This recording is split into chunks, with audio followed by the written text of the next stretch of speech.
Oh, baby, oh, baby. Welcome to the roast here on the Warriors Wednesday, brought to you by Freedman's Appliance, a trusted name since 1922. Visit freedmansappliance.com today. Shout out to the Comcast Business Text Line, YouTube, and Twitch. Brought to you by First NorCal Credit Union, the smart choice for low, auto-low rates, and super simple online application process. Good morning to everybody out there getting off the graveyard shift. If you're at work, what is happening? Cops, CHP officers, highway patrol, drive safely out there. All the teachers, all the students, everybody out there getting ready for some Warriors basketball and as well as playoff football. We're ready to roll here. Niners and Packers, we're a couple days away. We're a couple days away at Shasky. I'll just start right here because we're going to get into the history of the Niners and the Packers. Mike Holmgren is going to join us on the Boxer and Girls and Guest line at 8:30. I'm starting to feel like that kid again where I'm getting antsy. I'm starting to envision that drive down to Levi Stadium. I'm starting to envision walking through the gates, getting into my seats, watching the teams warm up 35 minutes before kickoff. I'm starting to envision the blue bomber jet or whatever they're going to have fly over Levi Stadium for after the national anthem. I'm starting to get a little giddy here about the playoffs on Saturday. I'm here for it. I mean, Packers-Niners, to me, for a lot of individuals, it's your childhood, you know, Yeah. and depending on how old you are, whether you're in your 40s like you and me or in your 30s like Lubman or in your 20s. I mean, these two teams have faced, this will be the 10th time in 30 years. Wow. It really is crazy Yep. that they've met this much. You know, the New York Giants, the Vikings, the Cowboys, depending on who you talk to. I mean, these are some of the common opponents that they faced Right. over their history in the playoffs. And to have 10 matchups in 30 years in the playoffs, I mean, that's when these rivalries are forged. Yep, no doubt about it. And we're scarred from a lot of them. Although the Niners have won 4 straight against the Packers in the playoffs, it's those uniforms, it's the cheese heads that conjure up memories of mine that weren't swell in the 90s. This really wasn't. They owned the 49ers, owned them. But now things have flipped. Of course, with Kyle Shanahan, but I'm thinking about those young wide receivers. I'm thinking about Bosa, and I'm thinking about Juszczyk, just setting the tone physically here on this Saturday night. Now, you know what? We were talking before the show. We're not talking what ifs. What if this happened or what if that happened? We're going to keep a positive mind frame here. The red paint is in the end zone. The saloon font's in the end zone. The Niners should win this football game. Now, how do they win it? Obviously, you got to play mistake-free football. Obviously, you got to set the tone at the line of scrimmage. You got to win in the trenches. But this opportunity that the Niners have is everything we envisioned on the first day of training camp, Shasky, when we talked about the journey. What did we say one of the goals were? Home field advantage. Bye week. You don't want to go on the road. You don't want to play 3 games in the playoffs. That was the tone we set the first day of training camp when we talked about this journey. Well, now we're in the last leg of the journey. And home field advantage is ours. Home games are ours. And we're just that close to Las Vegas, Shasky. Close. When you've been knocking on the door for as long as the Niners have, during the Shanahan era, right? You win 2 playoff games, 3 of the playoff runs that you've been in. Yep. You've been to a Super Bowl, and you've lost in just some frustrating ways. Right. Quarterback knocked out, you know, the whole team falters in the Super Bowl in the fourth quarter. The whole team, but the quarterback falters down in SoFi Stadium. Like, those are tough pills to swallow. Go back to the Harbaugh era. Same thing.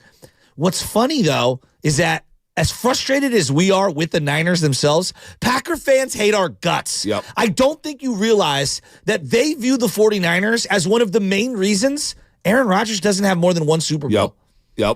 And so, to me, there's a lot of equal hate between the two organizations. And what's weird is that where the Niners are right now, getting to just the divisional round is a huge letdown. Whereas at the beginning of the run now for Jordan Love, Packer fans are like, oh, this is all gravy. Anything we do from here, we're going to have a 5 to 10 year run here.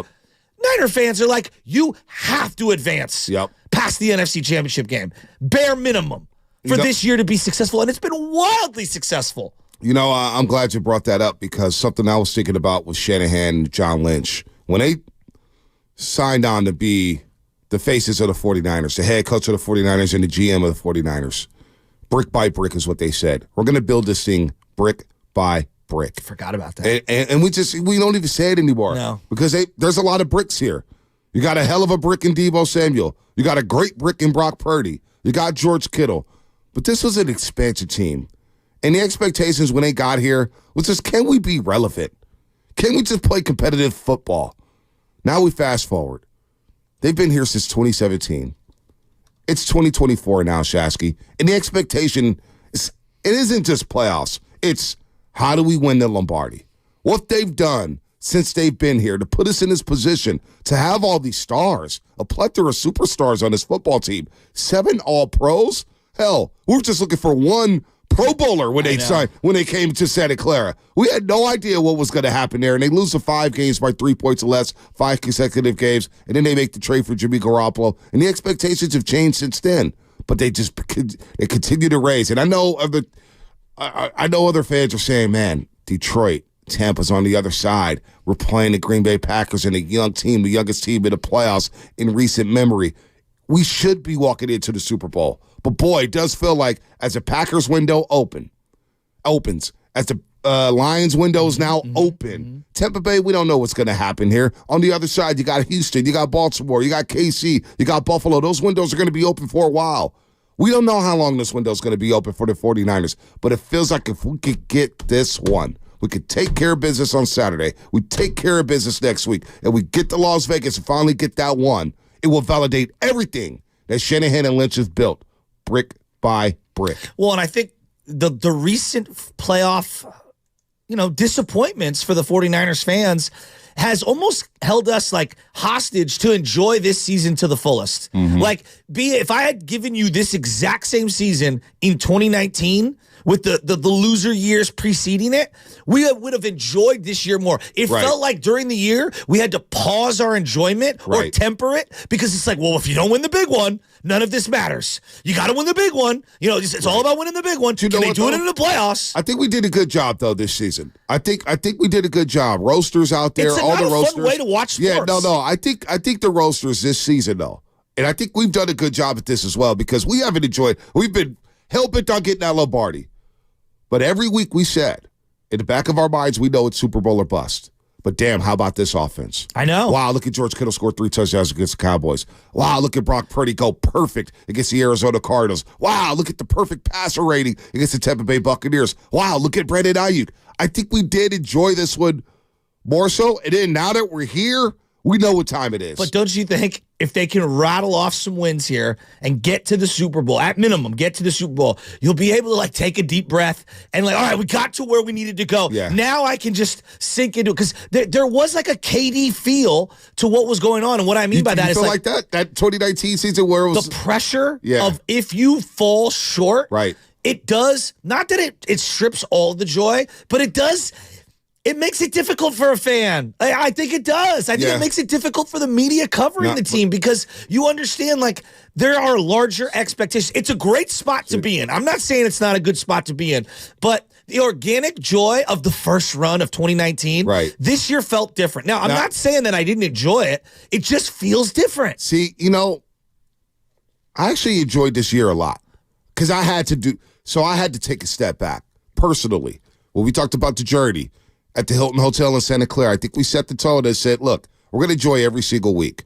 And when they lost the 3 straight games and we had the bye week, I think everybody kind of caught their breath. And then ever since then, wow, going to Jacksonville and beating them 34-3 felt really good. Wow, the way they went to Pittsburgh to start the season felt really good. Wow, Thursday Night Football, you outlast the New York Giants. Damn, you beat the Cowboys 42-10 on Sunday Night Football. And then you get to the meat of the schedule where you're playing the Philadelphia Eagles and the Seahawks, and they beat them up there on Thanksgiving. I actually, personally, and I'll speak for myself here, I've enjoyed this year. And I've tried to scale back on the whole. In the back of my mind, it's always been Super Bowl or bust. I said, look, they have to get to the Super Bowl. And we've got to win it with all these stars and all the money. However, I think personally, I've done a great job personally of enjoying every single week and enjoying one of the greatest offenses we've had in 49ers franchise history. I've actually sat back and said, you know what? This has been a lot of fun. So I haven't personally put that stress on me throughout the regular season. But now that we're here in the playoffs, see? Now that we're here in the playoffs, but I think it's appropriate now to have that focus because we are in that extra season. During the regular season, though, Shasky, I enjoyed I had a lot of fun during this regular season. I think my trauma, no, I did too, but I'm saying I think my trauma of all the disappointments, it has it scarred me. Like it really has. And I so want to come out of this era with this coach and this core of guys with just give me one championship. Just one. I don't think I can process another heartbreak. No, well, I don't think anybody can. I don't think I can. We're not going to put that in the stratosphere. No, I know. I don't mean it like that. But I'm just saying, given everything is aligning appropriately for them to strike now. The iron is hot. Like, this is now. And if you look across the AFC, only one of those teams can make it out. Yep. Okay? Only one of them. I fear Baltimore. I still really fear Kansas City. And Buffalo, Josh Allen. I fear Buffalo. I fear all of those teams appropriately. It's just I want them to handle business and move on. I do want to contrast the two organizations, though. The Packers and the Niners, at some point this morning, we can go through it. Yeah. They could not be more different. Yeah, no doubt. No doubt. We'll get into all that. We'll get into the history as well. But just thinking about the disappointments, I just want to, we think about playoff disappointments. I mean, losing to the Rams I don't think so much. I don't think I was ever more depressed than losing to the New York Giants in 2011. That was bad. Kyle Williams. And I said to myself, I can't deal with this again. And then I did deal with it because they lost to the Ravens the next season. And I said, well, I can't deal with this again. And then they lost to the Seahawks up in Seattle again. In the greatest play in Seattle sports history. Sports history. In one of the greatest NFC title games in NFL history. It was unbelievable. It was an unbelievable football game that we could not enjoy because we're on the losing end of it. And I've watched that game. That's another game. I've watched just that like game 6 at least 20 times. So, game 6. Legitimately. Giants, Angels, I've only watched back one time in my life. I watched it during the pandemic again. It took me when Dusty flips the ball to Russ. I know. And God bless Dusty. Felix Rodriguez.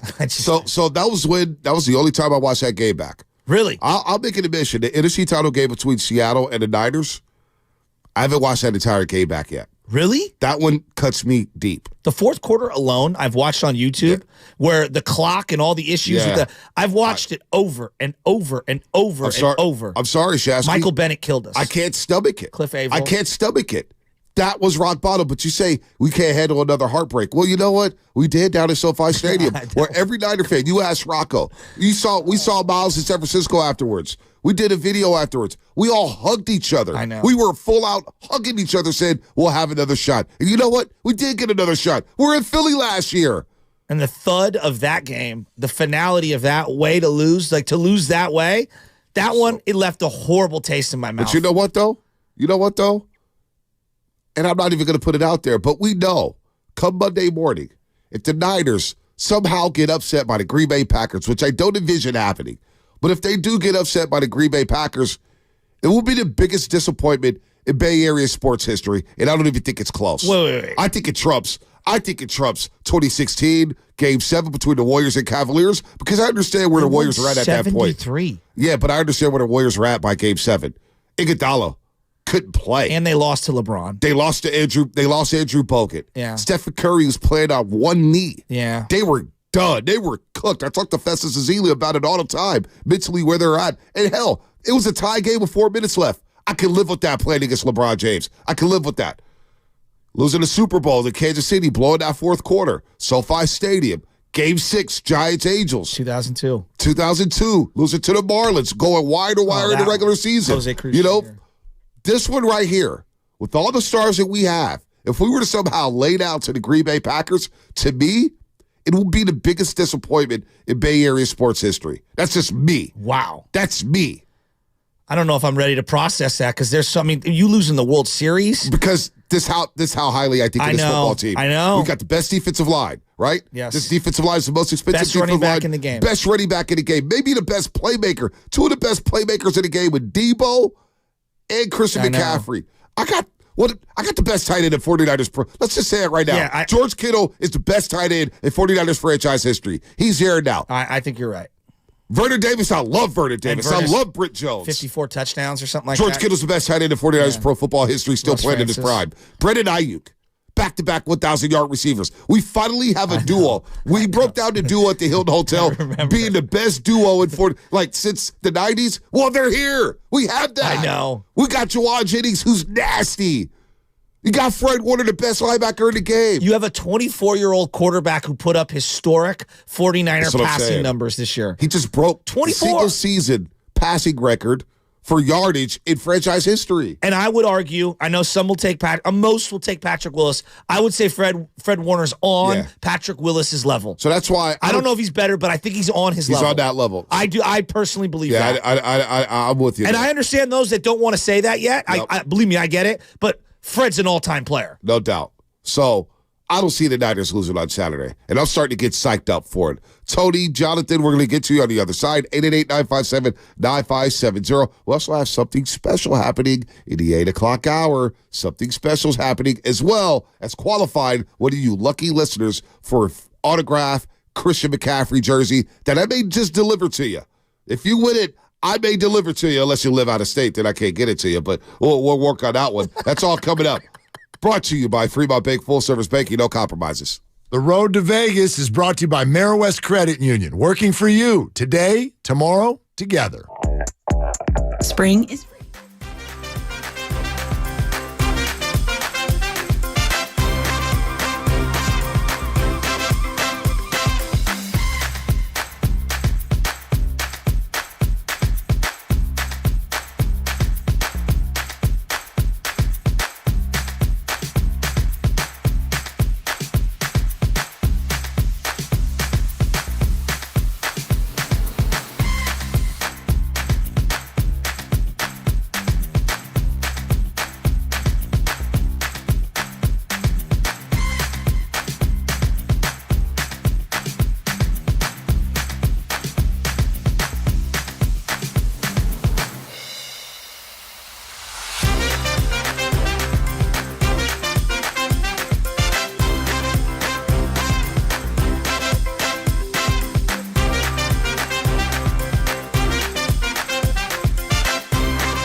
Now, back to the morning roast with Bonte and Shasky. All right, man, we got the sweet Christian McCaffrey jersey, a throwback Christian McCaffrey jersey. You're going to want to listen for the keywords in between 7:30 and 8:30, and all you have to do is text the word to 20357, and you will qualify.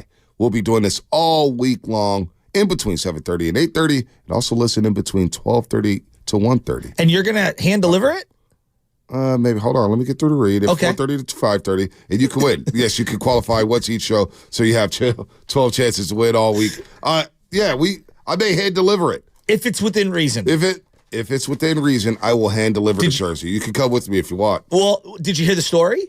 What's the story? Well, the story is that story? Kyle Juszczyk's wife made that jersey special for a jacket for Taylor Swift and for Patrick Mahomes' wife, Brittany Mahomes. She did a great job doing it. God. She sat down with Roz Mathai last night. Apparently, it wasn't going to make it on time, and they contacted FedEx and got a hold of someone at FedEx, which I would love to know how that went down, okay? And they hand-delivered it to them before the game. That's pretty sick. So it's like you're like FedEx. You would hand-deliver it. I did used to work at UPS as well. What can Brown do for you? What can Bonte do for you? I was going to hit you with the tagline, and you beat me to it. What can Bonte do for you? You know, there was a story yesterday by Nick Wagner of ESPN.com. He was writing about Brock Purdy because he's the only quarterback who's not a first-round pick left in these playoffs. That's Think about that. crazy. Jordan Love, first-round pick. Jared Goff, number 1 overall. Baker Mayfield, number 1 overall. Lamar Jackson, first-round pick, 32nd overall. Okay. C.J. Stroud, number 2 overall. Josh Allen, top 10 pick. Patrick Mahomes, first-round pick. Brock Purdy, Mr. Irrelevant.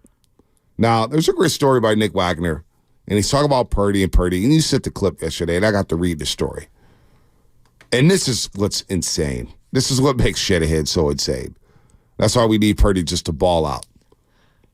Early in the offseason, I'm going to read this little paragraph, and I want people to My comment. mind was blown. I can't believe this. Early in the offseason, Niners coach Kyle Shanahan sat down with Purdy and assured him that if he was healthy, he would be the starter. Unless Tom Brady wanted to play one more season for his hometown 49ers. An ecstatic Purdy understood the logic, but the competitor in him also bubbled under the surface. Purdy said, that meant so much to me. I remember him saying, if we could get Tom Brady, we're going to go try to get him. And I was like, yeah, he's the GOAT. I get it. But something deep down inside of me was sort of like, dude, I just showed you that I could play well in the system, and we were one game away from the Super Bowl. More than anything, I was like, okay, now let's go. It's that competitive spirit Shanahan and the Niners have quickly grown to love. Yes, they say Purdy is humble and down to earth, but he carries an edge on the field that manifests in many ways. Now, just think about that. Shanahan said, hey, I know you're coming back from a torn UCL. You just led us one game away from the Super Bowl. You lit it up. We feel really good about you. You show so much bravado, so much heart. But if Tom Brady wants to play for us, we're going to go that route, kid. And that was this past offseason, which we heard no murmurs about. We heard nothing about that, Chasky. Hey, Bonte, you're going to be my co-host, but if Radnich is available, you know he is the GOAT.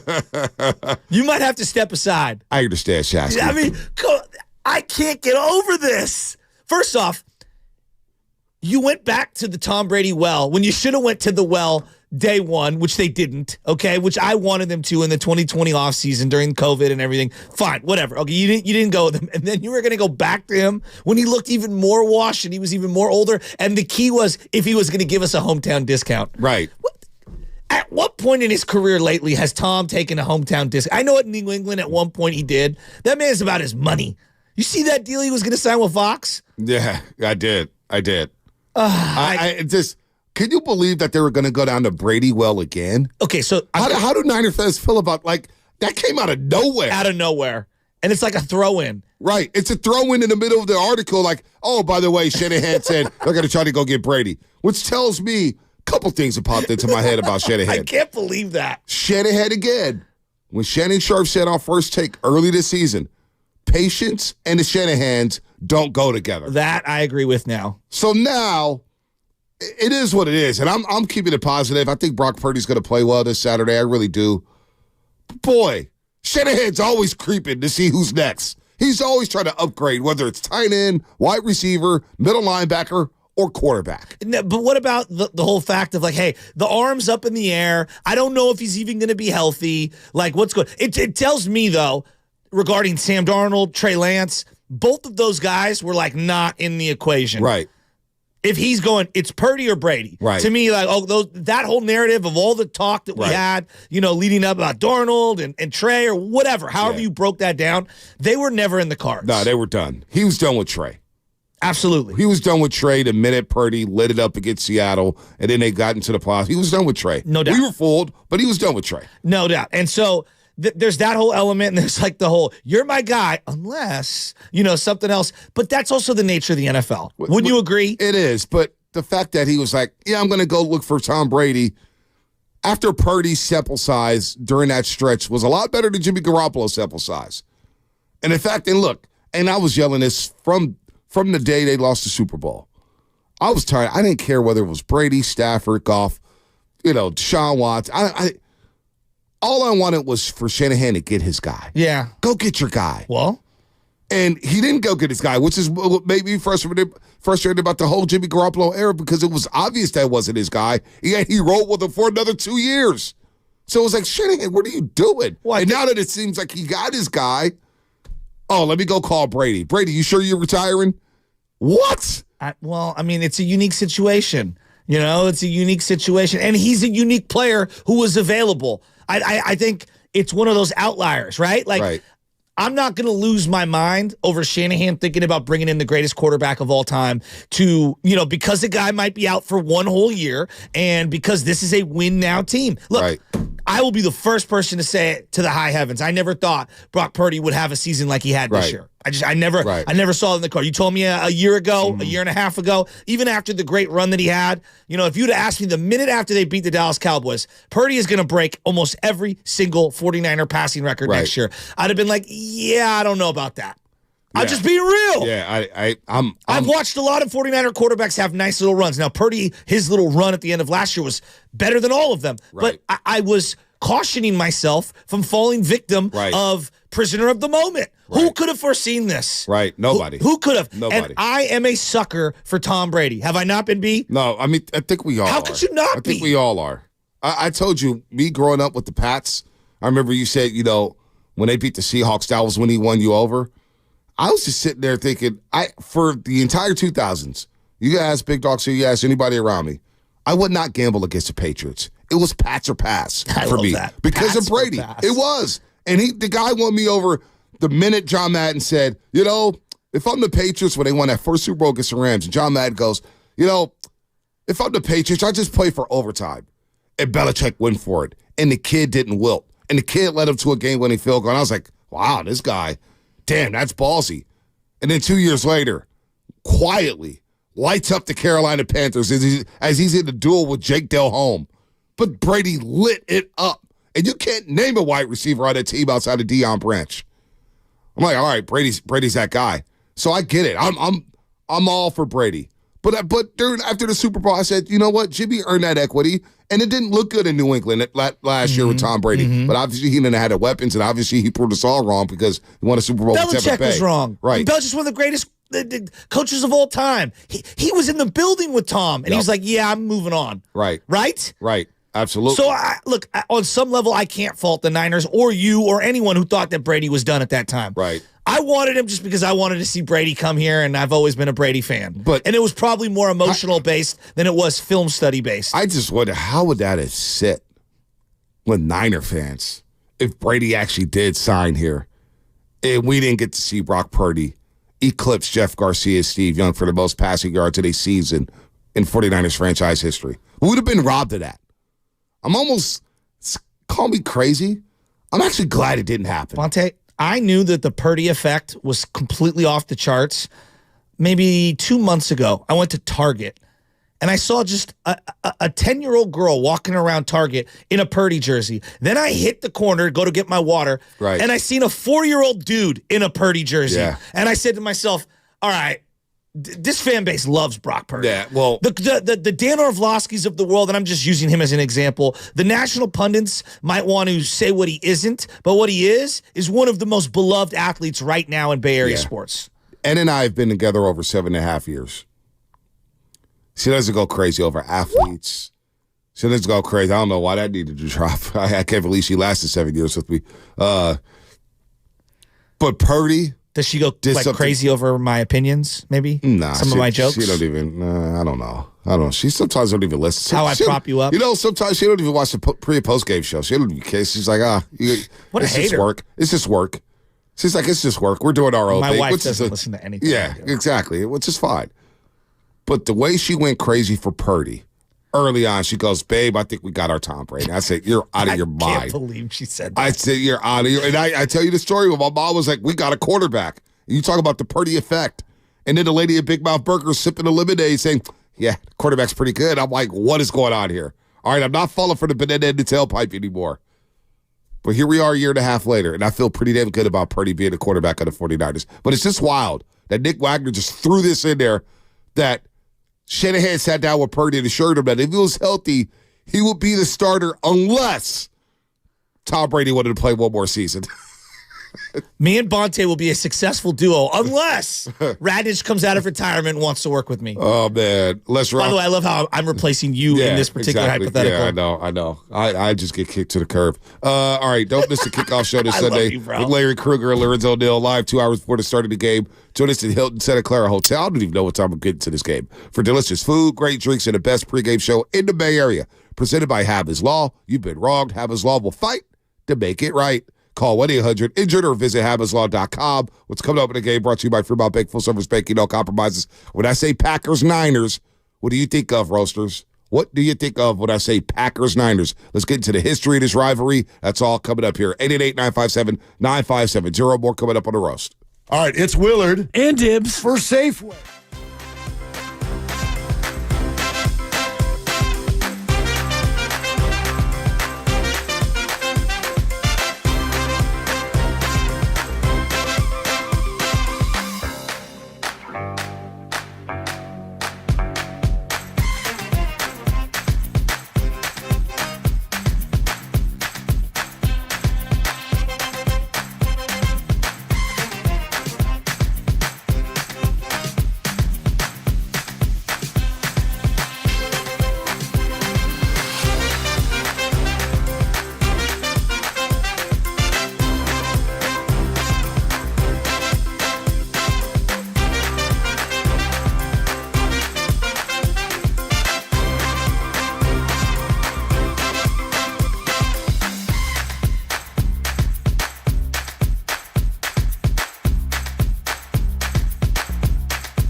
Now, back to the morning roast with Bonte and Shasky.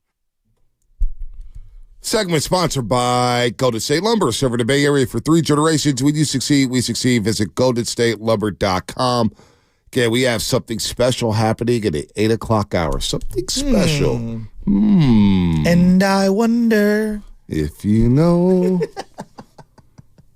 Also, Chris McCaffrey jersey giveaway. You could qualify today between 7:30 and 8:30 on this show. Later on today from 12:30 to 1:30 on Steiny and Goo, and from 4:30 to 5:30 on Willard and Dibbs as we get closer and closer. By the way, Warriors taking on the Utah Jazz. We got a health scare. My boy Dino, assistant coach of the Golden State Warriors, man, had a health scare. Woj broke this story right before we got on air. They stayed at the hospital last night with Milovic, and he got hospitalized with sudden serious health issue in Salt Lake City. So this is a scary, scary incident. Very scary. Wow, he had a serious health issue at a restaurant in Salt Lake City last night. So he's at the hotel. The coaches was with him last night. So a real health scare. Hopefully he's okay with the Golden State Warriors. We'll talk to Slater at 8 o'clock about that. Anthony Slater, of course, our 95-70 game insider. As the Warriors trying to get a win. And even up their record on his 4-game road trip to go to 2-2. They're playing a red-hot team in the Utah Jazz, Shasky. The Utah Jazz are playing some really good basketball. It's going to be a very tough game to win as they renamed the stadium the Delta Center. Oh, it's the Delta arena. Center. It's the Delta Center again. The OG Delta Center. What was it? VividSmart.net arena or something like that. Oh, it's like Monster Cable Park. Yeah, there you go. For those that are old enough. Right. 3Com. Talking Stick Resort Oh, Casino Arena, Phoenix. No, my favorite was Networks Associates Coliseum. Yeah, that's so bad. It's one of the worst of all time. Right. So, anyway, I would like to do a quick little fun thing here. You know, Green Bay and San Francisco, the organizations and the communities could not be more different. Wouldn't you agree? No, absolutely. Right? So, I look at Green Bay, Wisconsin, 100,000 people in that greater area. You know, it's in the middle of the country. You don't see the ocean. San Francisco, even though they're playing down in Santa Clara, it represents a larger region. Yeah, there's in San Francisco, the city, there's like 800,000 people. But the greater Bay Area, there's like, I don't know, 7-8 million. Okay? We obviously can see the ocean. Right. We're right on the edge of the entire continent. You've got Green Bay as a team, the Packers, they're publicly owned. Yep. They don't have one owner. Yeah, it's publicly owned. It's a bunch of shareholders. Yep. The Niners, they're owned by the Yorks. We know exactly where the buck stops, do we not? Yeah, we do. All right. LaFleur works essentially for the GM. Whereas I feel like with the Niners, don't you feel like even though they work in tandem, Kyle's really the head guy? Yeah, I mean, they go head to head. Lynch is probably the more of the face, and he'll go out there and speak publicly, and Shanahan's more, hey, I'm going to coach and I'm going to buy the groceries here for the most part. But we don't even know how that's divvied up.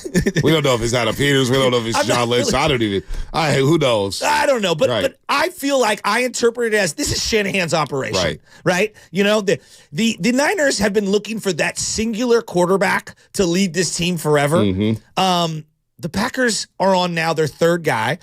But they've had a run of 30 years where it's been Favre, Rodgers, and now they're handing it to Jordan Love. Jordan Love, first-round pick. Now they stashed him away, and they kept him on the practice squad for that first year, and then they've worked with him on the side. He's been a backup forever, and finally they had the guts to trade away Aaron Rodgers. Yep. And they're playing him, and they stuck with him even after he struggled. The Niners, they had a high-priced first-round pick, and what'd they do with him? Didn't give him a lot of opportunities. He didn't make the most of them either. And out of nowhere, they handed the keys to Brock Purdy, a 7th-round pick. Well, unless Brady wanted to Come on, How much Brady wanted to come? The Niners have been a big free agent destination. They've been bold in free agency. They've been bold in trades. Think of some of their best players. Christian McCaffrey, Trent Williams. Those were trades. You know, think about some of their high-priced players on the team currently. They were free agents, whether we're talking about Javon Hargrave or we're talking about Charvarius Ward. They've also done a great job, obviously, through the draft. The Packers, they're primarily a draft and develop team. Yep. When's the last? Is Charles Woodson the last great free agent to sign in Green Bay?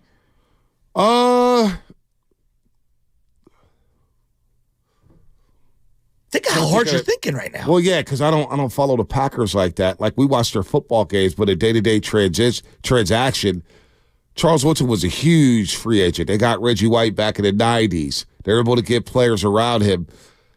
Gosh, they drafted Jair Alexander. Darnell Savage, I believe, a draft pick. That's what I'm saying. They've drafted really well. Rashawn Gary, draft pick. Yeah. It's crazy, right? It is kind of wild. Right? So I'm just looking at the two teams, and they're very different. They're just very different in terms of their community, in terms of their fan base, in terms of their ownership, how their hierarchy is within the ownership, how they build a team and how they fill out that team. I mean, this is the third youngest team to ever qualify for the playoffs in the Green Bay Packers. Yep. Clearly the youngest left in the playoffs right now. And the 49ers, I don't think they're the youngest, but I also don't think they're the oldest team of all time, but I consider them more of a veteran team. Yeah, they've been here. They've got calluses from all the playoff games and all the regular seasons and winning division championships and going to NFC title games. This core group for the Niners have been there. This core group for the Packers, obviously, they haven't sniffed really the playoffs. But if I said to you, top 5 or 6 fan bases that travels, that is represented across the country. Oh, it's the Green Bay Packers. Some people think the Green Bay Packers are America's team. Oh, that's actually more than the Cowboys? Yeah, Midwest, the Heartland, Vince Lombardi, the Super Bowl trophies named after Vince Lombardi, Lambeau, Coach Lambeau. Think about what Green Bay represents, football. Think about when the NFL kicked off their 100th season. It was the Bears and the Packers that kicked it off, right? And so when you think about Green Bay, I was listening to this. Who was I listening to yesterday? But they were talking about Green Bay. Oh, no, it was Brett Favre talking out of nowhere. But when you go into that town, which is, I can't wait for the schedule to be released for 2024 because I want to go to Green Bay next season. Everything about it. Big Dog went there a couple years ago, and he goes, you just walk through the neighborhood, and the stadium just appears right there in the middle of a neighborhood, and everybody's so friendly. Give you shots, they give you beer, they talk to you. It's a really friendly town, and for the most part, most Packer fans are friendly. No, I would agree. It's respectful. I would agree. It reminds me of the Pittsburgh Steelers fan base. Not malicious. They're not going to just talk down to you. They'll tell you a good game. Yeah, they'll be rooting for their team. Very respectable fan base. Do you hate the Packers? I used to despise them. Sports hate? I used to despise the Green Bay Packers. But I respect the hell out of that organization. Which is why I'm giving them a puncher's chance, which is why I don't want to overlook them on Saturday because of what they've done. They have an infrastructure. They stick to the plan. Patience. They are patient. They develop well. Think about all those wide receivers that they have right now. Think about Jordy Nelson. Think about Robert Brooks. Think about Antonio Freeman. Think about James Jones. Think about Devontae Adams. Yeah. Greg Jennings. They develop so well. Running backs, Aaron Jones, right? Tight ends, Luke Musgrave. They've always had a tight end. They always had a good tight end. The Green Bay Packers are one of the best franchises in sports because of the way they develop and they stick to the script and they know the limitations. Okay, how are we going to sign a free agent in the offseason? Well, we have to sign our own. But we have to make sure we draft, and they make shrewd trades as well. Green Bay is one of the model organizations in all of sports. What do you think of LaFleur as a coach? I think he's a good coach. Okay, you do? Yeah, I think he's a good coach. Was there a time where you just kind of questioned him at all?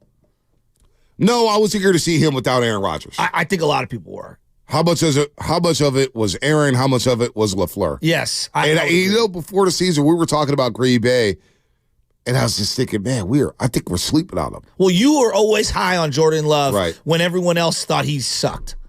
Hey, look, I like Jordan Love. Doesn't mean I want him as my quarterback. Like, I see some tweets here, some text on the comment. Oh, Jordan Love's your guy. No, I love quarterbacks. You do. All right? Josh Allen, Patrick Mahomes. I love all quarterbacks. Well, Lamar Jackson.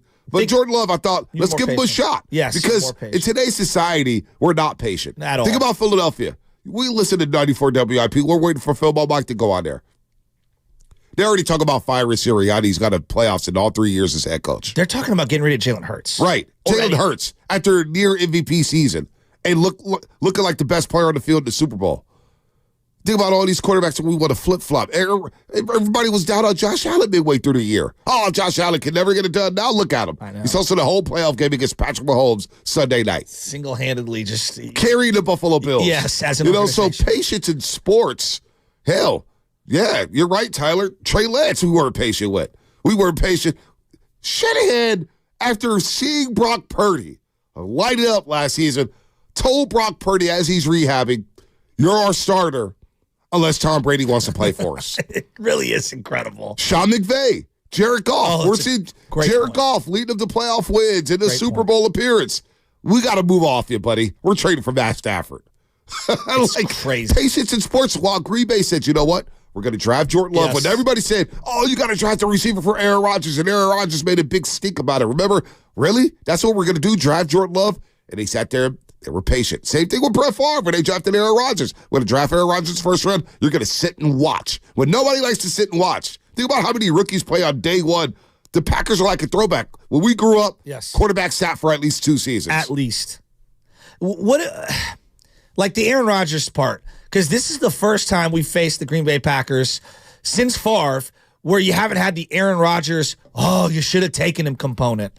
Oh, we should trade for him component. I'm actually refreshed that this is more football between the lines, and we don't have that Aaron Rodgers, just that crappy Nolan narrative that we've had since 2005, basically, that we took the wrong guy. I'm glad we don't have to go over that again. Don't you think that narrative, though, died after the we beat minute them? the Niners beat them at Candlestick Park? With Cap? With Kaepernick. Don't you feel like that died? No. I felt like it died for me. I still have, like, Johnny Bologna will text me every now and then. We should have gone after Rodgers. Right. For me, that died. Maybe it didn't die after the Kaepernick game, but it certainly did die a slow death when they went to Green Bay in the wild card game. That I agree and with. beat them. When Jimmy G beat him without throwing a touchdown and scoring an offensive touchdown, I mean, I think that's the worst loss of his playoff career. Well, Aaron not Rodgers. only that, and they got blown out at Candlestick Park by Jimmy G, by Raheem Mostert in 2019. Yeah, Levi's. You know, Levi. So, but even then, you think about back when Harbaugh was the coach. And the reason why it died for me then, because Harbaugh was here, he had Kaepernick, and they beat him like 4 straight times. They beat him in the regular season. Remember Alex Smith went to Lambeau Field to start the season, the year after 2011. David Akers had the longest field goal, 63-yarder. The Kaepernick run right before halftime to set up that field goal. Draw. Randy Moss scored a touchdown in that game, went like this. Navarro Ball with an interception in that football game. They went to Lambeau Field to kick Aaron Rodgers' ass. And then they beat him the next year in the season opener at Candlestick where Kaepernick threw for over 400 yards. So that narrative with Aaron Rodgers had died for me by 2012. Okay. It was done.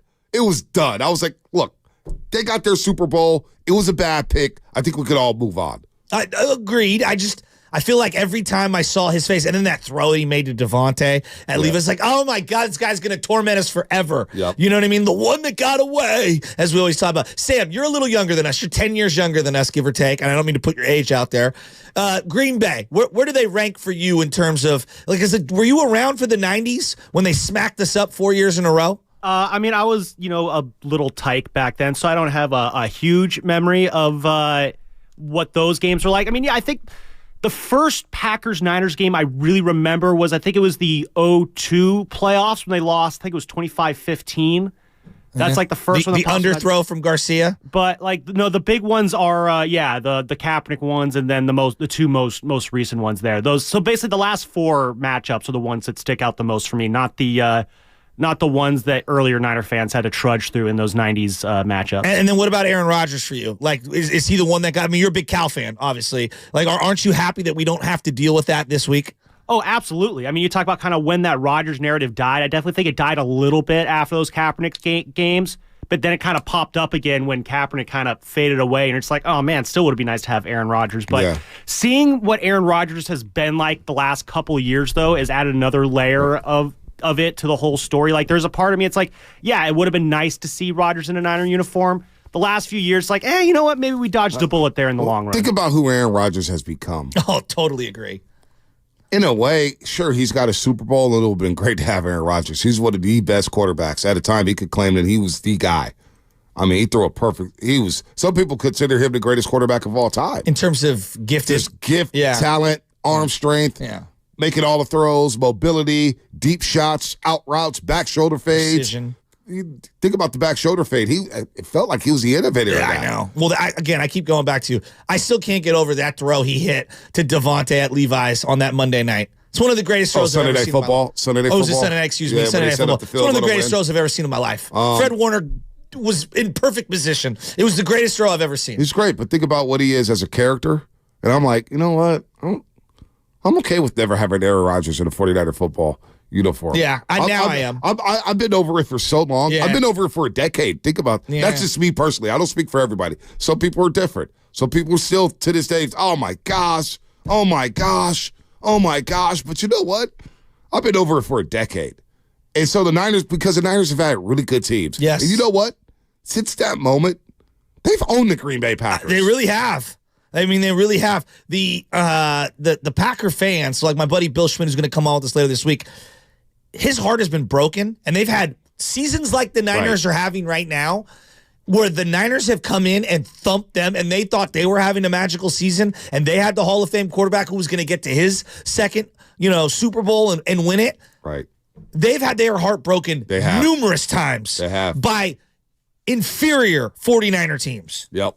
And they're fed up with us. They are fed up. And I think there's going to be a ton of Packer fans at this game. Well, I hope not. I think there will be. This is what we get home field advantage for. They're everywhere, B. That would be embarrassing for the Niner fans to sell their tickets to Green Bay. This needs to be a red out. This needs to be a red and gold out. I don't want to see that many cheeseheads out there. You're going to start that? Red out? Red out, something. I don't want to do a white out. We don't do white out. No, we don't. We're not wearing white jerseys. No, red. I like a red out. I like a red out. Red out. I want a red out on Saturday. I don't want to see green jerseys. I don't want to see cheeseheads around there. Do not sell your tickets. Come on, man. We got a home field advantage for a reason. This ain't a neutral site game. We're not the L.A. Rams. We're not playing at SoFi. What the hell is going on around here? You listen to 95.7 The Game, KGMZ FM and AC1 San Francisco, always live on the free Odyssey app. Download the Odyssey app and favorite 95.7 The Game for the best and most up-to-date sports coverage. Do not forget, you could also watch us every single day at our YouTube and Twitch streams. Just log on and search 95.7 The Game. Be sure to like and subscribe to the channel while you are there. Brought to you by First NorCal Credit Union, a smart choice for low auto loan rates and super simple online application process. Shout out to the Comcast Business Text line as well.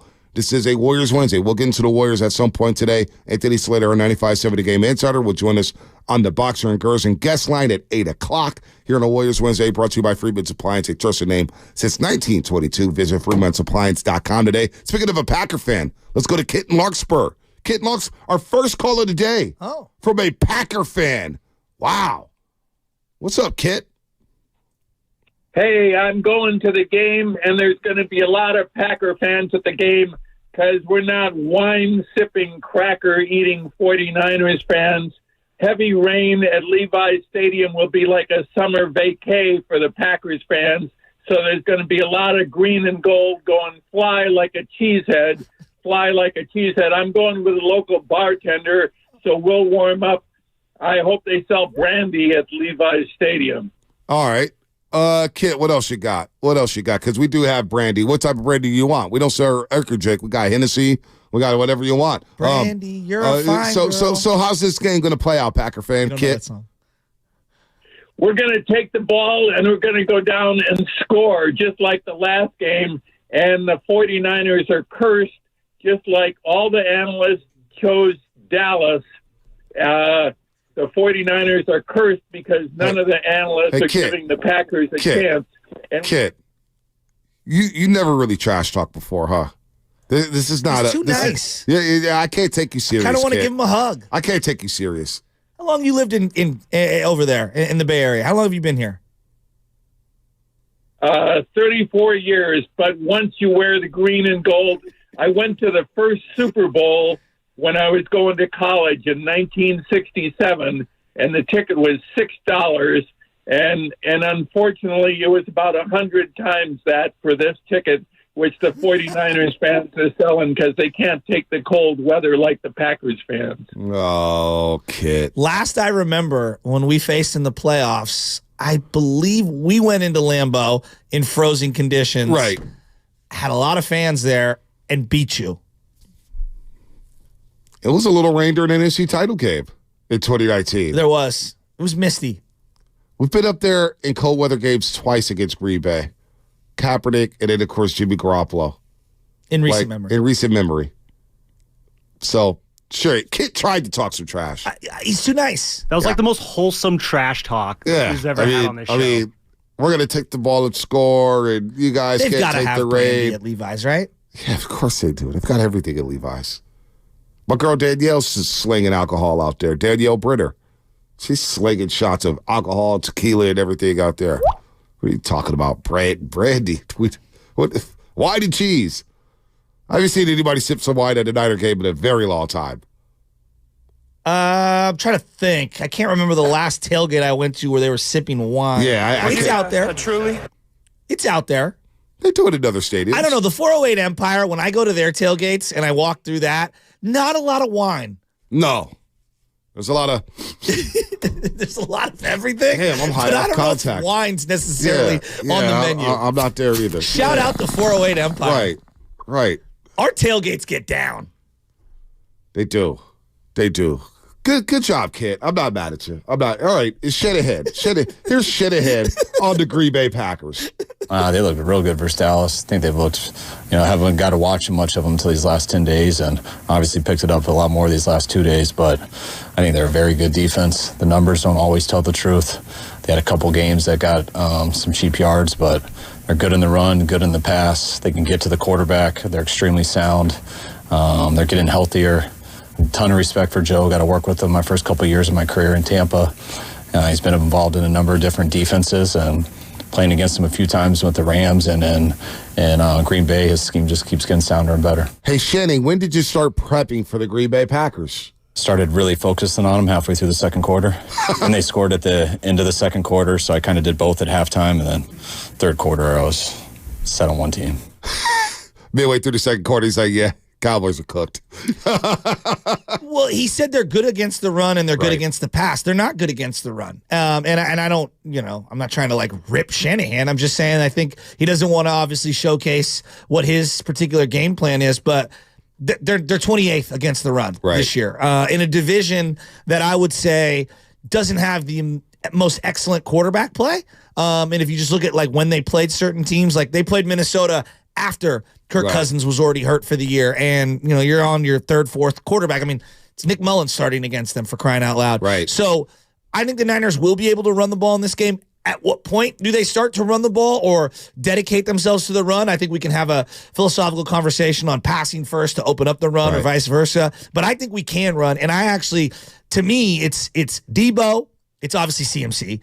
And I think Elijah and Jordan Mason, I think, is going to play a role in this game. I do believe if the weather is going to be wet and the slippery conditions, you got to get that big bruising back Jordan Mason out there. Yeah, if the weather's nasty, I don't see Brock Purdy throw the ball more than 25 times. I can see a game player like they have for Jordan Love and C.J. Stroud where they only throw the ball for 21 times, although those were blowout victories, so maybe they would have thrown the ball a lot more if it was a close game. Good point. But stats get skewed.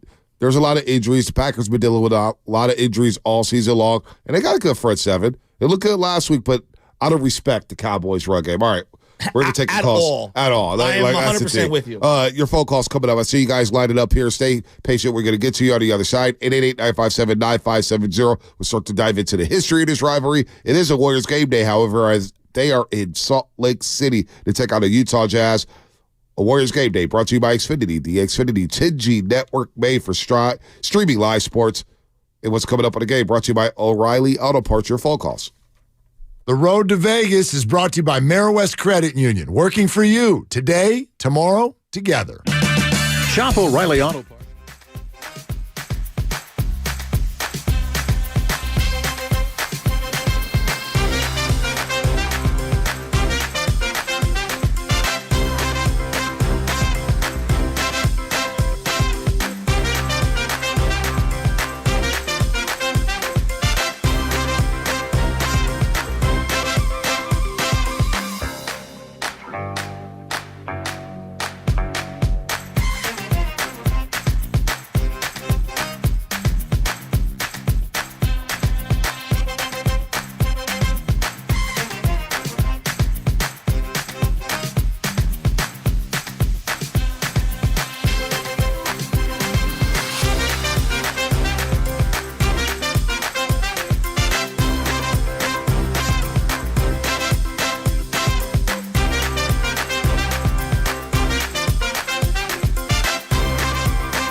Such a fine girl. Now, back to the morning roast with Bonte and Shasky.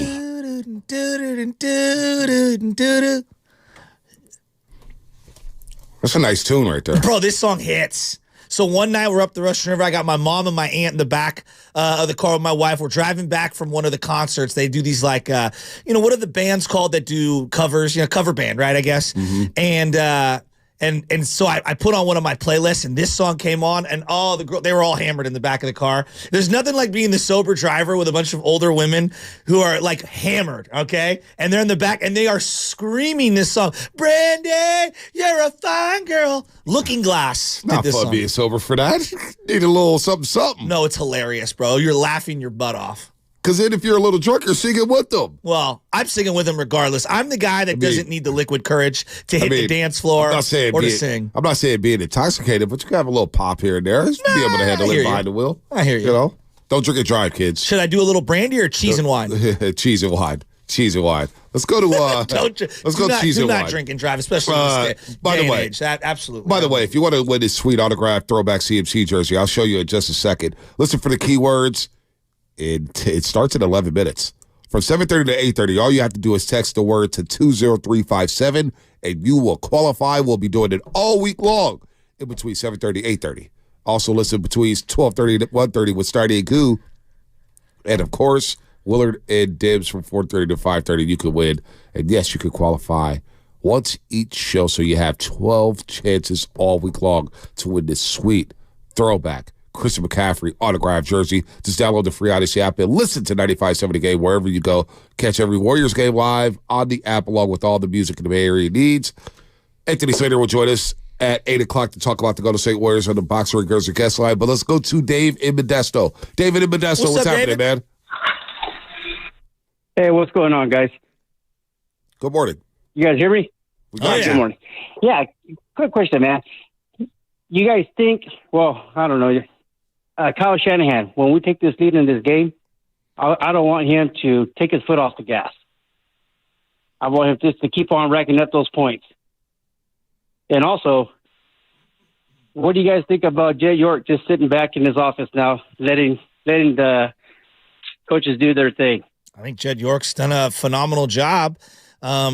Basically empowering the right people, hiring the right people, being bold enough to fire certain people when he needed to. I think he's put his money where his mouth is in terms of having the money up front that you have to put in an escrow account to pay every player that we wanted to pay outside of, one trade that the organization decided to make, and that was the DeForest Buckner one, which I still feel is a little maybe unfair in terms of how that went down. It's just a bad decision to trade him. But I think Jed York's done a great job. Who is anybody mad at Jed York? This might be the highest approval rating of Jed York maybe ever. I think Jed York's done an excellent job. Excellent job. You don't hear much from them when they win or when they lose. Yeah.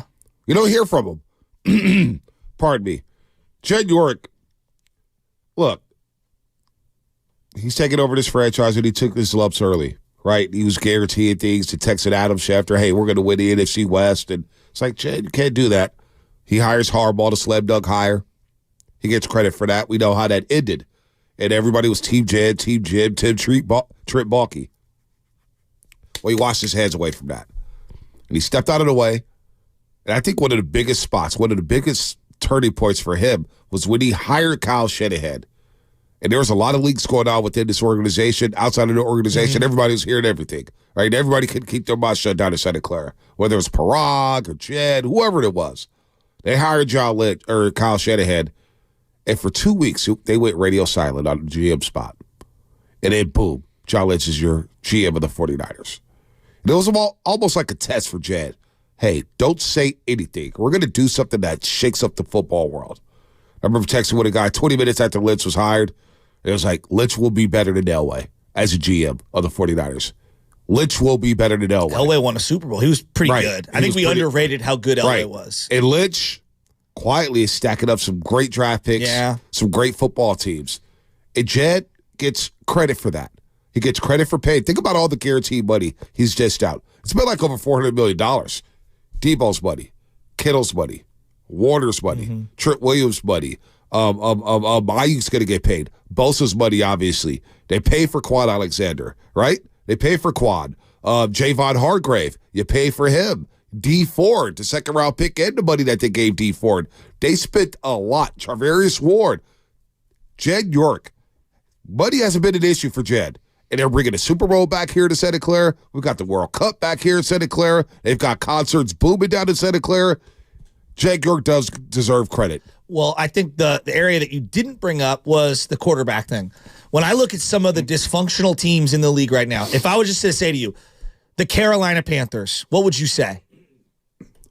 A bad franchise. Okay. David Tepper is a billionaire. Okay? He's a businessman, but he doesn't know nothing about football. Well, apparently he wanted to draft Bryce Young. Now, a lot of people wanted to draft Bryce Young. He's not alone in that. But when you trade away every single player around your quarterback, and then you end up trading all these picks to go up and get that guy, you didn't really give him a fighter's chance this year. You hired a bad coach for him to work with who was kind of a proven loser in Indianapolis. And my point being is that the owner has kind of gotten in the way, right? He's kind of gotten in the way regarding the quarterback, and that's unfortunate. When I look at Dak Prescott and Jerry Jones, I'm not sure Jerry Jones can make a non-emotional decision regarding the quarterback because of his relationship with Dak Prescott. And that's been my belief with the Cowboys, that Jerry Jones is too much in the way. Well, like, think about after that game. There's a gazillion reporters in cameramen waiting on Jerry Jones to hold a presser. Like, I get it. Like, I may be that type of owner. If I ever owned a team, I will probably hold 100% would. Like, you want to get your own shine. But think about that. He's the owner, the GM, the decision maker. He tells Mike McCarthy who he's cutting, and he's holding pressers immediately after the game. Yes. That's a lot of pressure, and it's too much, and it's a reason why he hasn't won anything since 1995. I think he's too hands-on. Well, the thing that I will give him respect for, at least he doesn't meddle. He just flat out calls himself the GM. Right. So he's different than the meddling owners. Like a meddling owner does it from the shadows. Right. At least Jerry has the guts to put GM as his title, I guess. I guess. Yeah. But my point is a bigger one. Like, think about the relationship he might have built with Jimmy Garoppolo, or just the equity that Jimmy has brought to the table in terms of, like, that guy has increased the value of my team. He's won a lot of games. I would have been understanding of Jed, like, growing a fondness for someone like Jimmy Garoppolo. Felt like he never got in the way of whatever Shanahan and Jimmy, whatever was going on there, the owner didn't get involved. Right. Then there's the Trey Lance thing. Hey, you're going to trade multiple firsts and move up and go get Trey Lance? A lot of owners would have been like, no, I want to see him play before you decide to dump him. No, he empowered Shanahan, Lynch, Adam Peters, Parag, and said, you guys get it done.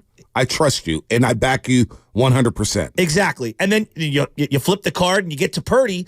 I mean, I don't know. I don't know how many owners would have been like, really, you're going to roll into the year with a guy coming off of a Tommy John, essentially, injury, and he was Mr. Irrelevant. That's what you're going to go with? Right. I don't know. I don't think we've given enough credit to Jed for standing back and allowing Kyle and John to do their jobs. Well, how you feel about Jed? Because I know you were the biggest Jed York critic for a long, long time. How do you feel about Jed now? I'm telling you how I feel. I think I'm shocked. When did you? It's this last calendar year. Was it really this calendar year? The way that a year ago, Jimmy Garoppolo was throwing on a small field, and I was not happy with that. I thought that would created chaos for everyone. He was throwing on a little tiny JV field, and your number 3 overall pick was, throwing balls into the ground at times at practice. Sometimes looked good. Right. This calendar year to me has been a decade worth of growth for Jed. Wow. He could have aligned himself with Jimmy, with Trey. He could have been out on Brock. He could have done something. He didn't. He just let Shanahan do his thing. Right. And that's a great businessman. See, I thought 2019 when the Niners had that run, and he didn't say much. Now he talked a little bit during the Super Bowl week, but I thought when they had the NFC Trophy presentation, and he allowed Kyle Shanahan to hand that bad boy over to Mike Shanahan, and Jed York stepping out of the way in that moment. It wasn't about him. He said, Shanahan, this is your baby. This is your moment. And he let father, son have that moment together on the podium after beating the Green Bay Packers. That to me, I said, oh, wow. Jed's not a me guy. How many owners would have took that trophy and been raising it up? A lot. How many, you know what I'm saying? I mean, think of Bill Newcomb snagging the World Series trophy out of Larry Bear's hands. Exactly. And raising it. So York allowing Lynch and Shanahan and to be patient with them and to give them 2 extensions saying, I don't ever want you guys to look over your shoulder or think that you're on some sort of hot seat when the fan base is going crazy. Oh, man, look, over the last few years, people were, oh, man, they should fire Shanahan. That was the thing. And I never got to that point firing Shanahan. I was very critical of Shanahan, but I'm like, we're not going to fire this guy. Let's not be silly here. He remained patient, gave them big, fat extensions. He allowed them to do what they did. I think Jed York, it happened in 2019. That was the moment for me. So I saw that trophy presentation where I'm like, okay, I even had to tweet out. I think I tweeted him during the pandemic. It was like, wow, Jed, you're so mature. And he quote tweeted me saying, well, my wife doesn't think so. That right there, the humility. We didn't see that at first with Jed York. The fact that he could joke on Twitter like that. And I'm like, you know what? Jed's all right, man. He took his lumps. And you got to think about the pressure to try to live up to his Uncle Eddie D. And a lot of people scoffed at that. But now that you look back and he said, it's not about hanging banner. We're about hanging Super Bowl banners here. I respect that even more so now today than I did, 10, 15 years ago when he said that. Well, let's just go. You said 2019. So, that's 5 years. It's been 5 years for the 49ers on this little run right here. They haven't won a championship, but they've been more successful throughout the regular season than the Warriors in that 5-year run. Even though the Warriors been to 2 championships during that period and won one, lost the other one. I know it's tough to say. It's crazy to say out loud. Well, I think about the NBA regular season and we know what the Warriors were. It doesn't mean what the NFL is. They've been more successful than the Giants. Right. No, that's infinitely for sure. more. I would put the Niners on a short list. What do you think? Top 10? Top 15? Most stable pro franchises in North American sports in that 5-year run. Right now? Absolutely. From 2019 to now. Absolutely. And I think Jed deserves credit for that. Ownership deserves credit for that. He's not perfect. He's made mistakes. Prior, we could scoff at maybe the location of the stadium. At least they're here. As I watch the vagabond Oakland A's situation where they don't even have a stadium. They might play in Sacramento. It's not the greatest in the world. And I've had my own issues with the location of the stadium and the design. But at least they're here. Well, at least I can take my son to a game. Well, let's hear from Jacob in San Francisco. I think he has some thoughts on the Niners playing in Levi Stadium in Santa Clara. What's up, Jacob? What's up, guys? How's it going? Listen every morning driving to work. Thank you, man. Thank you. I just wanted to say, appreciate everything Jed's been doing, letting the guys do their thing, Kyle and Lynch. But to your point, I don't think he'll ever be forgiven until we have a parade down Market Street holding that trophy for taking the Niners out of San Francisco, moving them to Santa Clara. I got people in my family that refuse to go to Santa Clara because they grew up going to Candlestick their entire lives. So just want to make that point. They're not alone. There are a lot of people who feel that way. And this is what I would say. My buddy Della, who's out there, I'm never going to go to Levi's. You know who went to the final game, Week 18, at Levi's for the first time in his life? This guy went to every Candlestick game. My boy Della is one of the most diehard Niner fans I know. Educated Niner fan, knows his stuff. I've probably been, I don't know, 50-plus Niner games with this dude at Candlestick. Easy. From the second we graduated high school until we were, adults, fully adults. They finally went to his first game. Time heals all wounds. Well, I know a lot of my friends know the O'Haras. Danny O'Hara. The O'Hara used family. To go to all the Candlestick games. They haven't been to one Levi Stadium game yet. Haven't gone to one. So, they still watch. Of course they'll watch, but they won't go. They won't go. And that's their prerogative, and I don't fault anybody. Look, I'm not gonna lie to you. It's a day to get out of Santa Clara. Oh. I will not just sweat. It's a day. There's a couple regular season games this year. I just gave the tickets away. It's you know what? I'd rather watch this one on the couch. Because you go down there, you get there, and if you don't leave at the right time, you're going to get stuck down there for a long time. Look, it's a pain in the ass, no doubt. They need to improve the situation down there with the traffic and the parking lot and everything It's not perfect. It's not just on the team. That's also on It's on the county and everything. Yeah, there's a lot baked into it. It's a lot baked into it. But I would agree. You know what? It can be a nightmare at times. And there's a lot of Niner fans who say, yeah, I'm not going to Levi's. And that's fine. That's their prerogative. I like to go watch football games. And so when I was able to get a press pass back in 2015 for the 49ers, and in 2016, I went down to all those games because it's pro football. And what was great about the Bay Area, which is why I'm sad about the Raiders being in Vegas, was every single week there was pro football in the Bay Area. So if the Niners weren't playing here, I'll go to the Raiders game at the Coliseum. I like pro football. I like seeing teams play. I like seeing the athletes perform at the highest levels in pro football. So the fact that we still have pro football in the Bay Area, I can live with that. So, look, Jed had to do what he had to do to get a stadium. You got that stadium. Now you're going to have 2 Super Bowls in 10 years. Now you're going to have a World Cup.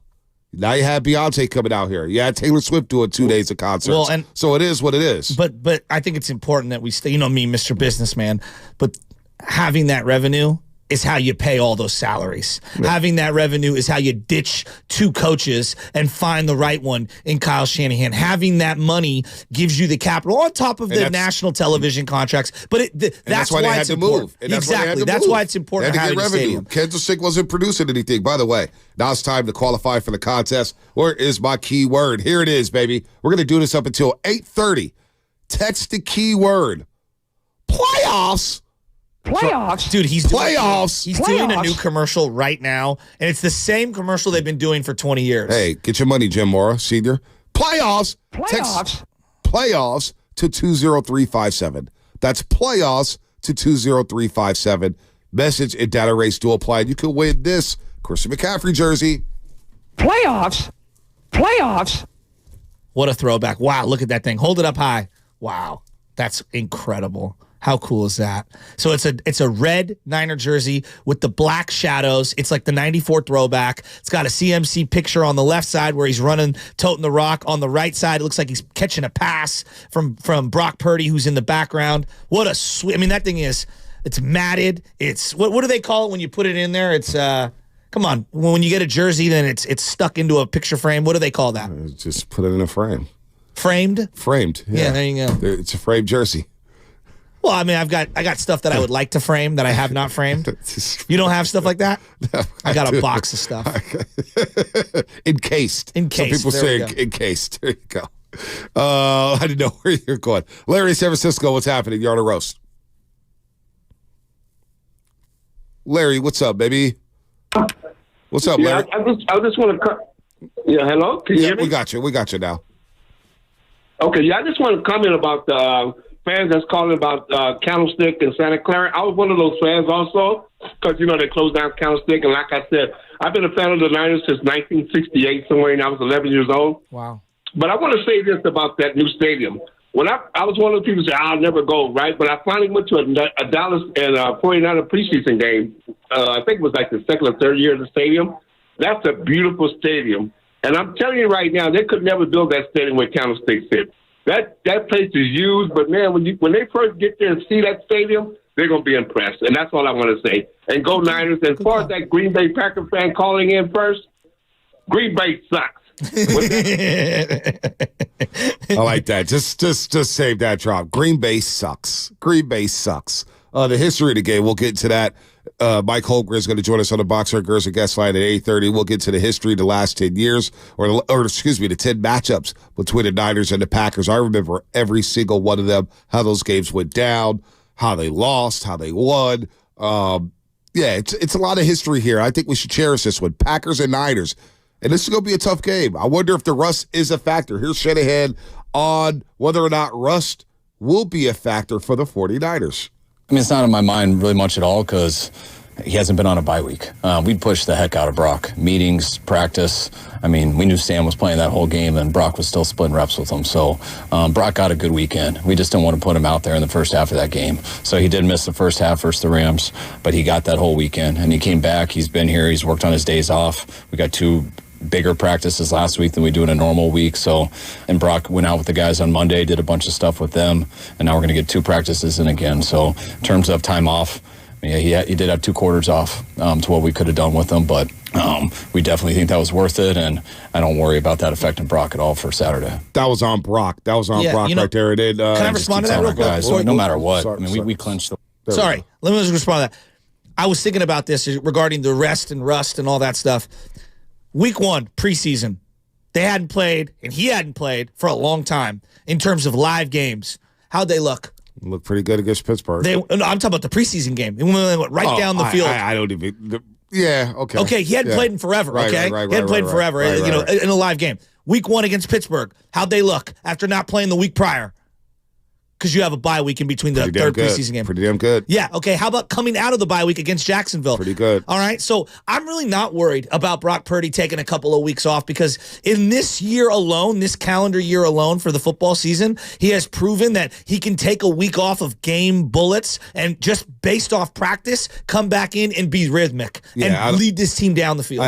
The rest of the team, I'm looking at the team, not just Purdy. Because Purdy, obviously, being able to rest the elbow, been able to kind of get over the concussion symptoms. He's taking some hard shots. Yeah, that over the last month and a half of the season. Now he gets the rest. But Christian McCaffrey with the calf strain, he's ready to roll. What about Drake Greenlaw? We'll get to that in just a second. But everybody needed rest on this football team just to reset your mind, get ready to roll, knowing the perspective, and knowing how the last couple of years when you have gone to the playoffs, boy, you've had to start in the wild card game. And by the time you get to the NFC Championship game, you're leaking oil. Your tank is on empty. You know what I mean? So now they're going to come out fresh. The Packers are on a short week. Short week for the Green Bay Packers. Now, they only had to play 3 quarters of football, and they dropped 48 points on the Dallas Cowboys. But it is still a short week. They've got to recover. Where's Jair Alexander at? Where's he at with his injuries here? Where are they at with their defense overall? But Drake Greenlaw, one of the biggest injuries, he has Achilles tendonitis. It doesn't sound good. Here's what Shanahan had to say about Drake Greenlaw and his injury status. Yeah, he'll be able to go tomorrow. We just pushed him hard yesterday, just so we want to take a day off before we push him again. So that's Drake Greenlaw. Achilles tendon. You ever had any Achilles tendonitis? I don't know anything, but it's not good. No, it starts to tighten up on the back of that calf area, depending on where the stiffness is. It's not a good feeling, and it's tough for you to explode confidently off that leg unless you are off a ton of Motrin. And I'm sure he's on something much stronger than Motrin. Big John just said he had it. Big John, you had Achilles tendonitis? Yeah, so throughout high school, wore ankle braces. You have to stretch thoroughly. If you don't, it's almost kind of like shin splints in a sort, but in your Achilles, and it's very, very painful if you do not stretch. And I have really bad plantar fasciitis, and so what it tends to do is couple up with the Achilles, and I get the calf strains and whatnot. It's not good. I don't like it at all. It doesn't sound good. It scares the crud out of you, and it hurts just sleeping, just lying there. I'm with you, Big John, but these guys are NFL players, and they're first off, their pain tolerance is superhuman, and second off, they have the best medicine in the world. Right. Now, their starting linebacker, Kingsley Enigbari? Is that his name? Enigbari? Tag that if it's not correct. No, that's not. I'm giving it a try. You guys are all scared because, I'm out here ballsy, willing to take chances at names I've never heard of. If you're having trouble mispronouncing a name that's actually hard to pronounce, that doesn't count. Yeah. That's not like blowing Adley Rushman or anyway, he was playing well against the Dallas Cowboys. He tore his ACL. He tore his ACL, so they're down a linebacker here. Now, obviously, Jair Alexander's questionable with the left ankle injury. Where is he going to be at by Saturday?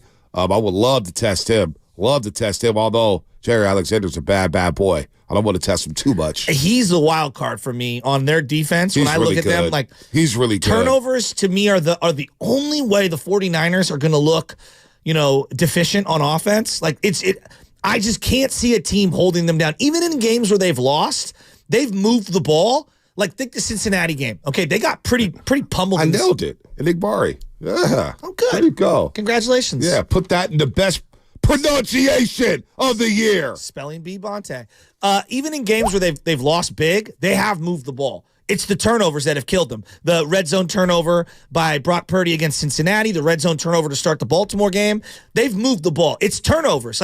It comes down to ball security, turnovers. They've moved the ball all year. I'm not worried about moving the ball. Situational play calling, situational security on the ball. Those are the things I'm most worried about. Well, to me, in games like this, teams are going to get their yards, right? They're going to go up and down the field. They're going to get their yards. It's red zone efficiency for me. What team settles for field goals? What team scores touchdowns? Yes. We saw that take place in Detroit with the Rams. They had to settle for field goals. They had goal-to-goal situations 3 times, settled for 3 field goals. That's a good point. Detroit, they took advantage. They scored. You got to do that. Tampa Bay, they scored in the red zone. Philadelphia was struggling in the red zone all night long. So red zone efficiency, When you get in that red area, you got to beat a number one team that you were all regular season. That's the 49ers when it comes to converting touchdowns when you get inside the 20-yard line. Now, the Green Bay Packers aren't bad.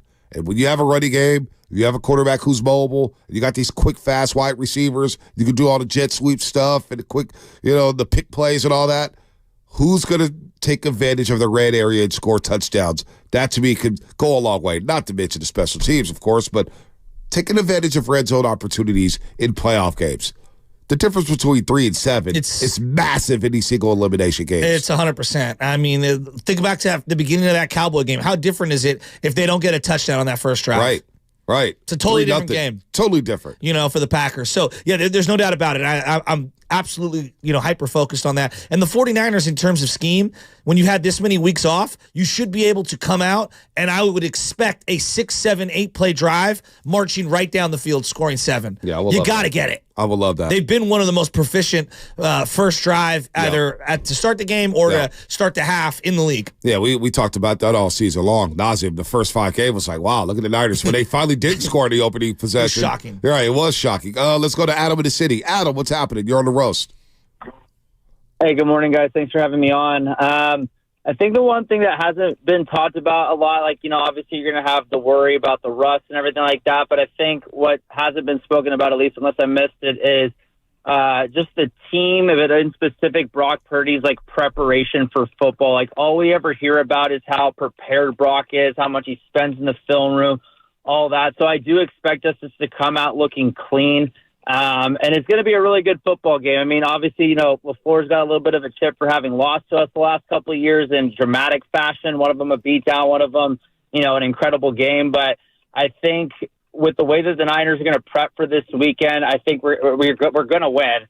But I wanted to shout out, too, where I'm going to be watching the game this weekend. I won't be in Santa Clara, but I will be at what I believe is the biggest Niners bar in SoCal in San Diego called Moonshine Beach. Time to rectify some demons out there because I went there for the NFC Championship last year, and it's time to rectify. Well, don't go back. Don't go to that bar. No, you can't go there. I'm confident. I'm confident, man. The demons are there to be rectified. I'm looking at it right now. Moonshine Beach. It's got a big skull and crossbones. Oh, yeah. You sure you want to go there? It seems a little evil. Looks like a Raider bar. It's the biggest Niners bar in SoCal. I mean, why not? Okay. I'll take your word for that. I'm not as laced up on San Diego nightlife. I respect that, are. Adam. See, I'm not a bar guy, especially when it comes to the playoff. I don't like watching football at bars. Yeah, now, if the Niners have a bye week, I'm out. And some people are like, "Oh man, let's go watch some football together." I'll do it during the Niners bye week. Even then, that's it. Even then, but then I'll do it during the Niners. Other than that, playoff games. I don't want to hear from anybody. I'm not doing standing room only at this age at any location. No, just newsflash to everyone out there. I'm not doing that. I'm not doing that. No, I want to go. I can't wait to get to this game. I can't wait to see these teams warm up 40 minutes before kickoff as we sit in our seats. But I'm not. I'm not a bar guy. Especially you are not watch party Willard. Yeah, no, I'm anti. We don't do watch parties. John, you don't do watch parties, right? No. I think Big John is kind of a watch party guy. I've been known to do a couple watch parties. I can't do it. I need to focus on the game. London, you're a watch party guy? It depends on the situation. If it's a team that I'm not invested in is playing, I like Super Bowl watch parties and stuff like that, but when it's my team, it's it's got to be me or there's select individuals in my life who I will allow to watch with me. There's two kinds of individuals in this world. There's people like my father who have their leather, chair that they have to sit in silence with no one else around, so he could scream at the television. Right. And then there's watch party people. Yeah, I'm more of my dad. Because watch party people just start talking. They don't know when the play's getting snapped, and they start talking. And I'm just like, good Lord, dude. I only get 16 of these, 17 of these a year, plus the playoffs if you're lucky. I don't want to hear from you. Watch the game, talk to me during the play, and even then, I want to hear the broadcast. I want to see the graphics. I want to hear what Olsen has to say. I want to see what Kevin Burkhardt has to say. I don't want to hear from anybody. Well, I always have to, whenever I'm watching any kind of my team's play in front of other people, I do the thing of, can I just apologize on the front end? You're going to see some things today that are going to make me ashamed of myself, but this is who I am. Well, that's why I don't invite people, because I don't want them to see that ugly side of me. You've seen the videos I've sent you of Johanna quoting Rocco. Yeah, I see Joe. I follow Johanna. And Rocco's on like, yes. I follow Johanna on Instagram. It's the best follow out there. I follow her on Instagram. But now I'm learning. But Rocco's everybody. That's why I love watching the game with Rocco at the NFC title game. What are we doing? I was worried. I was like, man, what is this going to be like? We had no problem. Rocco was talking trash to the ref. It's just my guy. You know, Big Dog City. There's only a select few I can watch a football game with. There's nothing better than you're in your living room by yourself, okay, on your whatever your size television you're watching, and you're fist pumping alone. Yes, let's go Greenlaw, or whoever it is. Yeah, you know what I'm talking about. It's the jump up from the couch. The yes. That's what I'm talking about. I don't do that watch party stuff. As you squeeze your fist as hard as you can. Yeah, I don't. I'm not trying to be like, pass me the brie. Yeah, no. Thanks, Mark. Love you, buddy. I'm teasing you, buddy. That's you. Hey, Mark Willard, make sure that's not me talking trash. Yes. That's Joe Shasky the Butcher. There's two kinds of people. When I talk trash, there's Watch Party Willards, and then there's Han Solos. See, I don't feel comfortable with this. Let Willard do his thing. There is some merit to the watch party, though, under the right circumstances. No, it's not. No, it's not. No, it's not. I don't watch sporting events with watch Thank parties. you. What Game 6, you guys laughed at me. Igor Spivak came over to the crib with his 7-foot ball. Even if your team's not involved. If it's two teams, yes, you don't have I don't want no more than 4 people I'm watching a game with. I think there's something to be said about kind of gathering together around, a big table of food in a game and yelling and screaming together. For the Super Bowl, no. When my teams aren't involved, okay. I'm good off that. I'm even good off that, too. I'm not showing up like, it's the Nuggets versus the Raptors in the finals. Watch party at my house. No, I don't like that. Well, nobody really throws watch parties for the NBA finals. You just kind of watch the finals. It's more of a football thing. But even when my team's not in it, I don't want to watch it because I want to lock in on a game. I want to see what this team does well. I want to see what the Niners could do to catch this team. What are they doing so well that the Niners can't do so well? I'm not watching Super Bowls with anybody because you know why? It's not just, hey, we root together. It's the casual conversations. Oh, what did I do yesterday? Oh, this happened. What about that commercial? I don't want to hear any of it. But that's why you have to be around the right people when you're watching your team. So, for example, Michelle's Uncle Danny, who hit me up, he's actually going up to Incline this weekend. He'll be at the Paddle Wheel. I don't even know what that place is. I'm going to look it up. But I know when I go to their house, it's a safe spot for me to watch sports. I know I can watch the game. No one's going to bug me. We're all watching together. We're screaming and yelling. It's a safe haven. I feel accepted. I'm not judged. I can scream and yell. I can cuss. It's okay. It's not a big deal. But we went through years to get to that point able to be accepted. I have like 4 or 5 friends. You know what I'm talking about. I have 4 or 5 friends I could watch a game with. 4 or 5. And the rest of you, I know the side conversation is coming, so that's why I won't watch with you. What constitutes a watch party? How many? I guess like over 10, right? 15 people? I don't know. And then there's music going on during the game. No. Yeah, you know what I'm saying? Let's go to Lucky real quick. That's you don't play music during the game. The only thing it's playing is the game. Lucky in San Francisco, what's happening? Man, top of the morning. Happy New Year, fellas. What's up, bro? Good, Lucky. How you doing, man? Long time no talk. I'm good, man. Glad finally have a few days off from work, and man, I feel I'm ready for this game, man. I am too, Lucky. It's a lot of his. You are too. Yeah. I'm starting to get fired up. man. Just thinking about it, the Niners versus Green Bay, man. That's like Dallas, kind of. That's like a Dallas Junior hate. Mm-hmm. You know what I'm saying? And I know Green Bay. They have a good team. Not gonna knock them. But are they really ready for what we got coming? I don't think so. We're not Dallas. Lucky, you're about to talk about the history between these two teams. I want you to dive into that because we're going to get into that in the 8 o'clock hour. Mike Holmgren's going to join us at 8:30. This is a very underrated history that doesn't get talked about enough on the national landscape. Everybody talks Cowboys or Steelers or Patriots, but Niners-Packers has quietly been one of the sickest rivalries in the NFL, especially in the postseason. Yes, it has. Going back to losing 3 playoff games to Brett Favre. I'm like, oh, man. I hated Brett Favre. Who was it? Brett Favre, Donald Driver. I forgot the running back's name, but come on, Dorsey Levens? Dorsey Levens? Ahmed Green. Dorsey Levens. Oh, I couldn't stand dude, man. But he was a powerful runner. Mm-hmm. He's a powerful runner. But I'll say this. Yeah. Go ahead. No, I was going to say that moment when right before T.O. scored that touchdown and they went on that drive in that wild card game, I'll never forget the guy, Antonio Freeman, talking so much smack on the pull-out side of Candlestick after they scored a touchdown, the go-ahead touchdown, in that famous game where Steve Young almost tripped, fell, and threw that perfect dart down the field. I hated that Green Bay team so much. I'm right with you, Joe. I hated that. Man, that play right there. Even though we didn't make it to we didn't make it past that. That game made me happy, man. I almost shed a tear, but I'm waiting to shed a tear when we get to these next few games and we have that parade on Market Street. Ooh, I like the way you're thinking. Real quick, we got injury report coming up in 2. Let's go to David in San Francisco. David, what's up, David? What's happening? Yeah, good morning. Trying to put a shout out for Marriott Airport. Okay. 6 big screen TVs. Staff's dressed up like the Niners. Let's go. Could use a little support. Usually we're outnumbered by Dallas or Green Bay fans. So like to get some red and white out there this weekend. I hear you, David. I hear you. Also, don't forget, go to the Hilton Hotel where we'll have our pregame show with Larry Krueger and Lorenzo Neal. That's the spot because they got the food trucks. They got the chicken. Go see Michelle at the Hilton Hotel in Santa Clara. That's where you want to be for the watch party. If you're going to go to a watch party, make sure you get down to the Hilton Hotel. With that said, let's get to the injury report. It's time for the injury report. That really hurt. Brought to you by Boxer & Gerson, Northern California's premier workers' compensation law firm, helping injured workers get their lives back for over 40 years. He's back. No, I'm not talking about Michael Jordan.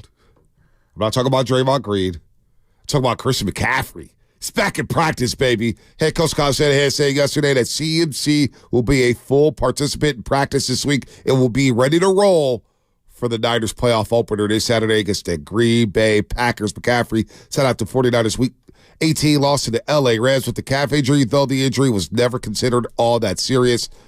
Good thing Christian McCaffrey's healthy. He's ready to roll. Give him all the touches he needs, baby. It's CMC's time. The injury report brought to you by Boxer & Gerson, Northern California's premier workers' compensation law firm, helping injured workers get their lives back for over 40 years. Speaking of CMC, the code word, to possibly win a CMC jersey, a throwback jersey that is autographed by Christian McCaffrey. The key word is playoffs. Playoffs? We got until 8:30 to text playoffs. Playoffs? To 20357. That's playoffs. Playoffs. Playoffs? Playoffs to 20357. Message and data rates do apply. And we have something special happening in the 8 o'clock hour. On top of that, who loves you like 95.7 The Game? Nobody. Shout out Jim Harbaugh. Your phone call's coming up. Plus Anthony Slater. Like, where's he going with Anthony Slater coming up, our 95.7 The Game insider, to talk about the Golden State Warriors as they visit the Utah Jazz. The Warriors. What do we make of the Golden State Warriors? Slater coming up on the roast. Hi, this is Scott Trout of Cordell & Cordell. There are a lot of great dads.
Oh, baby, oh, baby, oh, baby, oh, baby. Good morning to everybody out there on the Warriors Wednesday, brought to you by Freeman's Appliance, a trusted name since 1922. Visit freemansappliance.com today. Good morning to all the officers, all the CSP officers, the overnight dancers, the graveyard shift workers, the truck drivers, the garbage men, the construction workers out there getting it in this cold weather. Good morning to all the students, the teachers, all the coaches, everybody out there. Hopefully you're having a great, great new year. We're going to talk to Anthony Slater, our 95.7 The Game Insider, in a second on the Boxer and Gerson guest line here. By the way, YouTube and Twitch, good morning to you guys as well. YouTube and Twitch brought to you by First NorCal Credit Union. Smart choice for low auto loan rates and super simple online application process, as well as a Comcast Business Text line. Quick update on Golden State Warriors assistant coach Dejan Milojevic. He was hospitalized last night in Salt Lake City, Utah. Suffering a medical emergency at a private team dinner. We'll have an update on him. Maybe Anthony Slater knows a little bit about it. Anthony Slater's been the star of the show out there in Milwaukee, setting up the Mike Brown laptop gate press conference that he got fined $50,000 for. Anthony Slater joins us as he does every single week on the Boxer Gerson guest line. Anthony, man, what's going on? What's up, fellas?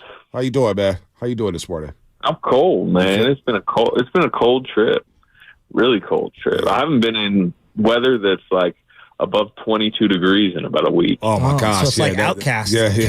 You and the Dolphins have something in common. You and the Dolphins have something. We right away. I thought maybe at the end you guys would start getting. No. You know, we knew you guys. No, we were stick done. the knife in quickly. Yeah, we do. I just asked Philadelphia here, but unfortunately, before our show, about 5:45 or whatever it was, Dejan, man, assistant coach of the Golden State Warriors, Dejan Milojevic, hospitalized. What'd you know about that? Yeah, team dinner last night, medical emergency, as the team's kind of put out in a Salt Lake City hospital right now. And they've canceled shoot around this morning. They were supposed to have shoot around. That's no longer happening. So, not a ton of details out there. What you've heard is what's kind of known, but yeah. That's unfortunate. Yeah, it's really our prayers go out to him, and obviously we're pulling for him, and there's no easy transition. But I want to start with Draymond. A pod dropped in my inbox this morning from Draymond Green, and the other night, it's his first game back, and he's sitting there talking about defense at the podium. And maybe I'm too in the weeds.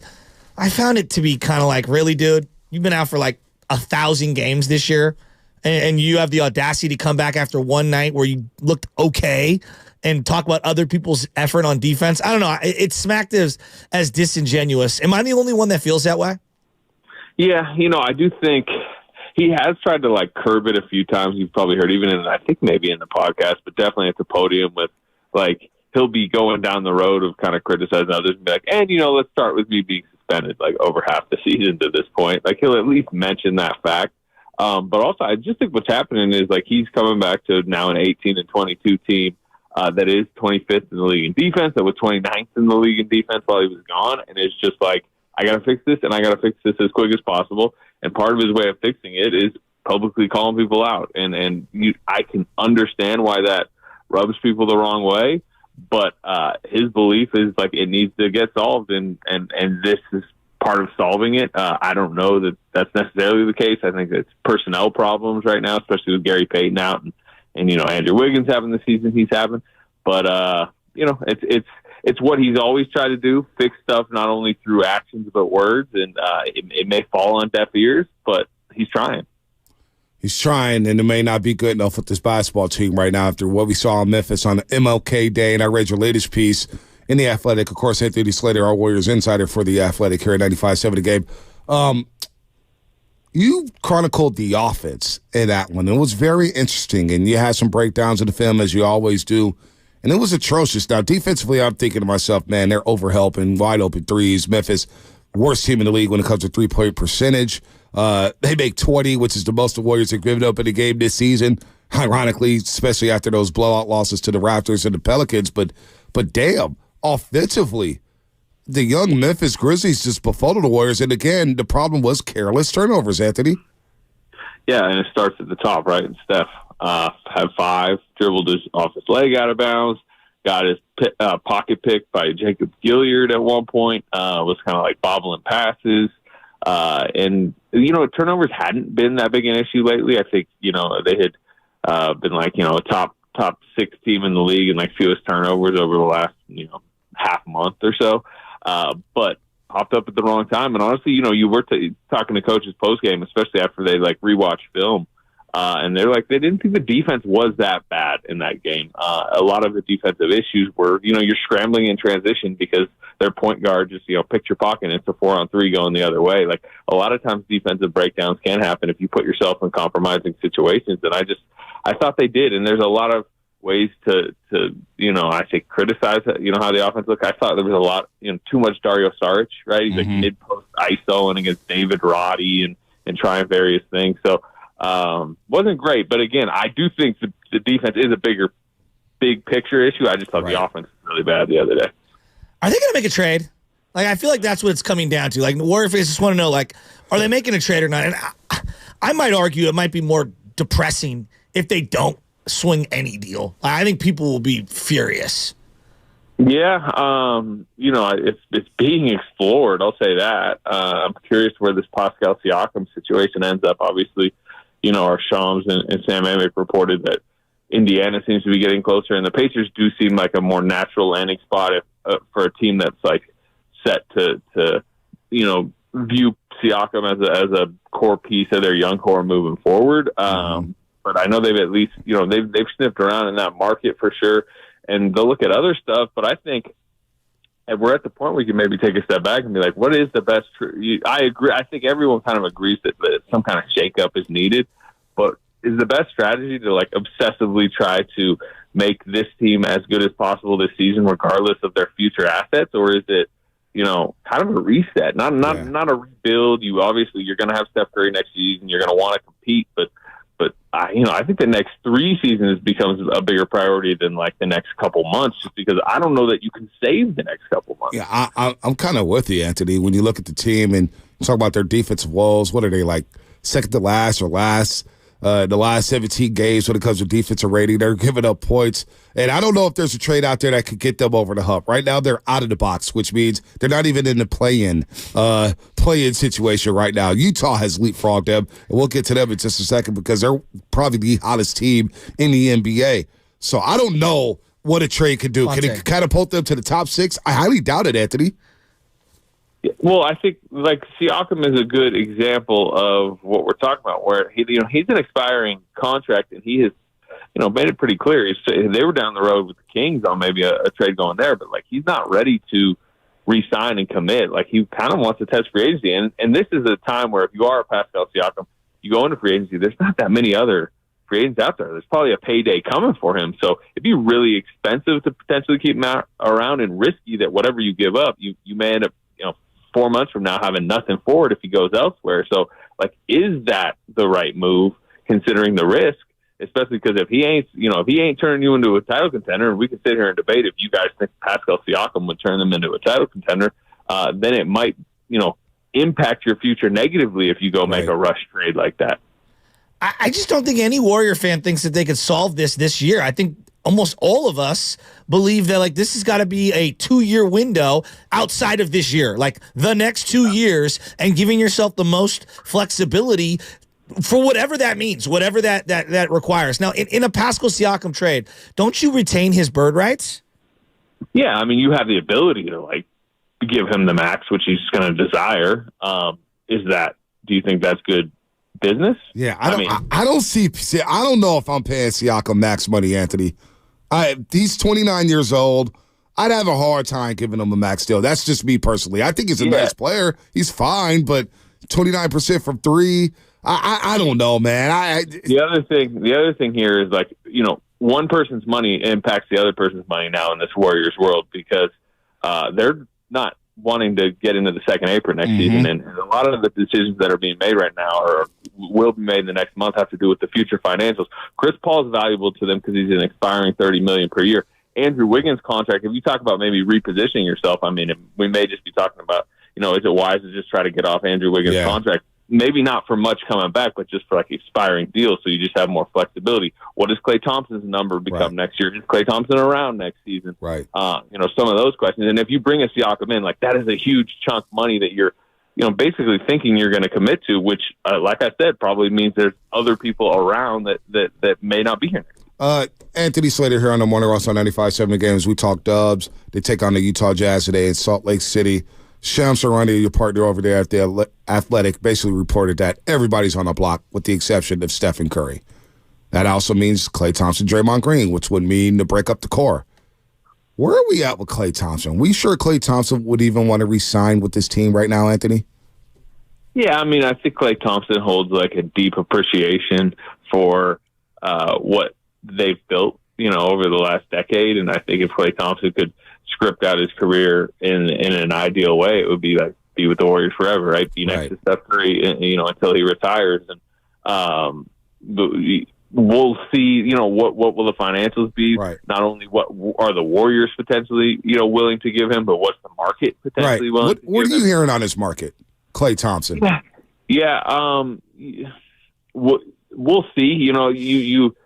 There's a reason to be kind of skeptical because the way at times he's played this season, his age, his injury history, all that. But then it's like the fact is he's still an elite 3-point shooter that can get going. He has that championship medal that I do think attracts like young teams. And you look at, Houston, for example, what they did this summer. They cashed out Fred VanVleet. They tried to cash out Brook Lopez. They gave Dylan Brooks, $20+ million a year. And that's the type of team, like if whereas at this point last season, you didn't know Houston was going down that path, right? All you heard was, I don't know, they don't know what they're doing. They don't know who their coach is going to be next year, and they probably are going to try to go get James Harden. Well, they completely shifted once Ime Udoka got in there. So I don't think we know, because I think Klay Thompson is going to need a team like that in that type of situation. It's like, look, we got cap space to play with. We're trying to speed up the timeline. We want to get a veteran in here with championship experience who can hit a bunch of threes, be super competitive, teach our youngsters some stuff. And maybe they do, give him way more than the Warriors are willing to give him and pry him away. That's the situation where I do think maybe it is possible he's gone. But at the same time, my guess still at this point is he's back on a reasonable contract because I think the market will be suppressed enough. And I think there's still enough of a desire to keep the partnership going because of what it means to both parties. But we'll see. Where's Steph at? Like, what are you hearing about Steph Curry? Bonte and I were just kicking it around, like, hypothetically, all these superstars tend to get frustrated, it feels like, and he's so rare. He has never gotten frustrated and wanted to leave. But he can't be happy right now, right? Like, what is Steph thinking? Well, I mean, obviously he's frustrated with the record. He's frustrated with the team's play. I don't think he's been, that excited about his individual play over the last month, right? The shooting percentages are down. I don't think he's had some terrific defensive season. But also, one thing you say, like Steph Curry kind of like greenlit this roster construction, right? I think we all know like he was at least nodded in agreement on the Chris Paul, Jordan Poole swap, and he wanted more veterans. And he wants Draymond Green around. He wants Klay Thompson around. They were really excited about what the front office had delivered them from a roster standpoint preseason, right? I mean, we all remember this. So the fact is, like, the team that they thought was going to perform hasn't been performing. So it's difficult for him to go, however you want to term it, like LeBron James on it, and either try to get out or demand all these type of changes. And the other thing is that's just not his nature, right?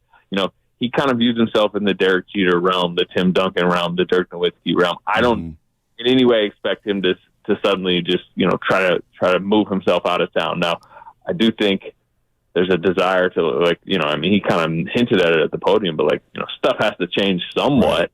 But I think there's a commitment long term that he still wants to be with the Warriors and figure it out here. Yeah, we were just kicking around like, what if he does get disgruntled? Because things shift quickly with these NBA superstars, and you would know better than anybody. You've covered this league for a long time, Anthony. Now we look at the Utah Jazz today, and losing to the Memphis Grizzlies, I just couldn't believe it. I mean, I'm not surprised with the way the season has played out for the Golden State Warriors, but still, it was basically the Memphis Hustle and the Memphis Grizzlies beating up on the Golden State Warriors and hitting threes left and right. G.G. Jackson is a name I'll never forget now because of that game. Now you play Utah, another young team with athleticism, rim protection. It feels like everybody in the West ahead of them has some sort of rim protection that the Warriors don't have, and they're the hottest team in the league. So everybody that was talking about Lauri Markkanen being traded, what is Utah going to do now? Because they won 12 or 14, Anthony, and they beat some big boys. Yeah, they had this type of record this time last season, and Danny Ainge was like, man, don't care. Like, traded Mike Conley, traded Jared Vanderbilt, right? He was and basically take their season in a sense. Like, so the sense you get is this Utah management, which is in like a multi-year, rebuild right now, is not just over the moon because they, like you said, they've won 12 or 14. So I don't think they're going to just, try to chase the 6th seed, but right now they're definitely playing better basketball than pretty much anybody in the league, but certainly the Warriors. They've now leaped the Warriors by a few games in the standings, which again makes tonight kind of a big game. But I was on last week and we were talking about how big the Pelicans were. Right. What happened that night? Yeah, they got smoked. Yeah. No, I mean, look, I haven't looked at the line. Maybe you guys know it. Like, I'm sure the Warriors are like dogs tonight. Oh, my gosh. Oh, man. I'm going to check it out right now before you get off the air, Anthony. The Warriors are actually 3.5-point underdogs, which is surprising to me. That's lighter than I would have expected, right? I would absolutely with the way the Warriors are playing. All right, finally, before we get you out of here, Kuminga, what's going on with him? He's playing some damn good basketball. All the Wiggins minutes, and I'm with you on the Wiggins contract. Maybe you just move off of that because Kuminga's playing so well. I mean, the guy's balling right now. He's been their second best player over the last 2 weeks. By the way, not only playing well, but like extension eligible this summer. And it wouldn't kick in theoretically for 2 years, right? You still are on the rookie deal in your 4th year, but decisions are coming on his financial future, which is why I think you felt some urgency from him this season to figure out where his career is going. Number one, but two, I think it complicates the calculus at the deadline with this whole Wiggins Kuminga. They can or can't they play together? Because if you can get off the Wiggins money, suddenly you're freed up. Yeah, go ahead. No, I was just going to say, what do you hear about Wiggins? Now we're here. I know we're going to get you out of here. Love is like, we got to let him go. We got to move on. We got to give out this Chris McCaffrey, qualified people for Chris McCaffrey jersey and all that stuff. We got some special things happening in a second. But Andrew Wiggins, I mean, the guy, Anthony, I don't know what I'm going to get from the guy every single day. What has happened to Andrew Wiggins? I mean, he's obviously having the worst offensive season of his career, so this is that's all. Yeah, this is abnormal. But as far as what you're going to get every night, I mean, talk to Minnesota people, right? This is what they were screaming for years. It's why the Warriors got him on such a discount. He did, as I've said before, he kind of turned into Kawhi Leonard for 2 months in the playoffs and got the Warriors about as valuable a title as you'll ever see, right? I mean, we all know they don't get it without that, but in some ways, this has kind of been who he's mostly been for his career. Now they need his offense to just turn back around. Because even in Minnesota, when people were frustrated with his day-to-day play, he was still 18 a game on decent percentages. That's gone right now. At a time in his career you wouldn't expect it to be, right? He's in the middle of his prime. Yeah, it's sad. I don't know what the hell to do with him. Anthony Slater, follow him at The Athletic. Follow him on Twitter. He's our 95.7 Game Insider. He does a great job with the best beat writer out there in America, I believe, man. He gives you everything, breaks down the field, breaks down what's going on with the game. And they have a tough time today in Salt Lake City. Stay warm, my friend. All right, fellas. All right. You bring up Andrew Wiggins. And thank you, Anthony Slater, there. Of course, courtesy of the Boxer Girls and Guest Line. You want to know why the NFL is just the king. I mean, clearly the scarcity of games, right? The way that the sport is gambled on, the fantasy, all that's baked in. The way it's presented. The presentation is next level. But Bonte, the number one thing, to me, is the relatability of you could get cut at any moment. Yeah. You could be out of a job in a heartbeat. We like urgency. Okay? Peyton Manning went from MVP season. I mean, he was incredible with Denver. One bad year of slippage, his career was over. He's one of the greatest players of all time. Major League Baseball, there are guys like Anthony Rendon's a great example, making hundreds of millions of dollars, and it looks like he doesn't care. Yeah. Now, that's not fair. He's been hurt, whatever.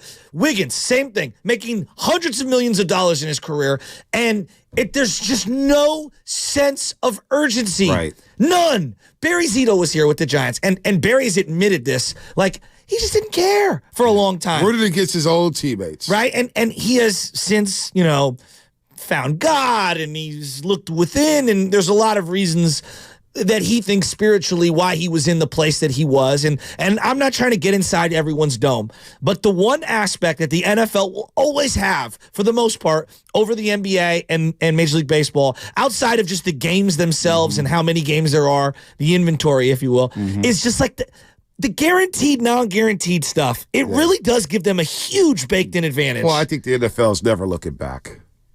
The NFL is never. They will be king forever because of the urgency, because of the physical. We like physicality in America. No doubt. We like the violence of it, right? The urgency. Getting together one week to build up to football games, and then you get the tailgate. You can actually plan road trips around it. Like in the NBA, some people, like there's some Warrior fans out there that like go to New York City when the Warriors take on the Knicks, and they'll go on the East Coast swing or whatnot, or they'll travel down to SoCal to watch the Lakers and the Clippers when the Warriors go take them. By the way, Intuit Stadium, Intuit Arena, whatever it's Intuit Dome, what the Clippers are building, looks freaking sick. They're going to have one side where it reminds you of soccer, where it's all home fans. Oh, nice. And it's going to be incredible. They're getting the All-Star game a year after the Bay Area does in 2025. But that urgency that football creates, the one-and-done nature in the playoffs, where even in the NBA playoffs, you get the best of sevens. And we love best of sevens. We love the narratives of a series and how it could swing on one game or one shot. We think about the Sacramento and the Warriors series where Harrison Barnes, if he makes it, they're up 3-1. He misses it. Boom, you got a whole new series, and now it's the best of three. But the football regular season, like, games matter. Every single game matters, whether or not you want a home field advantage, especially with one bye week now. Now it's the race to the number one seed. So the NFL is always going to be king. And now they're taking over the holidays. I mean, it is what it is. I mean, I look at like the D Ford situation. The Niners swung big. They traded for D Ford. He was okay. Like when he was out there, he was good, but he was okay for a couple years. And it's like, all right, you cut him and you move on. Now they had to pay, but he wasn't just hanging around for 5 years. Ben Simmons, I feel like, hasn't played in years. Right. Yeah, it did. You know what? What Steiny brought up, Wiggins is entering Ben Simmons territory. As bad as Wiggins has been, I don't think he's close to Ben Simmons. Okay, but Ben Simmons hasn't even played.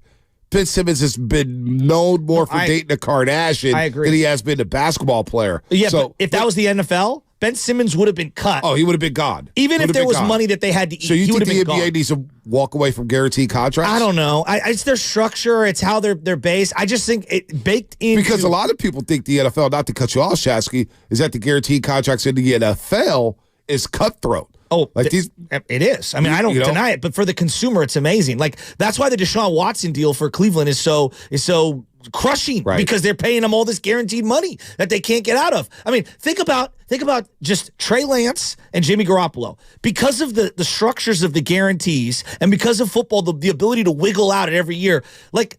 In basketball, you might still be stuck with Jimmy G on the roster. You might still be stuck because no one wants to trade and eat and swallow the money for Trey Lance. You were lucky enough to stumble into the Brock Purdy situation. I don't know. I don't know if that would work out the same way if it was the NBA structure of salaries. I don't know. Thank God it did. Thank God we're here. And thank God we're able to find Brock Purdy. This Andrew Wiggins thing, like, it's so strange. What happened?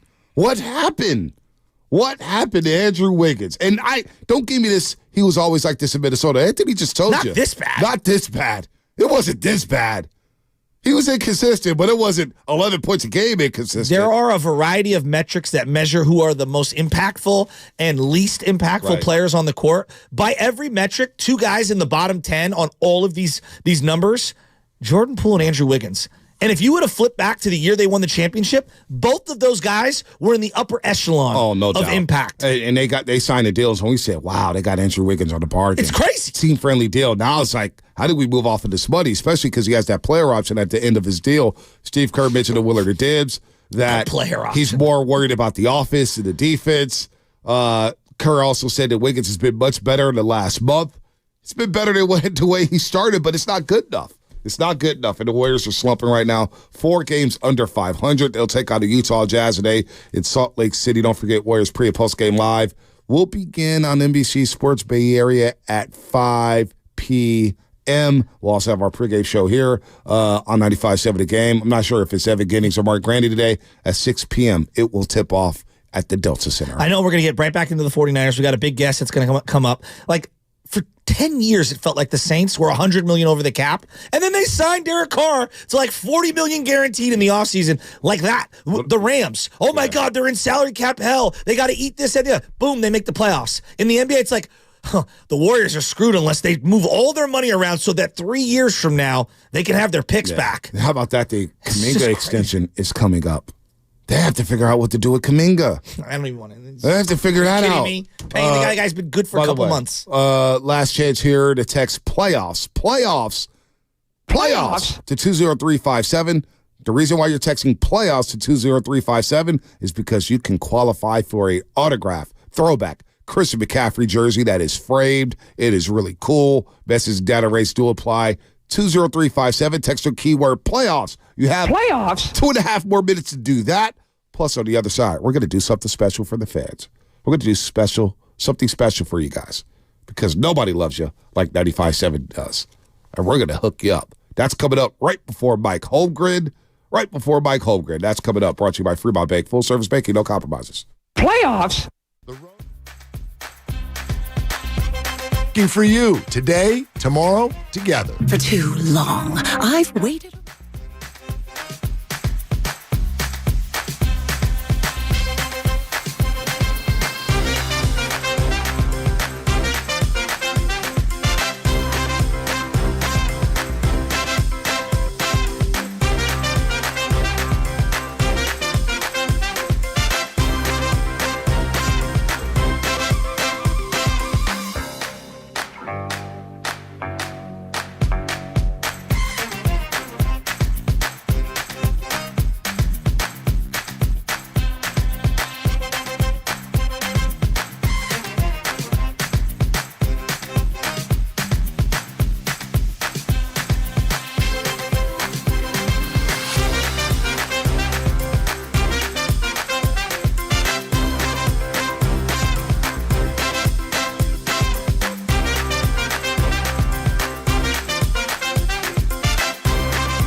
Now, back to the morning roast with Bonte and Shasky. So, since 2012, the Golden State Warriors have had 500 straight sellouts. That'd be the case Friday. That'd be the 500th consecutive sellout for the Golden State Warriors. Absolutely incredible. Dating back to 2012. So all of us here, we said we're going to do something special for you in the 8 o'clock hour. We're going to do it right now. All of us here at 95.7 The Game want to thank Dub Nation for representing and supporting the Golden State Warriors through thick and thin. And so right now, we're going to give out some tickets to Friday night's game against the Dallas Mavericks. The fifth caller on the contest line will win a pair of tickets to Friday's game against the Dallas Mavericks. Call our contest line right now at 415-523-4652. Again, that's 415-523-4652. Be the fifth caller, and you'll be part of the 500th consecutive sellout. Yay! So who says the Bay Area fans have fair weather fans? We support our teams no matter what. Now, the Giants are losing fans here and there, but you got to get some stars. Got to get some stars, Marhan. Come on. I'll still be there opening day. Yeah, I won't. No, opening day for baseball is just too much. Because damn well those fans will only care about being there for opening day. Well, no, I like to go. I'm just saying there's a lot of casual fans. They're got to be there for opening day. You're probably right. And it just gets too crowded. And I'm talk to me in June. That's where the real baseball fans lie. June and July and August, the dog days. But anyway, the Bay Area does support their teams, no doubt about it. Giants had a lot of sellouts for a long, long time. But the Warriors, 500 consecutive sellouts. That'll happen Friday when they take out the Dallas Mavericks. So be the fifth caller right now, 415-523-4652. You will get to see Luka Doncic. Sounds like he's going to be back. Kyrie Irving's playing well. Tim Hardaway Jr. just dropped a 40-burger. The Mavericks, one of the best teams in the Western Conference. Heard they were in on Pascal Siakam as well as the Indiana Pacers. So shooting the three ball really well. Yes, doing what the Warriors used to do. Yeah, it's going to be a tough game for the Dubs. Going to be a tough game. By the way, Dibs just texted me. Warriors Live with Willard Dibs at 5 o'clock. Make sure you don't miss that. Willard and Dibs, 5 o'clock. They also get the Steve Kerr interview. Do a good job with that. Yeah, they do. Yeah, they do. I thought you were going to tease some Steve Kerr sound. No, because we have Mike Holmgren calling right now. Yeah, that's what I figured. I have a question for Mike Holmgren. Why'd you figure that? Why'd you think I was going to play sound? Well, I didn't know where you were going. I was just sitting here waiting, trying not to interrupt you. Hey, man. My vow, my 2024, kind of resolution to myself was to not interrupt you as much as I do. Oh. I'm slightly better. Boy. Like Harbaugh, I'm either getting better or worse every day. I do want to ask Mike Holmgren, a city boy question. He's a city guy, and he's got a lot of city connections, and a family that's near and dear to my heart, the Fahey's. There was a bar on Terraville called Fahey's. It is now Carl's Beacon, and I know the guys that run it. But back in the day, Mike Holmgren invited a bunch of his buddies from Fahey's to go out to Green Bay. And apparently there's a story connected to this, and I'd love to ask Mike about it. All right, well, you can ask him right now as he's on the line, courtesy of the Boxer and Girls and Guest line. Of course, Mike Holmgren, former assistant coach with the 49ers, offensive coordinator, won a couple of Super Bowls in, and, of course, the Packers head coach where he became the enemy. But they had some great, great teams. Won a Super Bowl in Green Bay. Also did a hell of a job in Seattle, and they got close to knocking on the door. And, look, man, now that Mike Holmgren's on the line, I'll never admit it anytime else. And, Mike, I don't want you to get fined even though you're retired. I got jobs in that Super Bowl with the Pittsburgh Steelers. I don't know what those referees are doing in Detroit, Michigan that day. Gosh, Mike. I'm surprised you kept your composure that day. No, you know what? I've said to many people I'm over it until it's brought up again. So thank you. So you know what? Let's just bring up the bar on Terraville then, Mike. Let's do that. Let's continue to keep it moving. Yeah, Mike, Fahey's bar on Terraville. I heard a story from a friend that they asked me to ask you about the time you invited some of the hooligans from Fahey's to come out to Green Bay. What happened? Well, those are my guys, and growing up in the city, and so I knew a lot of the guys, and so I invited them back to the game in Green Bay, and I think they had a blast, as the guys in Fahey's would, and so it was really nice to see them, and we had a party at Gil Haskell's house that evening. Oh, wow. And if you know that name, Yeah. Gil coached for me, and he went to St. Ignatius, and longtime NFL coach, good friend. Yeah, the Gil Haskell Trophy. Yeah, I have pictures of them all asleep on the couch at about 10 o'clock after the game. So, but, look at San Francisco. Still, I have my home in Santa Cruz, and I always take the kids up, my grandkids up. We go up to the city a couple times during the summer and take them for a tour. And then last year, I drove them by Lincoln High School, and I hear from the back seat, Grandpa, we saw this last year. So I do the same stuff all over again. You had to remind me that you went to Lincoln. I went to Washington, Coach. So, oh boy, Washington, yeah. Well, I'm sorry you had that experience, but the city is. There's nothing like the city. No, you're so right. You're so right. And by the way, Coach, we didn't lose a bell game during my time there. Although Lincoln, I think Lincoln is like 11 straight or something like that. But anyway, they're on a roll. Shasky was asking me earlier. The contrast and just the cities, Green Bay and San Francisco. You would know more than anybody being in Green Bay. And I'm looking forward to the schedule being released for next season because I want to make my first trip to Green Bay. I love the history of the game, love the history of the NFL. And just when you see Lambeau Field and the history behind it, can you explain the difference in Green Bay and how that stadium's just in the middle of the neighborhood and how that fan base I think they're America's team, not the Dallas Cowboys, Midwest, Vince Lombardi, Mike Holmgren, all the great quarterbacks up there. Can you explain what makes Green Bay so unique? Well, guys, when I went there, and I remember flying in to my interview there, and it was cold, obviously, and there was some snow on the ground, and I'm thinking to myself, is this the right thing to do?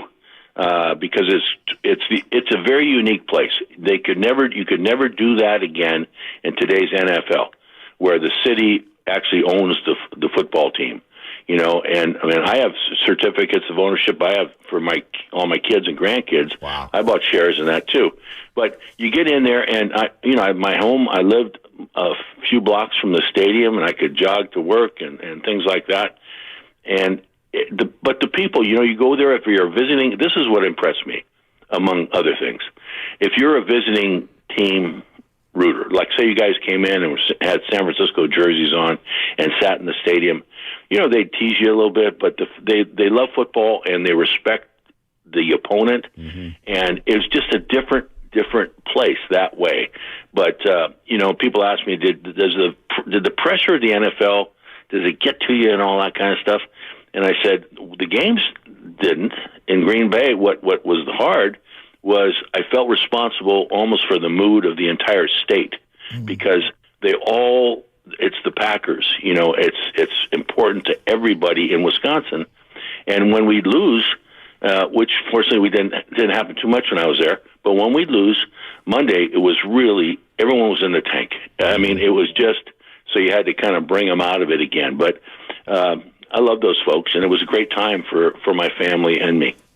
When I look at these two teams, I'm looking at the two quarterbacks, obviously. You've talked to us at length just about how when you're a head coach, when you're an offensive coordinator, you're a teacher, and you're trying to teach these guys. And both these guys came into the league very differently, Jordan Love and Brock Purdy. Just your thoughts on Brock Purdy, though, to start with. I mean, he feels like a guy you would love to coach. Oh, no. I mean, I watch him play, and everyone knows his story of being the last kid drafted and all that kind of stuff, so there was a reason that happened. I used to analyze quarterbacks as my job, and, there's certain things you look for, and so there's a reason he was picked later. But, it was the perfect fit, I think, with Kyle and the people around him. But then now he doesn't get enough credit because he's a very accurate passer. He's a tough kid mentally, and he's just going to get better. I mean, I always said that a quarterback, if he can stay with the same coach and the same coordinator for a couple of years, he hits his stride in year 3. It takes that time to mature and to get ready to play.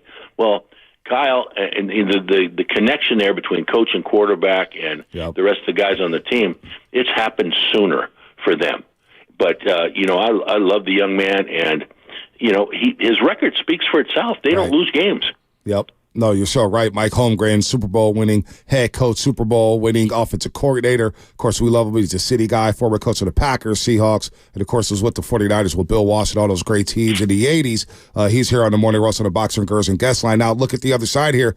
Matt LaFleur and Jordan Love. And midway through the year, there's a lot of rumblings coming out of Green Bay, a lot of rumblings nationally like, boy, is Jordan Love the guy? Is LaFleur any good? Is he a good coach without Aaron Rodgers? I think they've proved that they have something cooking up there in Green Bay.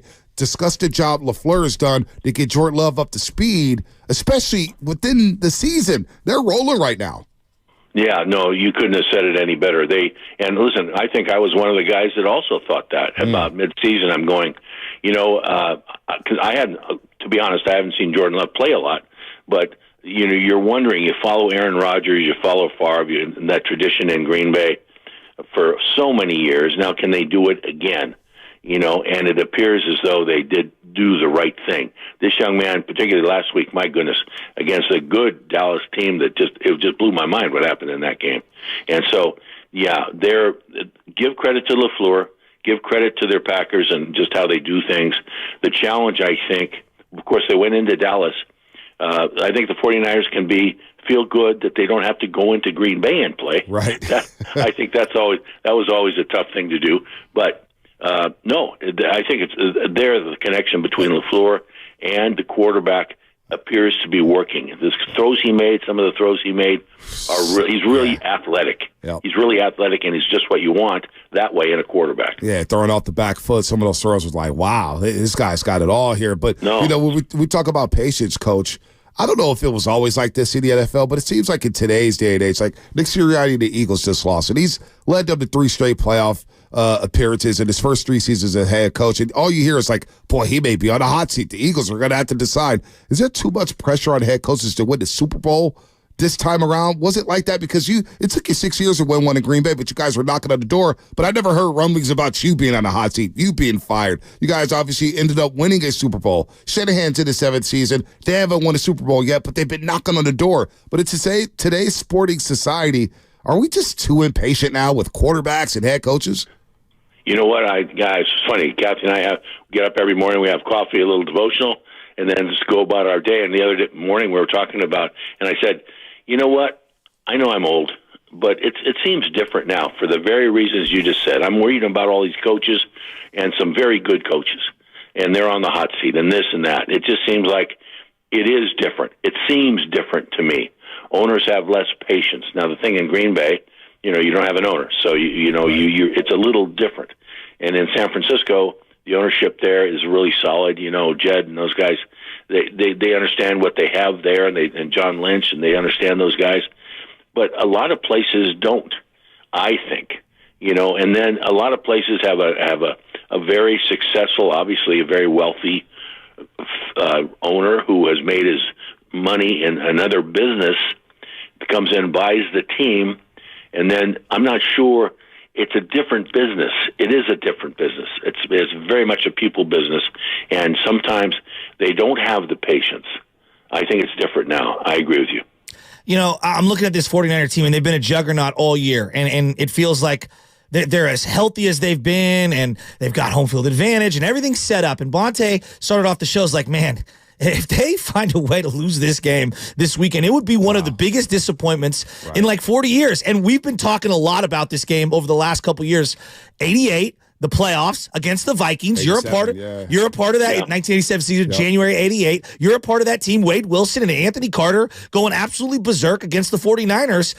Looking back on that game, was there something that the Niners didn't do or prepare themselves for? Was it just an outlier game? Is that the playoffs? Like, I'm just worried about the Niners in this matchup. They were an 11-point favorite in that game. They're almost a 10-point favorite in this game. And I'm worried about us maybe not being ready for this Green Bay team. You know what? That game, I do remember that game. And I remember, we had the first round bye. Minnesota was the wild card. And Minnesota was coming in. So we were feeling pretty good. But I remember Coach Walsh for 2 weeks. We started practicing 2 weeks, and we banged it for 2 weeks. We really did. And I thought one of the reasons in that game is that we were ready to play the game on Wednesday, but we still had to practice 2 more days, and that's the way he approached that game.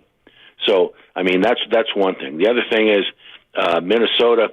I remember early in the game, Anthony Carter was running a slant, and Ronnie Lott usually lights that up. Usually just lights that guy up. And he caught a pass, and Ronnie just kind of tackled him. And I'm going, that's different. That's different. But that was that game. And it was a close ball game. But they, and then right after that, Coach Walsh was very upset with everybody. And he wanted the consideration of trading Joe. Yeah. I'm going, I'm the quarterback coach. I'm going, what? Huh? We can't, please, come on, we can't do that. And so we went to the combine, talked to a bunch of coaches about trading. They didn't believe it either. We didn't. Thank goodness. Yeah. We didn't. But, that was the reaction. A very, very, you're right. They should win this game on Sunday. When are they playing? Saturday? Yeah. Sunday? Saturday. Saturday night. Saturday. Yeah, they should win the football game because of all the reasons. They are really good. Yeah. They are really good. And so it would be a disappointment. The only thing around here that even comes close is, like Alex and Kaepernick, but the Montana and Young thing and just the dynamic of that, of one guy trying to ascend who was a number 1 overall pick, Montana who had already won 2 Super Bowls. You were there. You had a front row seat to the entire dynamic. The coach, I'm sure you guys are part of the staff are debating this in the room. The Niners just went through this with Jimmy G, Trey Lance, Brock Purdy. Walk me through these conversations when you're talking with Bill Walsh. Like, what did it look like with Shanahan and John Lynch and even Jed York, the owner, and part of the staff? What do these conversations look like to us fans when you guys are breaking down who is advocating for who in the room as to who the starting quarterback would be? Because I find it hard to believe all these conversations of Tom Brady and this, and they stuck with Brock, and they hit a grand slam here. And I don't think enough credit is given to the dialogue behind the scenes. No, I know, and if people really knew the real dialogue, there was one evening when we were not playing well, and it was my last. We wound up. That was 1980 when we went to the Super Bowl. We wound up going to the Super Bowl. We had just lost to the Raiders in a stinker, 9-3 or something. Yeah, I remember that. So Bill, you remember that game? And then, so Bill, Monday night we had dinner, tables, wine glasses, all this stuff in Mr. DeBartolo's office. It was all set up, and I go, what? Because normally we're paper plates, and you're in your coaching shorts getting ready for the next week. We go in there, and Bill went around the room to each guy, says, what's wrong with the team? And they went, and guys would say, well, the left guard, I remember Bob McKittrick, the left guard pulled, and then someone with the receiver dropped this ball. And I'm thinking, no, because Steve and Joe were going back and forth during the games. Bill was playing them that way. And I finally got to me, and I said, Coach, I think you're the problem.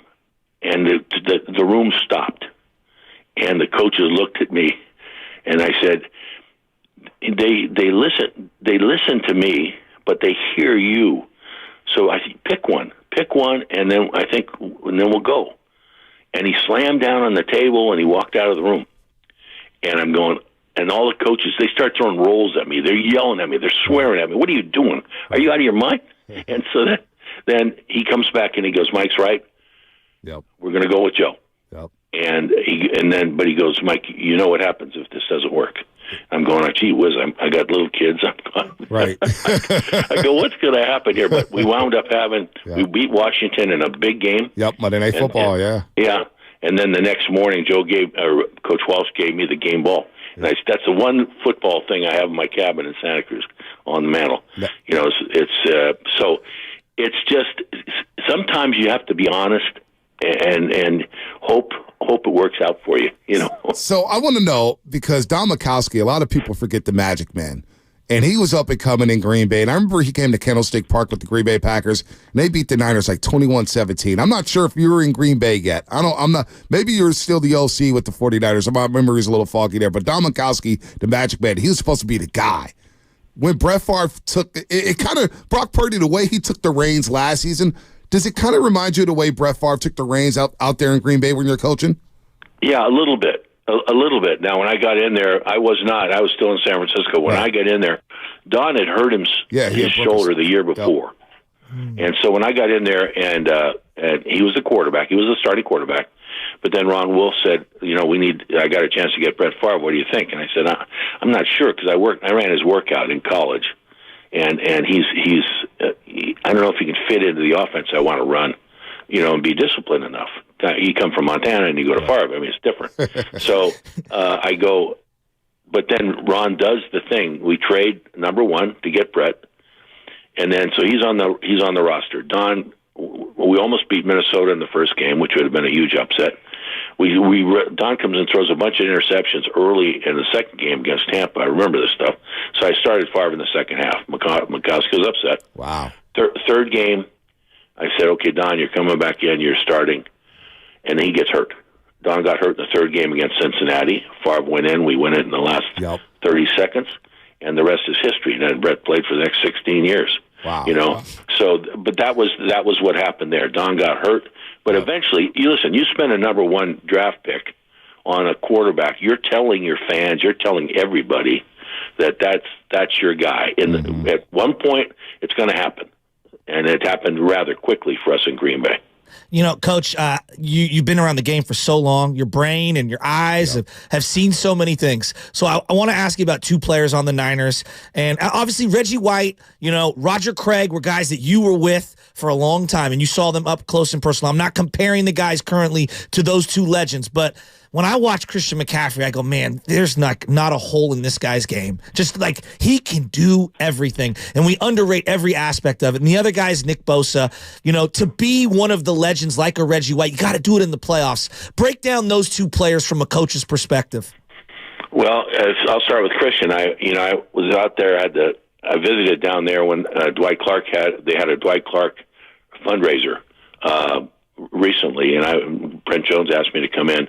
So I got to see the old guys, and then Christian showed up. And so I talked to him because I knew his dad, and I agree. When I watch him play, I have no idea why Carolina traded him. That's the first thing. And he can do it all. Yeah. He can catch in the way he does. He's a leader. So he's as good a back as I've seen in a long, long time that can do everything. As far as Bosa, same thing. If I am playing against a Nick Bosa, then you have to take a couple of guys to block him because he can disrupt you by himself. And so, yeah, he's a little different size than Reggie was, but he's a great pass rusher. He's relentless. He's just a really, they're great football players. That's what I mean. The 49ers, Deebo Samuel. You go through the roster. Kittle. I mean, they got guys that are really arguably the best at their position in the league, and they have more than a couple. Wow. Coach, we could talk all day long. You brought up Reggie White. During the holiday, Shasky, I just watched Reggie White's 30 for 30 because I don't think people remember how good he was. And look, Mike, Coach Holmgren, we're in our early 40s, man. So we grew up watching the late 80s and the 90s, and Reggie White seemed like he always dominated with that club move. But just courting him to Green Bay, I thought was fascinating. And I had no idea the finalist for Reggie White was the Cleveland Browns. It's insane. The San Francisco 49ers and the Green Bay Packers. And I didn't realize how sophisticated Reggie White was with his religious beliefs. Yes. But you guys let him do what he did. And what a dominant player, man. So, no, we're not going to compare Bosa to Reggie White. I wanted to know because Reggie was the differentiator in a lot of games. I got to see that. I've heard a lot about the 33. I haven't seen it yet. But he made me laugh. He was really – I didn't think we could get him there. Yeah. He was going on the Goodwill tour of getting fur coats and all that stuff. And I made a comment to Ron. I said, what are we going to give him, a block of cheese? Yeah, I remember that. They mentioned that, Coach. They mentioned that in the 30 for 30. Michael's like, well, I guess we'll just go to a bar and just have a beer or something. This is all we have to offer in Wisconsin. No, but he was a special man, and I missed him, and I still miss him. Yeah, we all do. Coach, we have a soft spot in our heart for you. San Francisco boy and somebody who's just a great football mind. We always appreciate spending time with you. Thank you.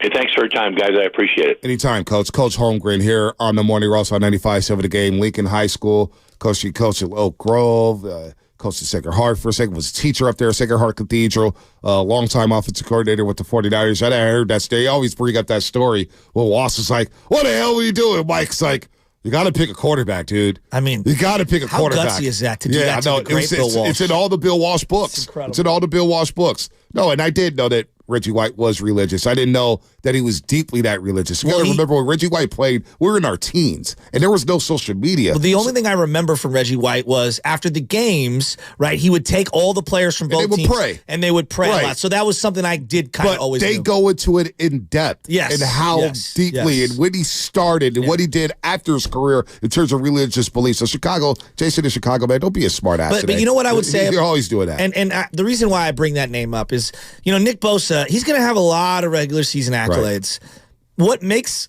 Lawrence Taylor, what makes Aaron Donald, right. What makes all of the great, Chris Jones, Reggie White, they have seminal playoff moments where they dominate in a fourth quarter to seal a game to advance their team. Now, Bosa's had some moments here and there and a couple of runs, right. But if they want to go where they need to go, they need the best version of Bosa to date. Reggie White in that Super Bowl against the New England Patriots dominated. I mean, he just took over the football game. There was like 2 straight plays he had sacks on Drew Bledsoe, and he just dominated. Bosa after last postseason. There's a lot of Niner fans. We all have short-term memories when it comes to sports, right? It's what have you done for me lately? Mm-hmm. What Bosa did last year, the postseason, was next to nothing.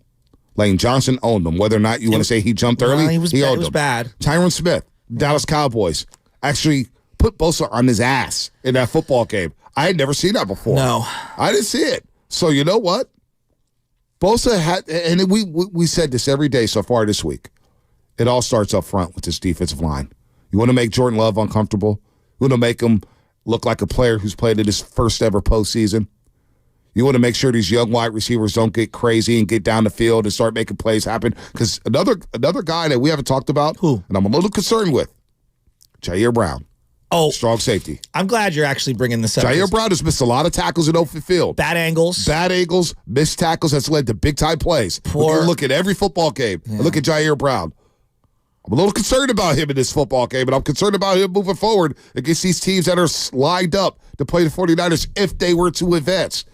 Nick Bosa has to help out Jair Brown. How do you help out Jair Brown? You got to get to the quarterback, and you have to be relentless on the run game. You have to contain Aaron Jones and keep him inside, keep him down middle so Fred Warner and, of course, Drake Greenlaw could clean it up. So, and then, like, you're talking about like legends of the game, when you're comparing Bosa. We got some breaking news here. Breaking news out there. Sorry to cut you off, Zach. 95.7 The Game.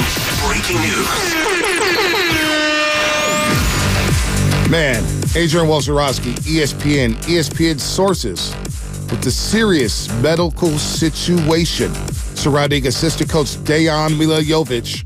The NBA is postponing tonight's game between the Warriors and the Utah Jazz in Salt Lake City.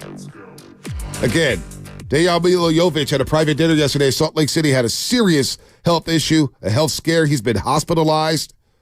The NBA has postponed tonight's game between the Warriors and the Utah Jazz. Our prayers up go to Dejan. Our prayers up go to him. He's a great guy. Decky is a great dude, man. Love Decky. Good Lord, I hope it's not serious. Oh, my gosh. I hope he's okay. So no Warriors game tonight. And the NBA doing the right decision if this is serious than we all anticipate. Boy, if they're not going to play this guy. Oh, my gosh. Poor Decky, man. Poor Decky. Yeah, that's not good. My dad's in the hospital right now, and we've been going through it as a family. I'm gonna get a little emotional here, and I will say that I know a lot of people might not understand what it's like to go through trauma, but it's very difficult to try to balance your normal life and to pretend to move on and keep going when something comes out of left field that is serious and it's a health scare and it involves someone you love or someone you work with or someone you care deeply about. And if this is, obviously as serious as it all seems to be, then yes, the NBA is making absolutely the right move. Oh, boy. Absolutely. And all I can, and I'm not trying to push anything on anyone. I'm a religious person. I believe in a higher power. I'm sending all my, wishes and prayers and thoughts and everything in their direction, and I hope this man's okay. Dejan Milojevic, assistant coach with the Golden State Warriors, helped them win a championship back in 2022, works with the big man. If you see the big guy, he's always working with Kevon Looney. He's always working with Dario Saric. He's always working with the Warriors bigs. He was hospitalized last night in Salt Lake City, Utah, after suffering a medical emergency at a private team dinner. And so it's so serious that the NBA, moments ago, has decided to postpone tonight's game in Salt Lake City. It will be postponed as the Warriors tend to Dayon's medical situation. All right, Warriors get a day off. We'll see them Friday night against the Dallas Mavericks. I hope. My prayers go on with Dayon, man. You will know with your dad, man. And last Thursday was a very emotional show, especially with Steiny's situation as well. And there's just a lot going on, man. Here, it's been a weird start to 2024. It really has. Well, everybody goes through different things in life, and now we're here at real life stuff. Like my dad had a cardiac arrest during the middle of the show last week, and I didn't know if I was going to be able to see him alive again or not. And I know maybe the audience doesn't need to know every little detail and this, that, and the other, but I do feel like, now that the doors opened up, I've found this, show to be a respite and an area for me to kind of clear my head over the last couple of days. It's been horrible what we've been going through, and I pray every day that my dad gets a miracle and is able to come home one day and down the line.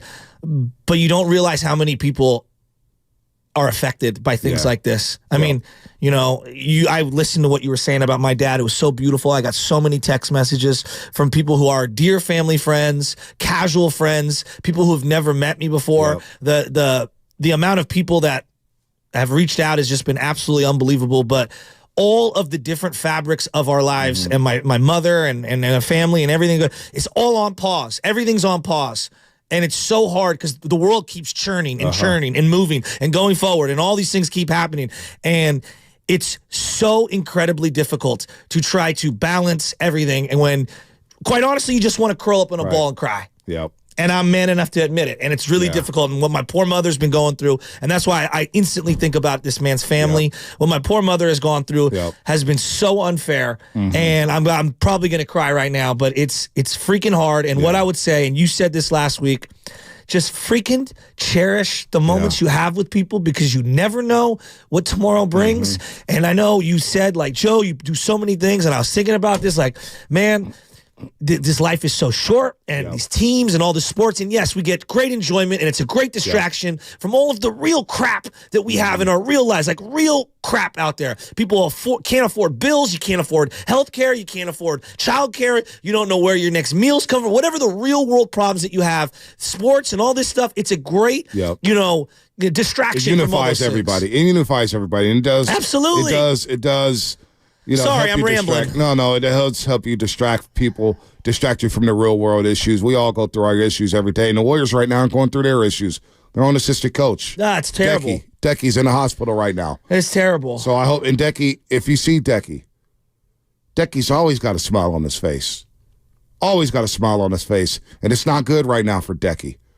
Oh my gosh! Oh man! These healthcare people that are out there, we did this during COVID, and it's like, oh, they're healthcare people, man. When your family member is in there, you realize how selfless and how giving these people are. When I say that these surgeons and these doctors and these physicians and these nurses are literally the Steph Currys of their profession. Yeah, they are. You don't realize how incredible they are and how amazing modern medicine is until your family member is in those positions. And I say it to every single person. I literally go to these people, I hug them, I say, I love you. I can't thank you enough. You are literally waiting on people who are knocking on heaven's door with hand and foot, like, help. It's unreal. These people we can't thank them enough in society. And anybody that does that profession, I know we goof around a lot. You people are literally saving lives. No, they are. It deserves a lot of credit, especially over the last 3-4 years with everything with COVID-19 and the pandemic and the way the hospitals got filled up with that. They've been going through a lot. Now, Decky's 46 years old. He's too young. He's 46 years old, from Serbia.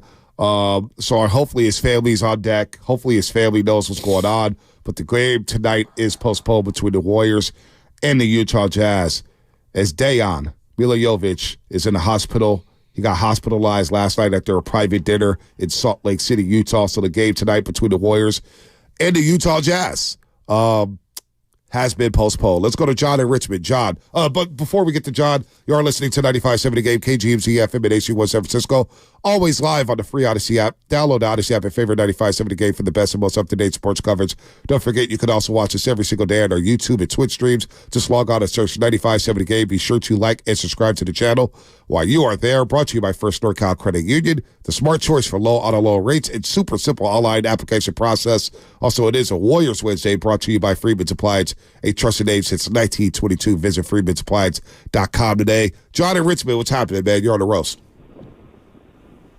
Hey, guys. I just wanted to say, show's getting a little emotional. I'm getting a little emotional. I just wanted to say how much the show means to me. I listen to it every day driving to work. I have a hard job. I'm a social worker for newly arrived immigrants, and it's tough. And, sometimes I wake up and I don't want to go, but, I hop in the car and I turn you guys on, and I kid you not, it gets my conversational juices going, gets my excitement up, it gets me ready for the day. And, I just want to let you guys know that, other than sports, you guys create a community, and the show means a lot to people, and it actually does have an effect on their lives. I just wanted to appreciate that. I love the show. Thank you, John. When he talks about community, Rob Brooks, who works with the 49ers, obviously at ABC, 49ers pre- and post-game show host, with Carlos Ramirez and Dante Whitner a couple weeks ago. We were talking about the business and everything going on, and he goes, Bonte, cherish what you guys have over there. He goes, what you guys have done from 6 to 10 a.m. has built a community. You guys have literally built a community. And I just sit back for a second and think about that. And I love working in television. And I love the fans who come up with me in television. But a lot of times when I'm out there chasing the Shasky and I'm at the gay house, the first thing they say is, I'm a roaster, B. I'm a roaster. Oh, baby, I'm a roaster. What's up with Shasky? Tell him we said what's up. You know what I'm saying? And I'm thinking to myself, when we first started working together, and we were at the Hilton Hotel doing the post-game show for the 49ers, I had no idea where it was going. I was down bad during that time. I didn't know where my career was going. A lot of things were happening in 2019. And that show kind of reinvigorated me in terms of radio and happiness and why I got into the business. But I never expected us to create something that we have created, the Doobie Awards. People reaching out, man, I want to be nominated for a Doobie Award. We did that. You know what I'm saying? YouTube. We look at the YouTube stream and the people are reaching out to us. I said, damn, I can't believe what's going on out here. It honestly blows me away when people, I could be walking down the street and people roll down the window, I'm a roaster. It's the best. Tell Shasky to stop worrying about everything. And I'm like, damn, it really resonates with people. That's why I think this show, we're a little different, man. I know. We are. We're just cut from a different cloth, man. We're maniacs. Well, and I think, as I share a little, I've been going through the best and the worst 2 months, 3 months of my life. Yeah. I mean, I welcome my own little boy, and my dad got to hold him. My dad's been in the worst health of his life. He's fighting for his life.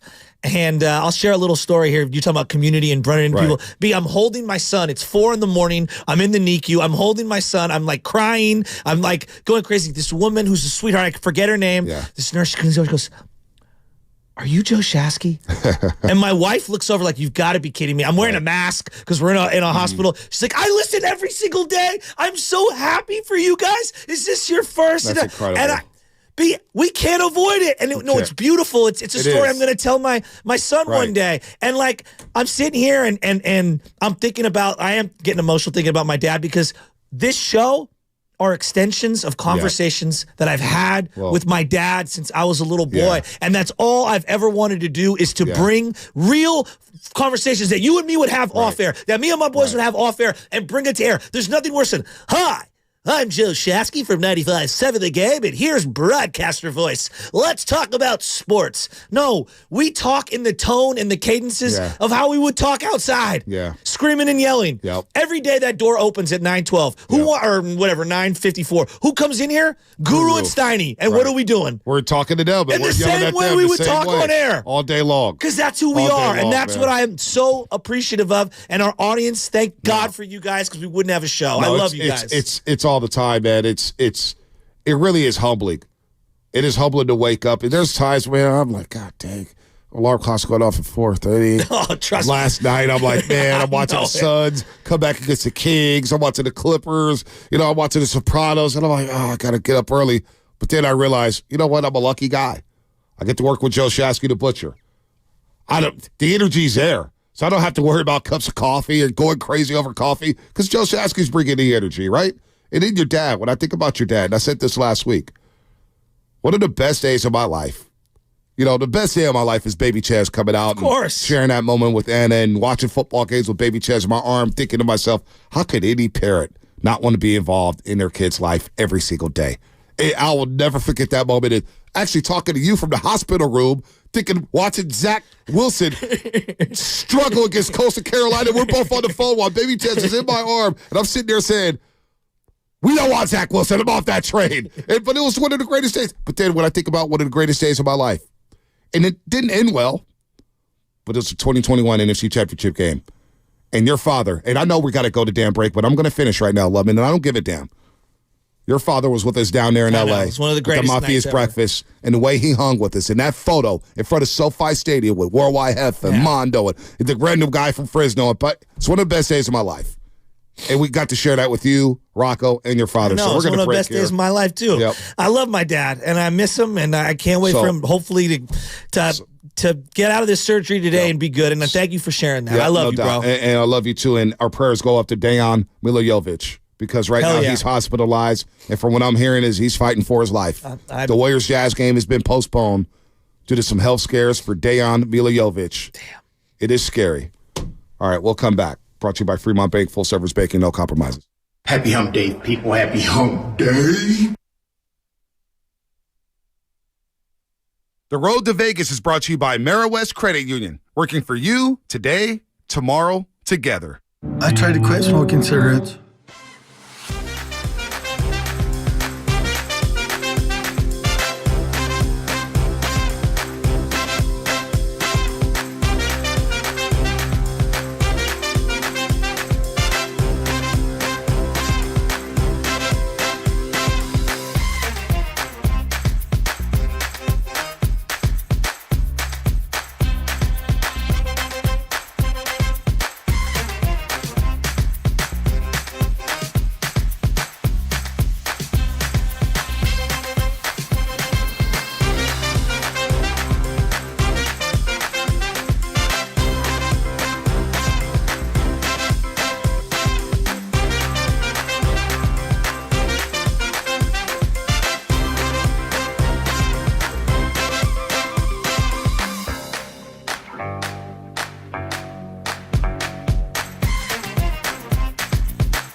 We'll play on Saturday against the Packers. All right, that was terrible. Niners and Packers. Green Bay sucks. Yeah, they do suck. They do suck. By the way, if you want to win a sweet autographed throwback Christian McCaffrey jersey, listen to the keywords. Now, we did ours for today from 7:30 to 8:30. We'll do it again Thursday and Friday. But you could also text a keyword to 20357 between 12:30 and 1:30, 4:30 and 5:30, and you can win. Yes, you could qualify once each show, so you have 12 chances all week. That's right. Let's roll. You got a chance to do it here on the Morning Roast. Of course, with Study Guru and Willard and Dibbs. Mike Holmgren, in case you missed the interview. Also, Anthony Slater. Anthony Slater is always good every single week. Shasky, he gives us some insight. He's great. Gives us some good nuggets. Our 95.7 The Game Insider, of course, covers the Warriors for The Athletic. He does a great job.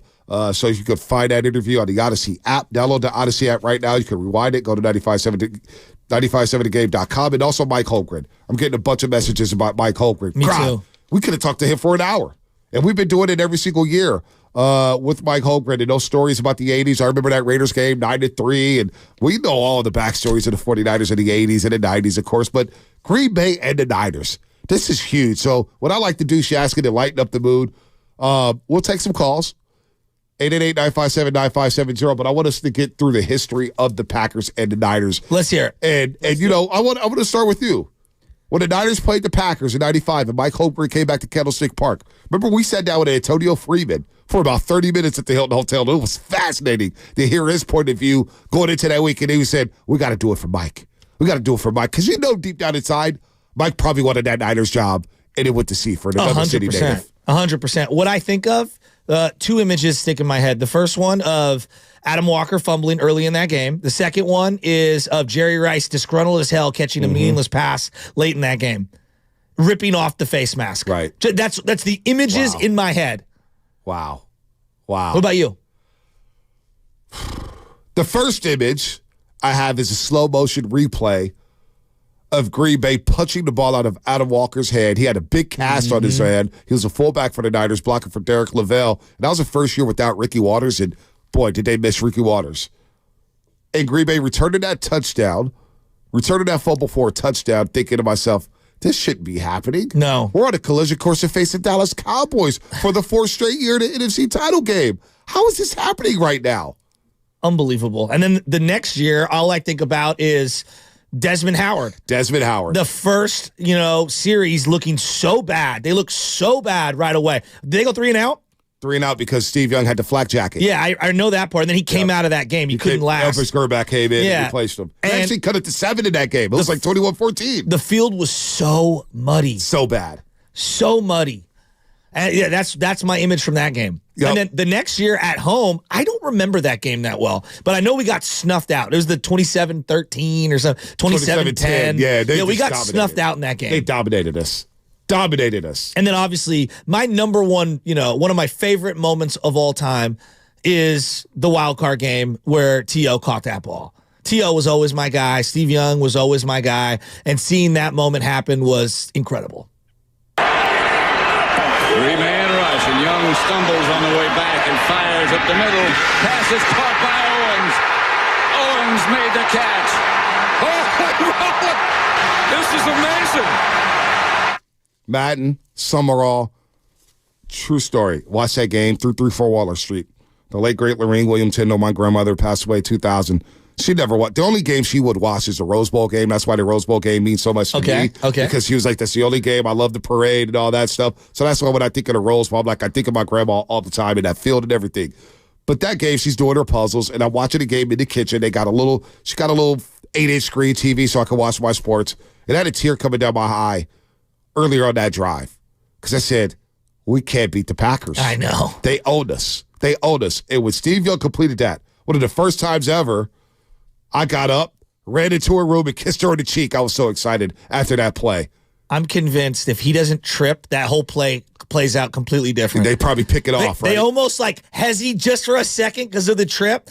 It was one of the greatest throws of all time. Pinpoint. It was unbelievable. And then T.O. earlier in that game, they had thrown to the sunny side in where the left field, center field bleachers would be. And I can't see the sun when he threw two back shoulder fades to him. And Brett Favre had that drive where he throws it to Freeman, and Darnell Walker actually had 2 picks, but Antonio Freeman used to be a Niner killer. And that play where he still was, I thought, boy, the Niners are going to the Super Bowl. They finally got the monkey off their backs. And the images of that was Mike Holmgren's last game coaching the Green Bay Packers. And Sharper's too, right? The safety? Maybe. I thought that he moved on after that as well. To the Saints after that or to the Eagles? I could be wrong. He may have. But I remember Brett Favre just looking so glum. He's just sitting there like, I can't believe I just lost. Sean Jones, when he went to the Packers, also killed us. Yep. I remember him distinctively. Oh, yeah, the former Houston Oiler. Him and Gilbert Brown eating our lunch. How about the Niners signing Charles Haley for that game? He wore 95. Yeah, remember that? Game. He came back in that game, and he got into it with Brett Favre a little bit. And Matt and Summerall Matt kept talking about it. Charles Haley, who just signed for this game, and it was unbelievable. Matt and Summerall, man. Gosh, Matt and Summerall was They're so the good. best. To me, that's the gold standard. How about this in 2019? No timeouts, and now inside of 2 minutes. Aired out downfield, and picked. Richard Sherman gets his 4th in his postseason career and ends this game. But the guy who stole the show is now down in Miami, South Beach, Raheem Mostert. It's George Kittle at the bottom. Somehow the handoff into the arms of Mostert. He's gone. Touchdown, San Francisco.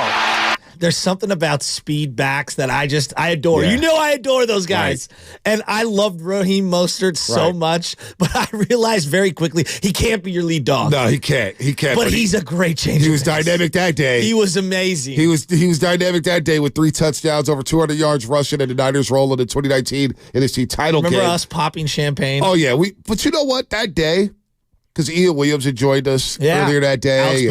Alex Boone. Damon came down. Yeah, we had the great photo right before. Yeah. David tried to bully us. He goes, I got to be off for the NFC title game. I was like, David, we've been down here all year. Where you been? So anyway. And Dibs took, I think, some of our free food, too.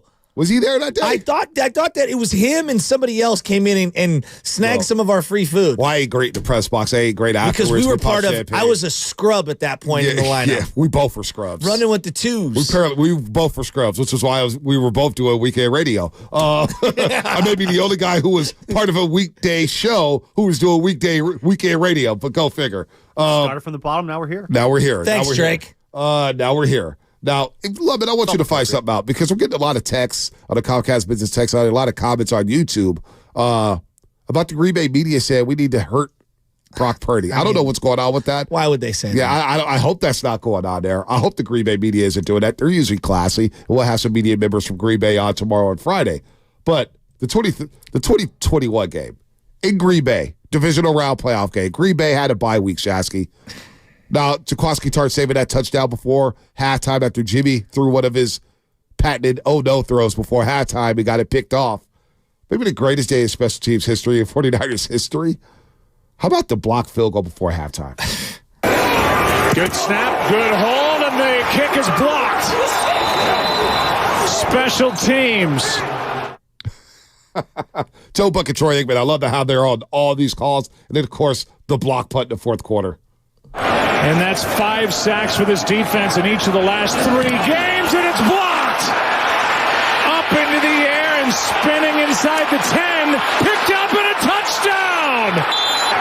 Hufanga got the return for the touchdown after the block by Jordan Willis, and the special teams. I contend it's one of the most exciting plays in 49er playoff history. It was. This is one of the most incredible things of all time. I love that win. I do too. And also I loved Aaron Rodgers on 3rd down on the next drive throwing a deep bomb when he had the under wide open. The crosser wide open against K.Y. Williams. Jimmy Garoppolo was terrible in that game. The Niners were they did nothing offensively. It was Debo in a cloud of dust. It was so bad. It was not good. I'm telling you, it's one of the most improbable wins in Niner history. It was. What about this one? Phil Dawson. Remember this? Phil Dawson. It Francisco moves on as they win here at Lambeau Field. Dawson ends it with a 33-yarder.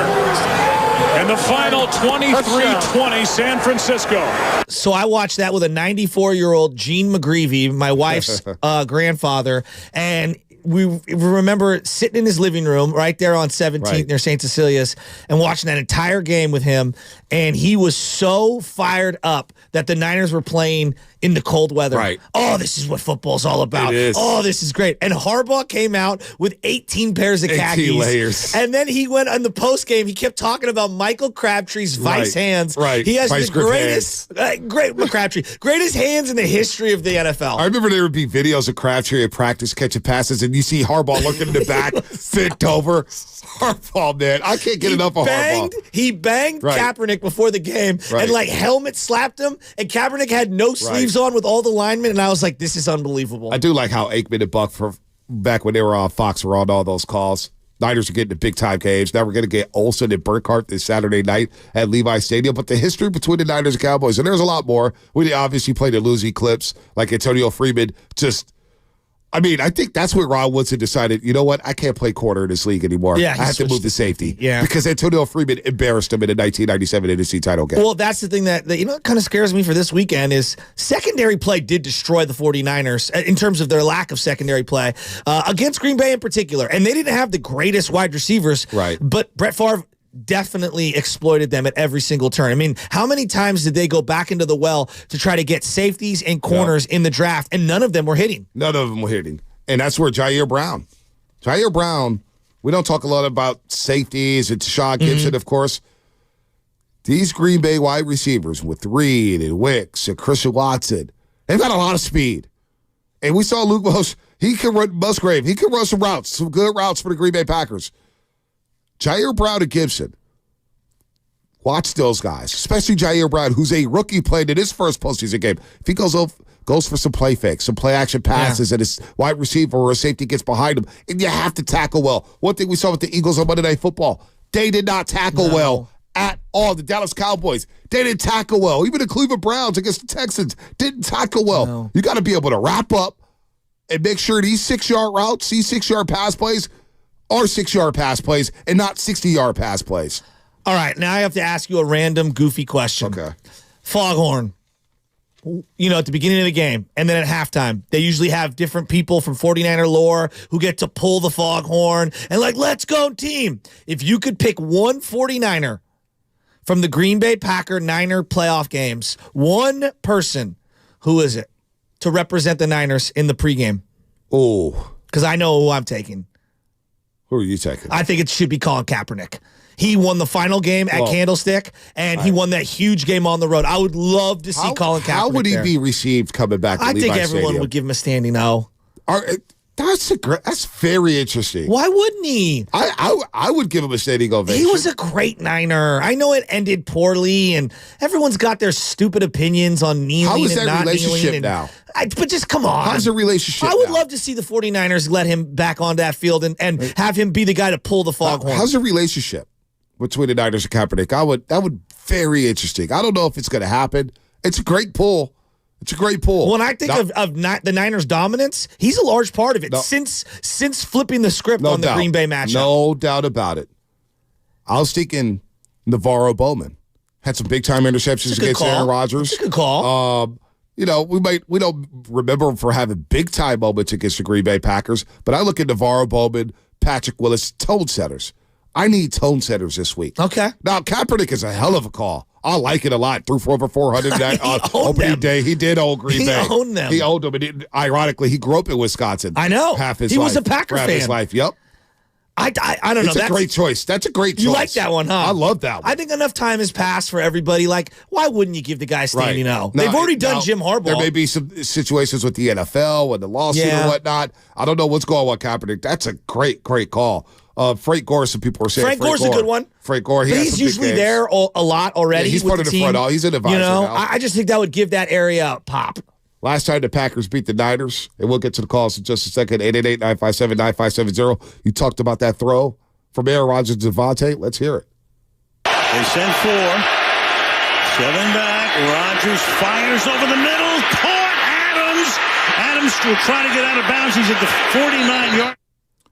Aaron Rodgers and Devontae Adams, Al Michaels on a call Sunday. That was when he cared. Yeah, that is when he cared. Oh, the BS that's outside the building. Hey, Aaron, that's all you, buddy. No, I meant Al Michaels. That was when Al Michaels cared. No, I mean, Amazon Al Michaels. The score is. And then we always say we don't want it to come down to kickers. Well, it came down to kickers that day. Crosby to try to win it. And the kick is good to win the game. The 49ers couldn't take enough time off the clock at the end. Yeah, there was bad clock management by Kyle Shanahan at the end of that football game. Even the kickoff, maybe you do a short kickoff. Terrible clock management by Shanahan. He's got to be better in that department this week. There's no doubt about it. LaFleur did a great job running the clock last week. They took their time on offense, the Green Bay Packers, and keep the Cowboys off the field. But even Collinsworth, I hear Collinsworth now. Collinsworth is starting to lose a little bit. Oh, I've been over Collinsworth's weak. I've been over Collinsworth. He's going to lose it too. Let's look at this offensive line play right here. I mean, look at this. Who's the backup quarterback for the Bears this year? For the Bears? For the Bears. Oh, yeah, the random guy. Guy. He had the one win and then lost everything. What was his name? Bayesian? I don't know. But anyway, his dad was like an arm wrestling guy? Yeah. Well, Collinsworth was like, Justin Fields is sitting back right now. He can learn a lot from this kid. I'm like, don't be disrespectful, Chris. Tyler Badgett? Badgett? Yeah, Badgett. Yeah, whatever his name is. Oh, Justin Fields can learn a lot from this guy. It's like, dude, stop. But, come on, Collinsworth. Stop the cap. Let's go to Lewis. Lewis in Richmond. Lewis, what's happening? What's up, Lewis? Hey, guys. I called a couple of days ago. I'm Berkeley, but I work in Berkeley because I work for the city of Berkeley, work for Public Works. I'm a street sweeper. So, and I work graveyard shift. So that's why I'm off early in the morning. Nice. I used to listen to you guys in the afternoon, Joe, Bonte. But what I called to say was that, Joe, I didn't get a chance to say it the last time, but I'm so glad that your dad is okay, because I told Bonte, I shared my story that my mom passed on the 24th of December. So, cherish those moments, man. I'm glad you and your dad are so close. There's nothing else I can say. You know how it goes. So, man, just cherish those moments because they are priceless. That's all I got to say, man. No, I'm with you on that. It's something that when you're young, you think you can live forever and you could do a million things. And my grandfather, he's 87, 88 years old now, and he always has this line that he says, Joe, if you don't get around to it, there won't be enough time to do it. Yeah. Or maybe I'm messing that line up, Grandpa, and I apologize. But that's kind of how I try to live my life. Yeah. And maybe it's the OCD. Maybe it's the attention deficit disorder that I have. Maybe it's the lack of never wanting to sit down. I don't know what it is, but... Are you like Anthony Jr.? I just need to keep going, I need to just keep plowing. I got a lot of things I want to accomplish, and I'll rest when it's all said and done. Yeah, no, but I'm with them. You got to maximize the now. You do. My father and my brothers, we had a great lunch yesterday out in San Leandro. And they're like, we got to do this once or twice a month. And I was like, absolutely. I like that. It was very refreshing. My nephew Malcolm was out there. Malcolm's laughing and stuff. And I'm like, yo, go back to school, man. Go finish up strong, man. Go live your life a little bit. The Bay Area is going to always be here. But it was a good lunch. Good lunch. My pops is running stories left and right. He always tries to steal the show. But it was a lot of fun. And that funeral, my dad said, we got to stop sweating the small stuff and maximize it to that point. And a lot of things have been happening. Lewis called us. He did call me last week, and he shared that story about his mother, man. I felt so damn bad for him. But, every day, we got to make every day great. Every day great. We got to maximize it. And you know what? Sports, it helps. It does help. Thank God for sports. Thank God. I don't know where I'd be without sports. Honestly, I'm going to go to Mills High School on Saturday. They're going to have a pancake. We're going to have a raffle. We're going to eat pancakes from 9 to 12 p.m. At Mills High School. We're going to fund money for their athletic program. And it's more of an academic school, but, girls basketball is really good there. And I just want kids, without youth sports, I wouldn't be where I'm at today. I wouldn't have that outlet. Going to St. Mary's Park. I know you went to St. Mary's Park. You would have that outlet, that you needed to get out of the house and kind of get away from things that are going on with your family, things that are going on with my family. So that's why I love sports so damn much, man. That's why during the pandemic, I didn't know what I was going to do.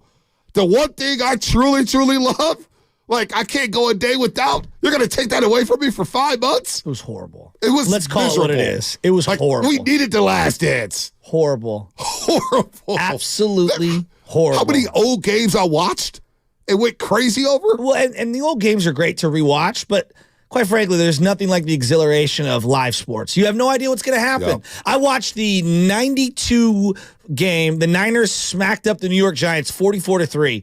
Lawrence Taylor looked like a shell of himself. I don't know if you've ever seen this game, B, but it didn't hit the same. It's not going to hit the same knowing the results and knowing what ends up happening the way Saturday night's game. Man, no doubt. And I can't wait. I'm getting chills just thinking about the playoff Think about how game. sad you were during the Memphis Warrior game. How that game flipped. Oh my if gosh. you knew the results already and watched it back, it doesn't feel the same. It doesn't. It doesn't. It doesn't. It doesn't. By the way, Lutman is he's doing a great job here. He found Green Bay media talking about hurting Brock Purdy. The Jim, Gabe, and Chewy show on ESPN Radio in Milwaukee. And I guess Mark Tremere is back on the radio? That guy? He's Chewy on the show? Oh, my gosh. He's back on the airwaves? Jeez Louise. Well, here's what Mark Tremere had to say about the 49ers and Brock Purdy. But, Gabe, I go back, and it's little things like this. And the reason we won in 95 when no one gave us a chance in San Francisco is because we intimidated them. I mean, and I always revert to Wayne Simmons. Wayne Simmons kicked the crap out of Brent Jones. And then it got contagious, and then it carried over. That's why you guys are going to think I'm crazy. Well, we already think that, so go ahead. A 15-yard penalty, and I don't condone this, but I kind of do in the playoffs.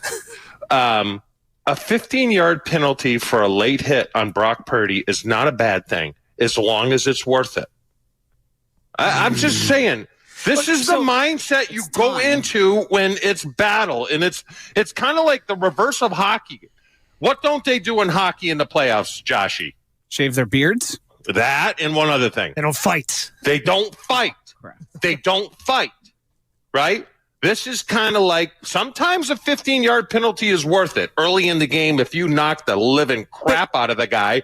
And then he kind of like sticking your helmet in the ribs of Nick Bosa is like, but I'm hearing ghosts. All right, cut it off. All right, it's over now. I mean, like, no, I'm sorry, but like, it's not worth acknowledging. I don't think we should play that again. It's just come on. I mean, That's what we got it. Like, we talk about setting the tone, the woo hits. Well, the woo hits that Fred Warner sent on Najee Harris to start the season, or the woo hit that Dante Whitner, Pierre Thomas. Now, maybe today's game is a 15-yard penalty, but that's setting a tone. It's not going out there to hurt them. It's to say, hey, we are here. We're bringing our big boy pads. If you try to run this way, you're going to get popped. That's football. But you don't intentionally. You don't want your brothers, like we were playing high school football, Pop Warner. We're not trying to hurt somebody. We want them to be able to play again. That's sad. That's sad. That's a trash take. And you know what? That will make the rounds today in Santa Clara. That will unfortunately make the rounds in Santa Clara. And now you just gave the Niners another little boost of energy, knowing that, you want to touch our quarterback? So now Trent Williams and Aaron Banks and Jake Brindle, and whether it's Burford or Feliciano and Colt McKivitz, they're going to make sure that Purdy doesn't get touched this week.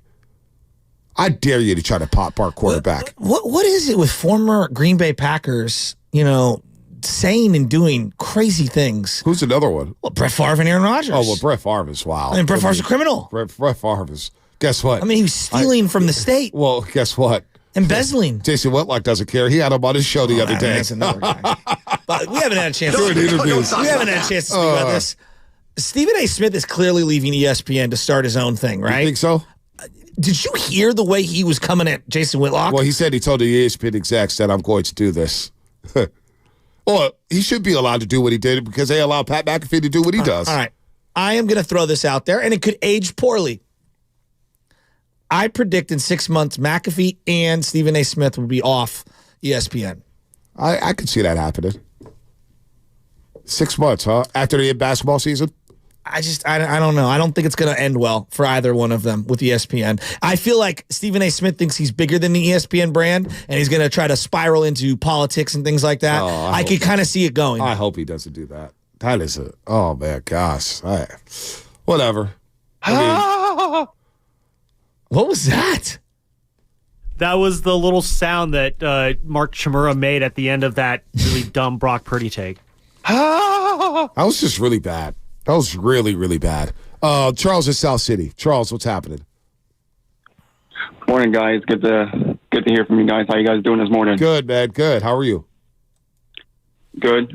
First and foremost, before I get to my take, Shasky, praise out to you and your Pops band. Thanks, buddy. I got really nothing else to say about that. Just praise up to you and obviously the assistant coach with the Warriors and to anyone that's dealing with hard times right now. Praise out to everyone right now. So, yeah, I'm gonna get to my take and hopefully I get to squeeze in a little something about the Eagles because I never got a chance to call in yesterday. But so I got this boy living in South Carolina. He's my boy, right? So he's a Packer fan somehow, some way. And he's just going on and on, delusional, saying, oh, Packers are going to win the Super Bowl. We will win that for Vince Lombardi. The Vince Lombardi trophy's coming back to Green Bay. Or we're going to beat the Niners. We beat the Cowboys. The Cowboys, they're a good team and all, but they shouldn't play like it. The difference is you guys are not the Cowboys. You guys are, when you guys fire, you don't miss. And I've been trying to tell them, I don't want to hear nothing. I don't want to hear no chirping after the game's over. So I got Niners all the way. And with the Eagles, look, man, who was that said that? Bubble Bath Boy saying that Joe Montana and who was it? Joe Montana and Bill Walsh. Yeah. Nick Sirianni and Jalen Hurts. Man, at least 97% of Philly, that city is delusional. Okay, they're as dumb as rocks. Okay, I mean, first off, we don't compare anyone. We don't compare anyone these days. Like that's stupid. That's just my opinion. But come on, you don't do that. Yeah. And another thing is, you just worshipped Nick Sirianni last year as if he was a god. Right. And all of a sudden, you want the clown out? Yeah. Come on. You know what's funny is that I have a sickness. I admit it. I got a text from Bonte in the group thread last night. Filmo Mike is on hold on WIP. Right. And I said, well, let me go to the Odyssey app and let me turn on WIP. And I was driving around. I had to do some errands with my mom and whatnot. And so I listened for almost 2 hours to WIP. It didn't get Filmo Mike. It was the Players Lounge. Right. Was that what it was called? Yeah, it was called the Players Lounge. Two old crusty dudes crying about how it's the worst loss since the 1960s for Philadelphia sports. And I got to say, I couldn't get enough of it. It was so great feeling the loserdom and how that city was in shambles. Were they not in shambles, B? In absolute shambles. Now, you want to laugh a little bit? I'm going to rat-a-tat-tat. We're going to end it with some WIP stuff. As Sam please. Love efforts it. Let's laugh a little bit. I'm gonna get you cheese in after the show. Tom Bowles. I don't know who this reporter is. Maybe we can find out the reporter in a second. But Tom Bowles was asked about getting ready for the Detroit Lions in Detroit. He was asked about the weather. Coach, looking forward towards Detroit. The weather has been a factor in some of the playoff games, even for the most prepared teams. Today, it's 13 in Detroit, which doesn't compare to some of the temperatures we've seen it drop to. Any special plans to acclimate the team to not only endure but perform in those kind of frigid temperatures should you face them in Detroit? You do know we play indoors, right? They got a dome. No, nothing planned. We're indoors, and we only have to be outside for 20 seconds getting off the bus, going under the thing, so we'll be okay. I'm going to pretend that whoever that reporter is not one of the normal sports reporters. No, I'm going to pretend. I'm going to back up the media and give them the benefit of the doubt. This is somebody who is, a general reporter who's now thrust into the world of sports. That's what I'm going to assume. Otherwise, oh boy, to not be able to know that Detroit. My whole life, Detroit's been in a dome. The Pontiac Silverdome, yes. Ford Field. They haven't been outdoors in years. Where the Niners won their first Super Bowl. They used to play, and they used to play at Tiger Stadium in Detroit Lions back in the day. Tom Bowles is just looking at her like, yeah, good thing we don't play. You got to do your research, people. That's for any young reporter out there. That is a lesson. Do your research before you ask a question. She researched the weather in the city. Yeah, she didn't research. She didn't realize that the stadium is domed. Right. Now, Mike Tomlin, who apparently is coming back to the Pittsburgh Steelers for his last year of the this deal, was great. Was asked about a contract extension, whether or not he'd be back. And I'll just let Mike Tomlin take it away. Mike, you have a year left on your contract. And he just left. Now, let's end this before we get to the Eagles report. He almost like rolled his eyes and walked out of the room. Right. That was my wife telling me, can you change the baby and then feed him and it just, at 2 a.m? Right. So there you go. And now we're going to end it with this. We got 2 minutes until final Fast Five, not injury report. I'm getting crossed up here. Chuck, remember that guy who called us from Philadelphia? The legendary Chuck. He said, if you guys come out here, we're going to smack the hell out of you. He told me basically he was going to smack the hell out of me. Well, that didn't happen. We're going to smack the hell out of you. But listen to this. Listen to this out there, Sports Radio 94 WIP. Give you a whooping. 94, no better way to start it off than Chuck in Mount Airy. What's happening, Chuck? Hey, look, let me tell you something, Jack. Jack, what's going on? What's going on, man? Let me say this to you real quick. All 4 of these teams is boom. All of them. You hear me? I'm talking about the Sixers, Eagles, Flyers, and the Phillies. Flyers are hot. 3-2 lead. You gave it up, gave a 3-2 lead. You got us up to the highs of the Raptors and let us down, as always. The Flyers, you suck forever. And the Sixers, you haven't won this since 1983. You stuck there, you want to call up here and brag about Joel Embiid in a regular season game, score 41 points. Who gives a crap? Okay? Nobody gives a crap. You want somebody to be impressed about that? Tell them to get to the finals. All right, just get to the Eagles. We don't need to talk about Embiid today. Okay? I don't care about Embiid. Just talk about the Eagles. I'm coming at everybody, okay? Let me get to my point, man. I'm waiting for your point. Off, man. Stop cutting me off, Jack. I'm rolling, man. Let me get to my point, okay? Because you freaking Phillies started it off. Oh, I don't care about the Phillies. Okay? Who cares? Talk about the Eagles. Talk about the Eagles. Man, let Chuck cook, man. Let him cook. No. Let him cook. No, you're like Jalen right now. You're being stubborn. I'm trying to point you in the right direction. Get to the Eagles. See, this is why. You cut off a great rant, man, that I had. It wasn't a great rant. I don't need a rant about the Flyers. Man. You disrespect. Oh my God! Would you talk about the Eagles? You know what? You a screwed up host. You know that? You suck as a freaking host. I don't suck. I'm actually very good at this. Nah, disagree. You sit there and you run your freaking mouth. Oh, would you stop being a baby? Would you just talk about the Eagles? Oh, wow. All right, Chuck, why don't you take a chill pill? Well, I hope you called that. Yeah, Buzz. I mean, holy cow. What a baby. Rios is in North Philly. What's happening, Rios? Just remember we're out in the open. I know. It's just, come on. Jesus, whatever. What's Rios, going on, what's up, Rios? So basically, Chuck told him. Hard charge. I want to hear that guy. Dude, Chuck basically told him, shut the bleep up. Shut the bleep up. Was that Joe DeCambria? No, that was Jack Fritz. His name, Jack Fritz, who's that? He's their new afternoon host. Oh. Jack Fritz alongside Ike Reese, who tried to talk about us. And I think Ike Reese is taking too many hits to the head because he got the story all screwed up because little fella didn't know what he was doing. But little fella he retired. Jack Fritz, that's a lesson for all radio hosts. Let the caller cook. Let the caller cook. He was going to get to the Eagles at some point. He was building it up. I'm actually with Chuck on that one. I thought that was Guru's second cousin. I'm with Chuck there. I'm with Chuck. And he basically said, you suck as a host. And Jack Fritz going, I'm actually pretty good. Are you? The only reason why you got a job is because little fella retired. Well, I don't know if you're that good. Contract wasn't renewed. There was a lot into that, and then he made it out like he wanted to. I don't know if I'm believing that. Yeah, little fella, he's a fraud. Yeah. Fast Five. It's time for the Xfinity Fast Five. Your last chance to get in on the morning roast. Brought to you by Xfinity. Supercharge your home with supersonic Wi-Fi. Unbeatable internet. Only from Xfinity. My final thoughts are with Dejan Milojevic and the Golden State Warriors. Tonight's game has been postponed between the Warriors and the Utah Jazz due to Dejan Milojevic having a health scare in a restaurant last night. He's been hospitalized, and obviously this is serious enough to where the game has been postponed. So my final thoughts and prayers are with Dejan Milojevic. Come on, man. We need you. I need to see you Friday night at Chase Center, buddy. Hopefully you're okay. Piggybacking on that, yes, I'm praying for him and praying for my dad. You know, he's got a big surgery today, and things haven't been looking great. And everybody that's been reaching out, I can't thank you enough from my entire family. You know, people that barely know us, that know us dearly, all the care and the concern, the great people at CPMC. Say a prayer for my dad today. He's got a big surgery, and it has to go well. There's like no other way around it. And thank you guys for being such a supportive community here at 95.7 The Game. I love you guys. I know we always talk, oh, it's a brotherhood. No. You guys have been a family. We've been going through hell, and for allowing me to come in.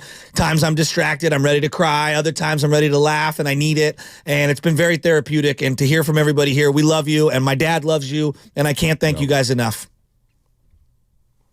Yeah, thoughts and prayers to all the Bay Area families, Warriors included. Hug your loved ones, guys. Yep. Yeah, let's keep it simple. You know, thoughts to Coach and thoughts and prayers to Pops too. You know, let's hope everyone gets better. All right, that was Fast Five, brought to you by Xfinity Next Generation 10G Network. Only from Xfinity, this future starts now with Matthew Steinmetz and Daryl, the Guru Johnson. Have a good day, everybody. For too long, I've waited around on medical appointments for me and my family. But now that Prime offers 24/7 virtual care through One Medical, I decide when our visits start.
brings the perspective. Yeah, I think they both have a great point. Get off me, text line. He's truly one of a kind. That is wow. Oh, my God. And he's doing a great job. I need you to man up and say what you really want to say. Diamond, you're doing a great job. And together, they are Steiny and Guru. Yeah. On 95.7 The Game. I'll tell you what, I made a little bit of a mistake yesterday. Kind of like the pilot that flew Guru's plane. Boy. Doctor appointment today, 250. Okay. All right. You know how I think it's straight. So Guru told the story a couple times this week about he's flying to Greensboro, and the pilot apparently tried to land the plane, and he shouldn't, and he came out and he apologized. He was guilty. Yeah. He apologized to the plane and said, I probably shouldn't have tried to do that. Tears in his eyes, man. Yeah. And I keep thinking, why did he do that? Right, I'm with you. What's he thinking? It's what he put everybody through is what made him. So yesterday, Evan, I'm leaving, and Guru and I are at the elevator, and I say, hey, my bad today. I just kind of I just didn't have. It was like, I was kind of needling you. I'm just sorry about that. I just, maybe my dad or something. You were regular. I just said, I'm sorry about that today. I just feel like I wasn't myself. It goes, no problem. It's like, I shouldn't have done that. There's no need for me to do that. Yeah, you were your regular self. And plant that seed. Yeah. Plant that seed. Are you gonna follow up on this? In case you don't know, Guru's going to the doctor today for his knee. Yeah, that not his foot. I bumped. Don't make that mistake. Yeah, that I bumped on the plane when the dude. Say shattered on the plane. Don't say bumped, because then if this comes down to some big money down the road. Did you see the video that went viral in the Las Vegas courtroom where the guy attacked the judge? I don't know how he got that. You sent it to me, but I didn't. That's how I didn't flew get a on chance the plane to and bumped my knee on the chair. Thumbs up, Stoney. But can you please stay out of good morning out of the YouTube chat? We're together for an hour. You, Evan, and I before the show. We need to condense that. But I've been coming in earlier. I don't know if you know. I haven't. And I try to veer away from you and go to YouTube chat like I'm Norm Peterson. I'm walking into a bar and I say, good morning. You come right behind me. How you guys doing? This is my hood. No, actually, YouTube. You got to stay out of it. I don't like it. We both can't be in there. Oh, we can both be in there. Yeah. How you feeling?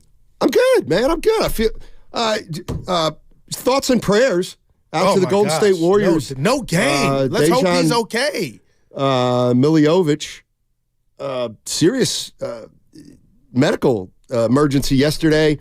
They were having a team dinner in Salt Lake City, the Warriors, and one of their assistant coaches had a serious medical condition. He's in the hospital now. They've canceled the game. Not canceled. They've postponed tonight's game. So the Warriors were supposed to play the Jazz tonight at 6. This is serious. And the game's been postponed, which tells you this is a pretty serious situation involving the Warriors' assistant coach. So thoughts and prayers out to no doubt out to the Warriors and his family and him, and the entire Warrior family. So no Warrior game today.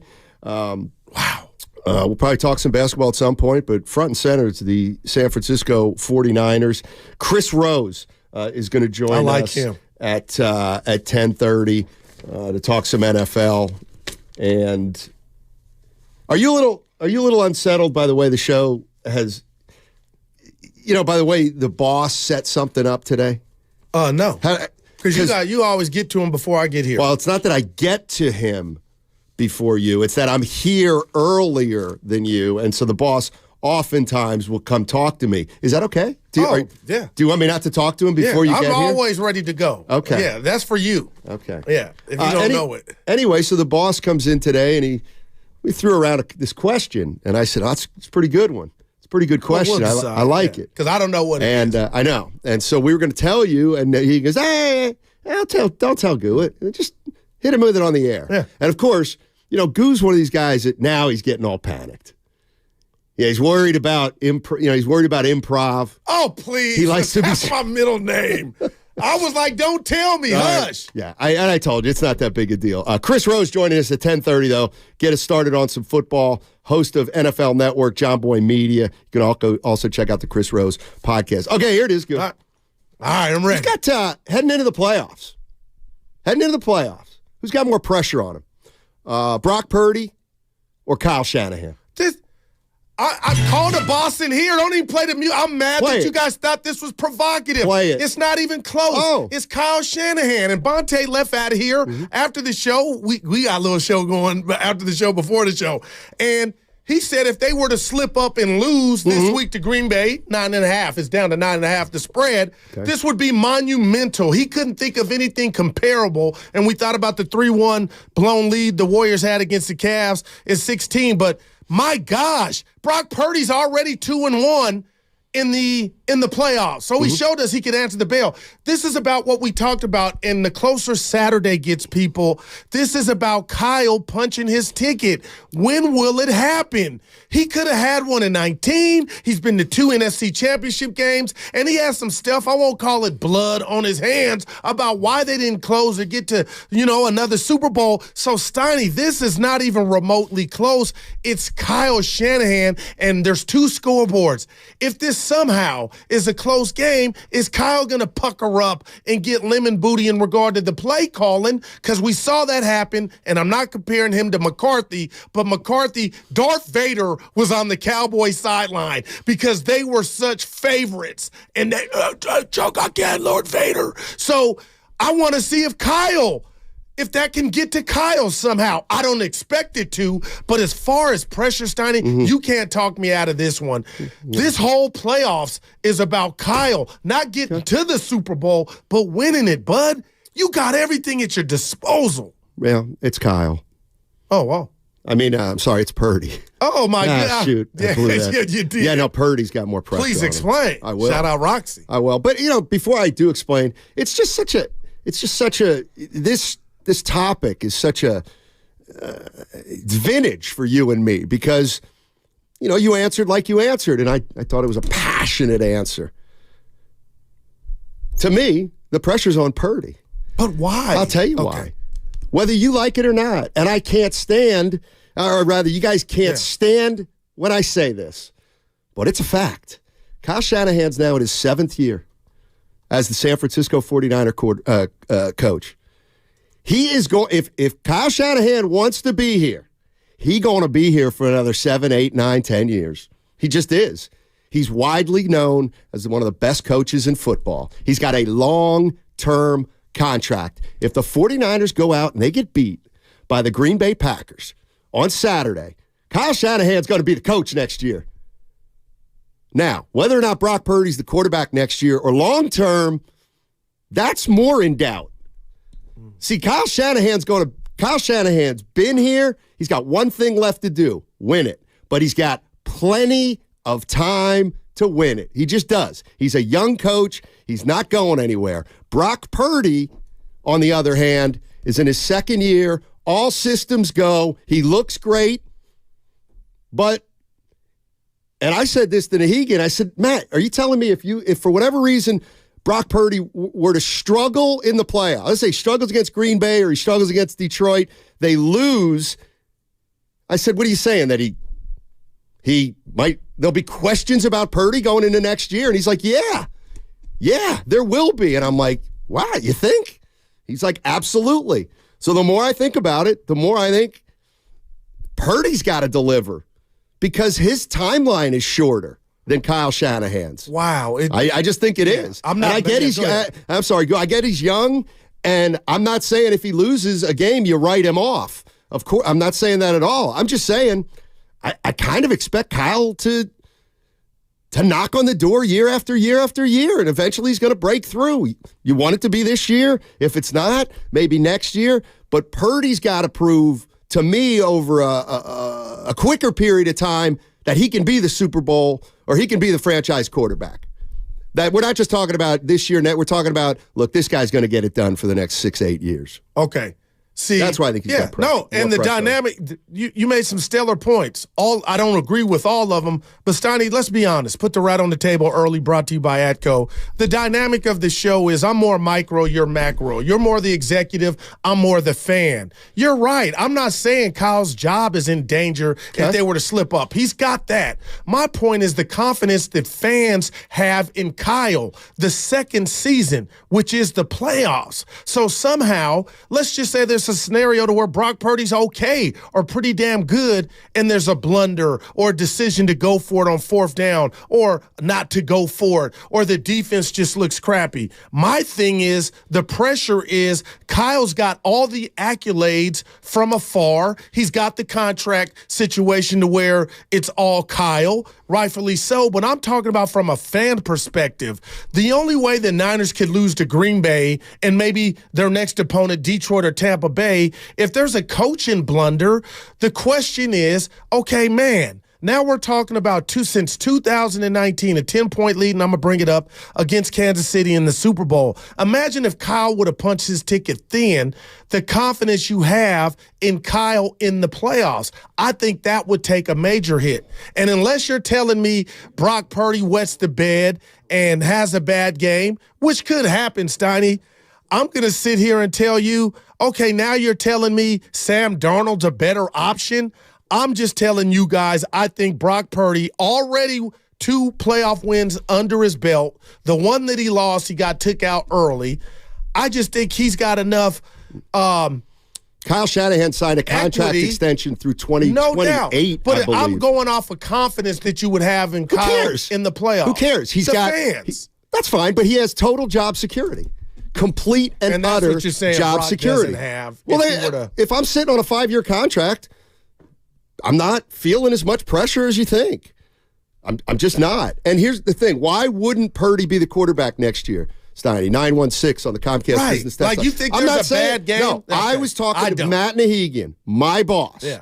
And I said, do you really think that if the 49ers get beat before the Super Bowl, let's say it was either this week or next week, and Purdy struggles in that game, he wins a game, then they lose in the NFC Championship and he struggles.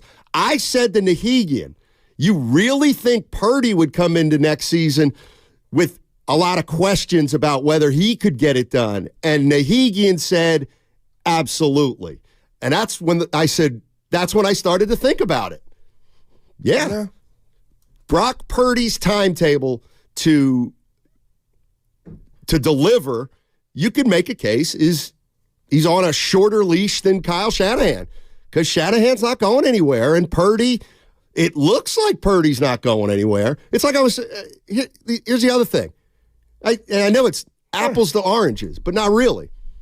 Shanahan's going to be here, I think he signed through 2028 at least, maybe 2029. He signed an extension at the beginning of this year, though, remember? I thought he lasted till I thought he was through 2025, then he signed an extension for 3. Nevertheless, he's going to be here for the foreseeable future.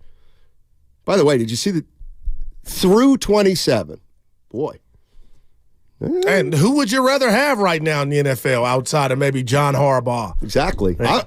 I'll say I can make a case that I don't know all the coaches' contracts, but Kyle Shanahan's got less pressure on him than any coach out there because, I mean, he's more secure than McCarthy. He's more secure than Sirianni. But it's just about, like Eric Spoelstra, you talk about, you've always talked highly on him, Steiny. He's got a ring. He's got rings, okay? Forget he's LeBron. All the good ones have the hardware. So I'm just wondering, when I look at the landscape of this year's playoffs with who's left, even the AFC, I'm just like, Kyle, I think so highly. Daryl Johnson, I think so highly of you.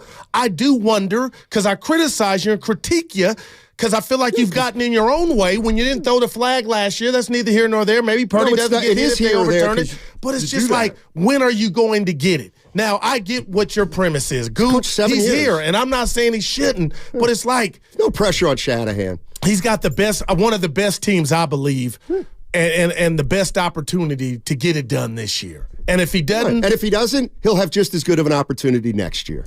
He will. And according to you... You think the Niners are set up for a dynasty. No, I do. I mean, if you're saying they're set up for a dynasty, then that leads me to believe we want to win it this year, but if we don't, we'll get it next year. Yeah, and I'm not going to sit here and tell you guys he should be fired if they were to slip up, but I'm telling you something's going on. Like, it'll be hell to pay. I think Kyle will take the most brunt of a Niner slip up. If the 49ers get to the Super Bowl and Baltimore beats them 22-21, are we going to start saying Kyle's a choke artist? I would. Yeah, is that what we're going to start doing? I would believe I could go to a whiteboard and make that case. At 8, and I'm not advocating. He would be 8. You should fire him. He would be 8-4 in the postseason at that point. Yeah, but what's his record in Super Bowls? 0-2. Okay, 0-2. Yeah. Yeah. See, that's the big, like, to me, 7 years. He's been here 7 years. That's not a very long time. I don't think it is. Now, do I think they should get to the Super Bowl? Of course they should get to the Super Bowl right now. But like Kyle Shanahan has proven he's an NFL coach and he's one of the best in all of football. That's what he's proven for 7 years. Brock Purdy's played for 2 years. He's shown that he's one of the best quarterbacks going right now. Got 2 wins and offs. Well, why do they count for Purdy but not for Shanahan? Well, because he lost the biggest game. Who? Kyle. He was up 10 with 6 minutes left. I'm talking about 2019. This is pre-Purdy time. So you're holding 2019 against Oh, my gosh. Okay. Because you think the 49ers were better than the Chiefs. They lost the lead to the Chiefs. They outplayed the Chiefs that game. But I watched it 100 times. Nobody could tell me the difference. Now, and I believe Kyle had something to do with it in regard to the play call. And now the 3rd and 15, and so who was you that think they got lost? So you think Kyle Shanahan's got got a coaching problem in the playoffs? You think he's got a coaching issue? I'm not ready to say that, but it's in the file. And if they don't get it done now, as you being the favored, then. Now, what if Purdy goes out there and throws 4 picks? Were the 49ers, were they the favorite in the Super Bowl against Kansas City? No. Okay. Have they ever lost? Were they the favorite? Were they the favorite against the Eagles last year? Nope.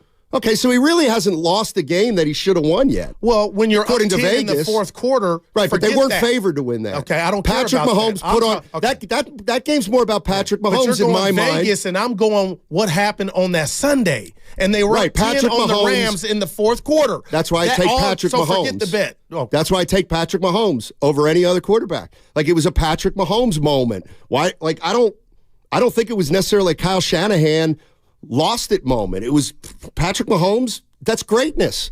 And Jimmy Garoppolo, well, that was Stafford. Whose fault was it? Garoppolo or a combination? Well, I mean, I don't think it's fair to say Kyle Shanahan chokes or gets lemon booty, but we can also say, well, Jimmy Garoppolo missed a wide open Emmanuel Sanders. And dropped the interception. I get all that. I don't think that. I just think there's pressure on him, Stoney, and I think there was pressure on Mike McCarthy. And I honestly believe he coached tight, and it got him. I don't expect that to happen to Kyle, but it can happen. I don't believe real. I don't believe, but it's just another playoff for Kyle Shanahan. It just is. Mike McCarthy might get fired, right? Yeah. Sirianni might get fired. Kyle Shanahan's not getting fired. He's not getting fired. Yeah, but again, the fan of the show, Stoney, I'm talking about the confidence you'll have in him from the fan base. You don't think he'll lose? When's he? Okay, that's all. Okay, so go ahead. And I'm not advocating if they lose or something fluke happens, run them up out of here. But you can't be the greatest or a god. Nobody called him that except people before he won a damn thing. But when are you going to punch the ticket then? I don't know. He's got 25 years to do it in my mind. How long did it take Andy Reid? He didn't get it done in Philly. Okay. Maybe Shanahan doesn't get... Eagle fans don't give a damn about the 2 that he's got in Kansas City. But they were wrong. Eagles fans were wrong for moving off Andy Reid. If the Eagles moved off Andy Reid because they thought he wasn't a Super Bowl winning coach, they screwed up, obviously. That's not on Andy Reid. That's on the Eagles. Well, the Eagles got a Super Bowl after Andy Reid left. Okay. So I don't know how much they're missing Andy. That's what I'm saying. Andy ran into one of the greatest quarterbacks, and I'm with you. I think they're missing with Andy Patrick Reid. Mahomes. I think Andy Reid's a better coach than Sirianni. Coach Peterson got a Super Bowl. They weren't missing him with the backup quarterback, is my point. They got a Super Bowl without Andy Reid. So so at the parade, there was no tribute to Andy Reid. It was like, okay, we've moved on, and we got a Super Bowl. Something Andy couldn't do, and he had hella opportunities to do so. Right, but the failure is the Eagles, not Andy Reid. Andy Reid is bigger than the Eagles. If Kyle Shanahan, they lose, and Kyle Shanahan gets fired tomorrow, and he goes somewhere else and wins a Super Bowl, then it's like, I don't give a damn that the 49ers fans don't care. You wanted him out of here. Like Andy Reid, I get it. Andy Reid winning a Super Bowl in Kansas City does nothing for Eagles fans. That's right, because you ran him out of town. So he stuck it to you. He left and stuck it to you. So if you're telling me that Kyle Shanahan's under a lot of pressure, I'm not saying you. Yeah, Kyle Shanahan, if they lay an egg against the Packers, they may fire him. Yeah, no, I'm not saying that at all. I know you're not. Okay. I know you're not. But what I'm saying is, at that point, if the 49ers move off Kyle Shanahan, he goes and wins it somewhere else. Sorry. That's on Jed York, the fan base. If the fan base was pushing for Kyle, what's the pressure on Purdy to you then? Because I think he's a made man for at least another, even if he were to have a okay, I think Kyle Shanahan is an infinitely more made man than Brock Purdy. I totally get it. Well, that's where my pressure comes from. But there's nothing at stake for Shanahan. When you say there's pressure on Brock, then the way I look at the roster and the depth chart, you're telling me the only guy he's got to be worried about is what they have now, and that's Sam Darnold. I don't think he's a bad game away from Darnold being a threat to take his job. Okay. If it were to happen. Well, I don't think Kyle. Right. What about three bad games? Well, then yeah. Right. And what I'm saying is season the next season. Who do you think's more likely to be here in 2028? Kyle or Purdy?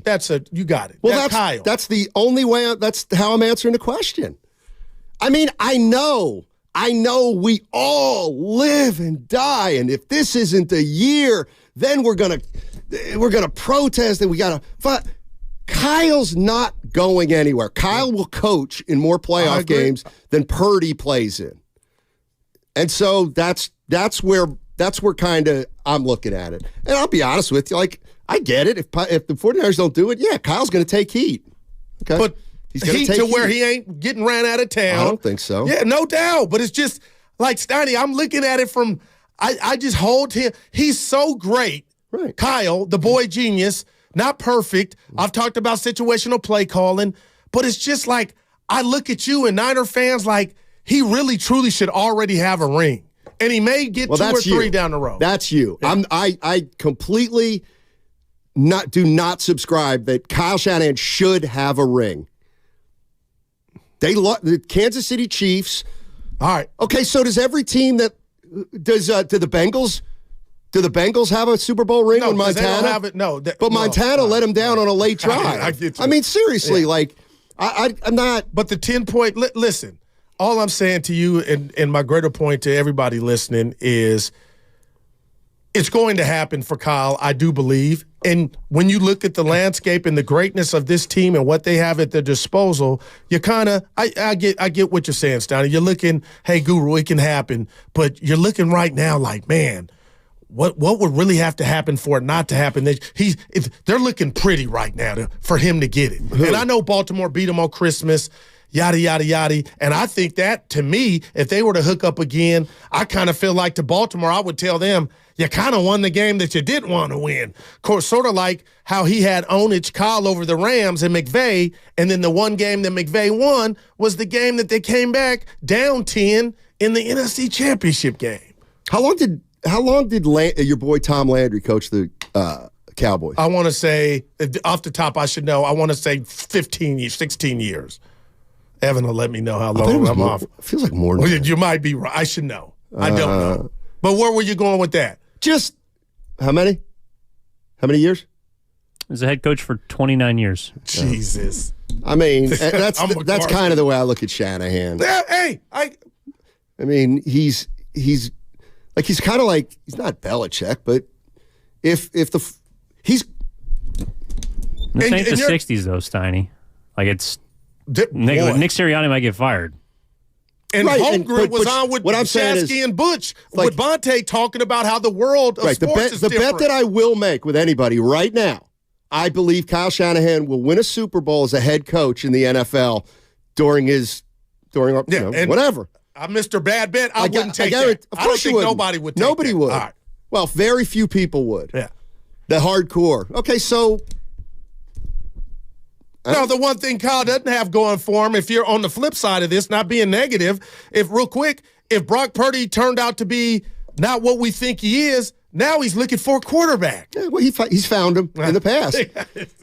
Well, we thought he's found him. I mean, that's why I think it's, would you rather have Patrick Mahomes, who's going to be maybe the best quarterback in football for the next 6 to 8 years, or would you rather have Kyle Shanahan as a coach, a guy who's shown that, man, he can win with a couple different kinds of quarterbacks? 888-957-9570 is the number.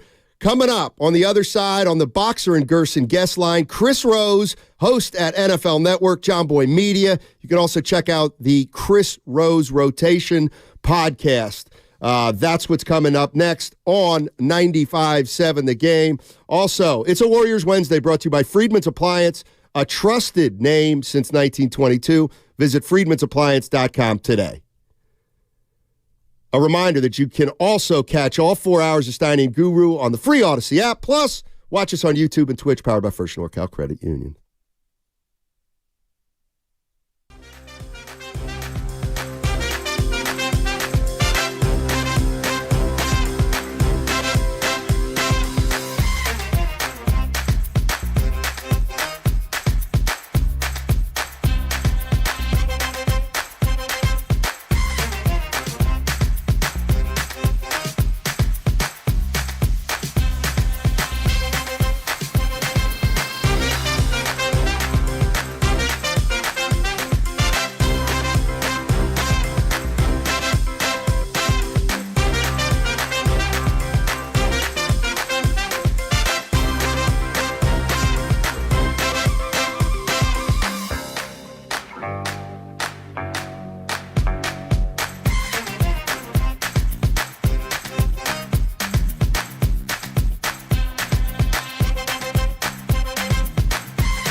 know about Kyle's growth. Now, back to Steiny and Guru on 95.7 The Game.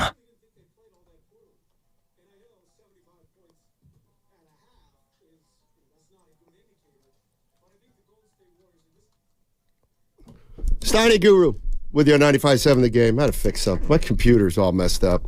Let's go out to the Boxer and Gerson guest line. Introduce Chris Rose, host at NFL Network, John Boy Media. You can also check out the Chris Rose Rotation podcast. Chris, we've had you on before. We love to talk to you. Thank you so much for joining us.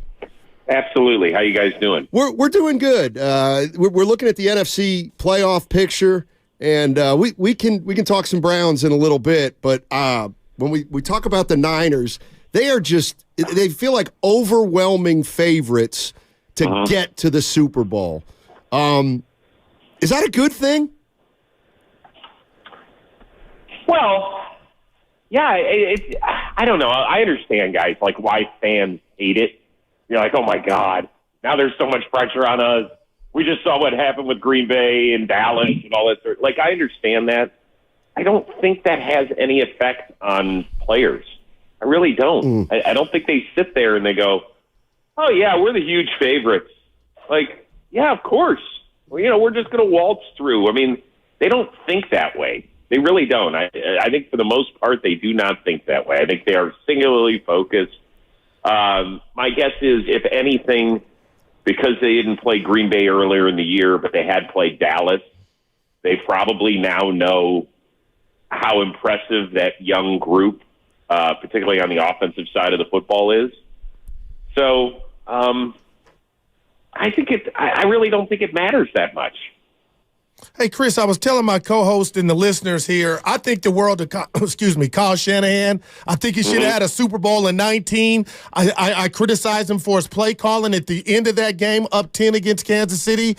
And I know he's got the contract to where he's not going anywhere anytime soon. But when you look at the landscape, Chris, of the NFL right now, and what they have at their disposal, offensively, defensively, as a fan, can I say, you know what, Kyle? If you don't get it done here, when will you get it done? Is that fair? Yeah, I do think that part is fair, and I'm a huge Shanahan fan. I mean, you guys know it, I'm a Browns fan, but I love watching the Niners probably more than any team out there. I just think that he's so creative. I love the way that he utilizes every playmaker that he's got. But yeah, if they don't win it this year, then I do think that at some point it's time to start thinking a little bit about it, right? I mean, they moved on from Jimmy G and they drafted Trey Lance in part because they felt like they were a little short somewhere. And now they've got a guy who a lot of people think is pretty good, right, at quarterback. Is he Patrick Mahomes or Lamar Jackson or Josh? No, he's not that. But he's pretty damn good in a really, really fascinating system. But you know what? Let's not. I wouldn't go down that road until however it plays out this year. Send those positive vibes. Yeah, that's the difference between my partner and me. We're very different, and when he panics about, well, if they don't do it this year, then when are they going to do it? I said, well, I'll bet you right now that Kyle Shanahan will win a Super Bowl as a head coach in the NFL at some point. He won't make that bet with me. You know what I'm saying? So, like, this is his latest opportunity, but, man, it feels like he's going to be a coach for a long, long time and probably has a few more in him. The one thing I wanted to ask you, we were batting this around today, is, Kyle Shanahan's kind of proven he's one of the great play callers and offensive minds. The Kansas City Chiefs have Patrick Mahomes. Would you rather have Patrick Mahomes for the next 8 to 10 years as your quarterback or Kyle Shanahan as your head coach? Well, it depends who's calling Mahomes' plays. Shanahan. I guess it can't be Shanahan in that situation. No, right? So it's like part of the reason, and I'm a huge Mahomes guy. I just love watching him play. I'm just such a fan of his. But he has grown up with Andy Reid, right? how much different would his career be if he was elsewhere? Part of the thing about Josh Allen is that he's now had several different offensive coordinators in his span, and the criticism of him is, well, why can't he just consistently be like Patrick Mahomes, right? Why does he always lead the league in turnovers or is always up there? Why, Mahomes has had remarkable consistency at the most important position in the sport as far as coaching, play caller, right? And direction of the offense. So, and even in a year where things haven't gone silky smooth, here they are. They're one win from being in their 6th straight AFC Championship game. That's pretty remarkable stuff. So to answer your question, I do think Shanahan's I think he's so different. I mean, to be able to get to where he's gone in terms of championship games and a Super Bowl with guys who aren't at the top of the line when you're selecting quarterbacks is pretty special. So, but I'm not moving off of Mahomes. Sorry, guys. You tried to get me off of Mahomes. I'm not moving off of Mahomes. No, the reason I think we think it's interesting is because they both, in their own way, seem to ensure at least a certain amount of success. Totally. Yeah. Totally. And that should be appreciated. I mean, I know it's hard because at the end of the day, particularly in San Francisco, when you have 5 trophies up there, that's what you want. That's how you're not measured by 12 or 13 win seasons and NFC Championship game appearances. I mean, believe me, like in my city, we were happy because we won 11 games and made the playoffs with 5 different starting quarterbacks. How we measure success and how you guys measure success are 2 totally different things. So I understand it, but it does have to be appreciated as well. Chris, I feel like we're family because I've talked to you. I've been following you since Best Damn Sports Show. Nice. My dad's from East Texas. I'm a diehard Cowboy fan, born and raised in the Bay, so I'm objective. I don't know who had a worse weekend, you or I, but are you giving the Packers, who shocked me in the world, a chance against the Niners, or was that just a byproduct of bad coaching in Dallas all the way around and the Packers took advantage of them? I just don't see them bringing that against the Niners. Well, let me start with the easy thing. You had a way worse weekend than I did. Way worse. Listen, I did. It sucks when your team loses. When the Browns, it hurt Saturday afternoon when the Browns lost, but we had a ton of injuries and we led the league in turnovers. The fact we won 11 games and made the playoffs was pretty remarkable. You all had the 2 seed in your hand. In fact, kind of hand delivered to you against Detroit, and you couldn't win 1 game, let alone 2. So you had a way worse weekend. Now, to answer your other question, I cannot believe that Dallas could not score a point before Green Bay scored 27 of them against the Joe Barry coach defense. Wow. I'm not here to rip on Joe Barry, but he definitely is.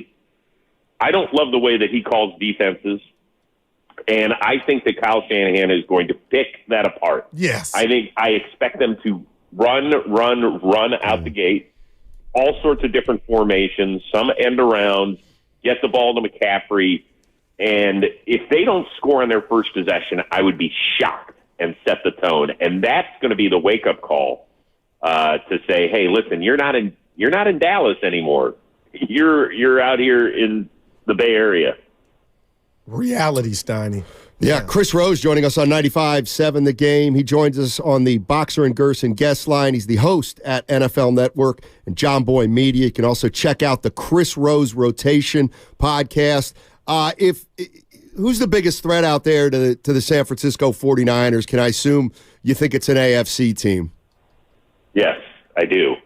I do think Detroit's going to beat Tampa Bay. And I think you guys will take care of Green Bay. And I love what Dan Campbell's done, right? Who can't appreciate it? He is real. He is authentic.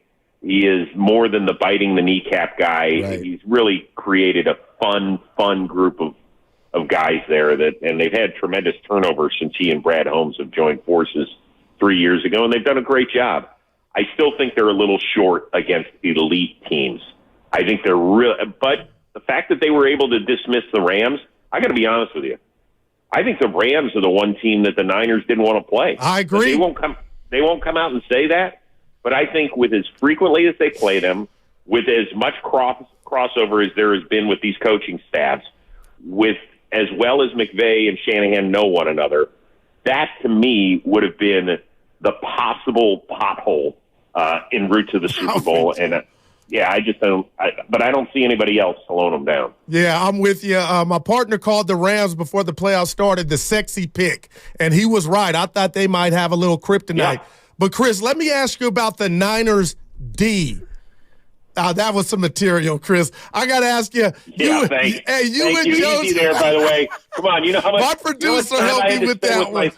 You know how much time I had to spend with my therapist this week based on all that? My God, we made it on Jimmy Kimmel last night. Hey, dude, it was so great. But walk us through that in real time when you realize, were you mad at Jones Drew? Did you understand? No. And had you been there before? So, listen, when you do these shows and when you fly enough live hours, as I like to say, you're always going to say something right where you're like, okay, yeah, I probably shouldn't have said that. So the minute he gave me the what look, I was like, and that's why you heard me say on the back end, defense. Right. Like everybody knew what I was talking about. Everybody who is a sports fan knew exactly what I was talking about. Now, should I have completed the sentence with defense? Absolutely. In fact, in the middle of the segment, we went to some interview, and I turned to him and I went, really, dude? And he's like, well, what am I supposed to do with that? I was like, I get it, but you could have just kept going or something. But it was perfect the way it ended up, and it was hilarious. And I almost want to get T-shirts printed, the look on his face. Oh, I have boy. now that whenever he calls me, that's the picture that pops up on my phone. That's is great. Stare at me. Well, Chris, and it sounds to me like you and I are trying to suffer this infantile sophomoric behavior from people. They read into things that just let's keep it mature. No, hey, that was pretty funny. You handled it great. We appreciate you, and playoffs should be a lot of fun this weekend. Yeah, this is the best weekend of the NFL because presumably you have the 8 best teams. I still think Dallas was one of the 8 best teams, but whatever. I mean, listen, I'm not going to – I love watching Green Bay play, and I think those kids are great. I think their time runs out this weekend against you guys, and you should enjoy. Thank you, Chris. Appreciate it. Take it easy, man. All right, guys, take care. That's Chris Rose, courtesy of the Boxer and Gerson guest line, host at NFL Network, John Boy Media. You can check out the Chris Rose Rotation podcast if you want to hear more from Chris. Good stuff. What are you pointing at, the 8? No, yeah, the 8. It's going down. It started, Evan, the line for this week's game was 10.5.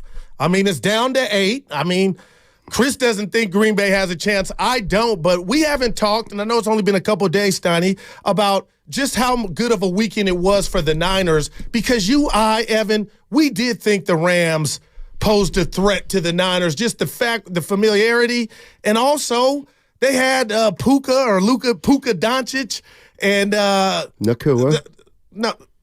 Puka Nacua. Yeah, LeBron called him not Luka Doncic, Puka Doncic a couple weeks ago. That's I love referring to what? He get receptions like Luka gets buckets. Okay, so that's why I called him that. Stretch, LeBron. I like it, but the fact that they don't have to see him, I think, is a big deal. Look, the two sexy, everybody Halle Berry. Everybody thinks they're a know-it-all. Oh, sexy. Who are the two sexy picks coming? Oh, sexy pick. You don't want to play the Rams. Oh, watch the Browns. The two sexiest picks in each conference got beat. All right, who's sexy now? Pick another team. Baltimore. Okay, Baltimore. Yeah, we expect them to be. Well, the Browns didn't have their QB, Stoddy, so I don't know how sexy they could have been. Well, I think that's why they were sexy because they had so many injuries that people thought Flacco was going to be able to do it.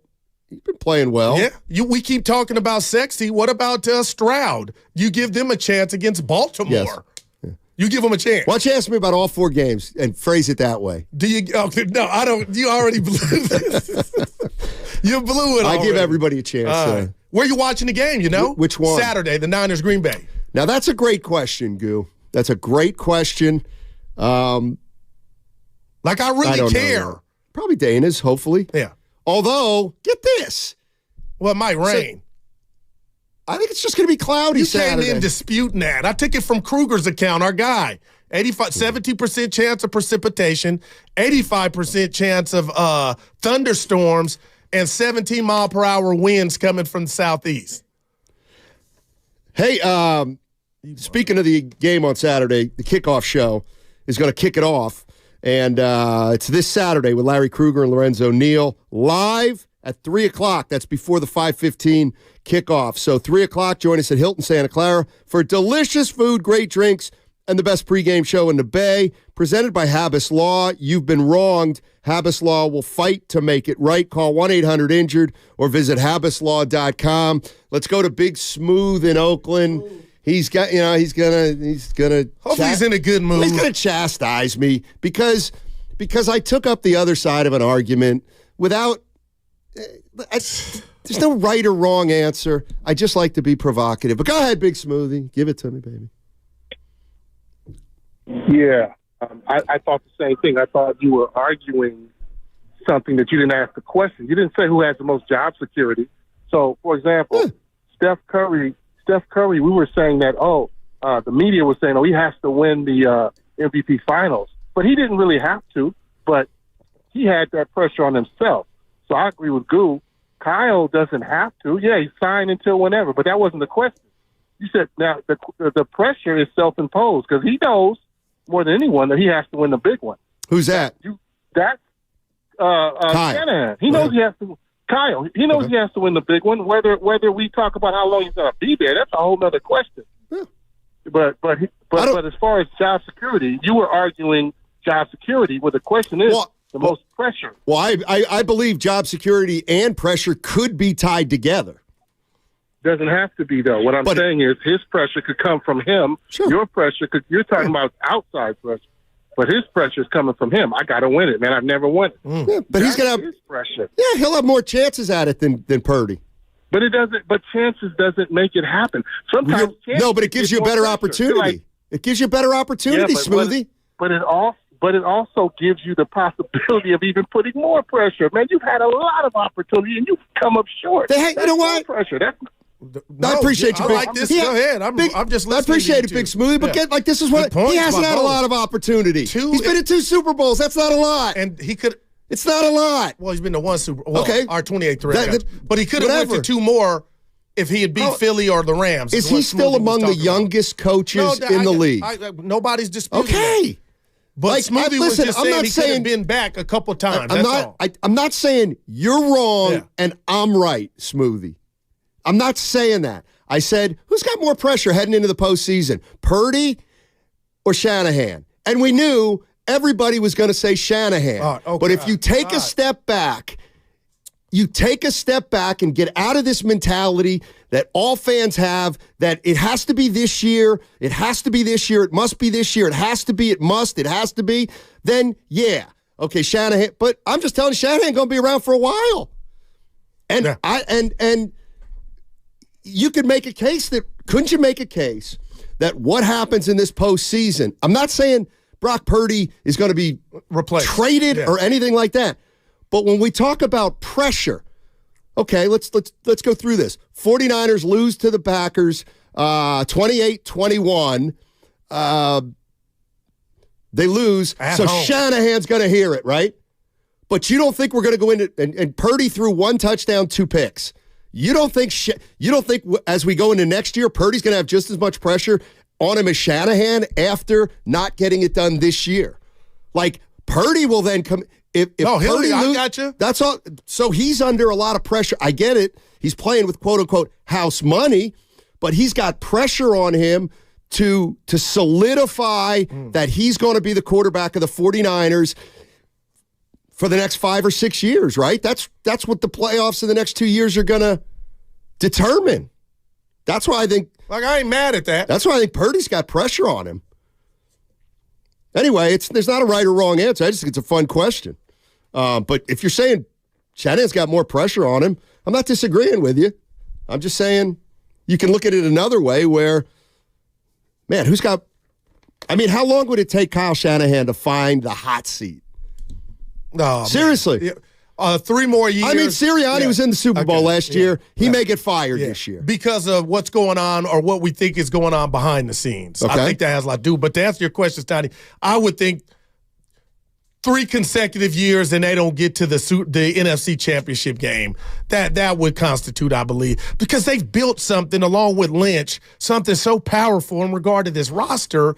That's where a lot of this is stemming from. Like maybe you or I could coach it, the whole Barry Switzer thing. It doesn't matter who coaches, you still can win. 888-957-9570 is the number. 49ers, they play the Green Bay Packers, Levi Stadium, 5:15. I'm seeing cloudy on Saturday.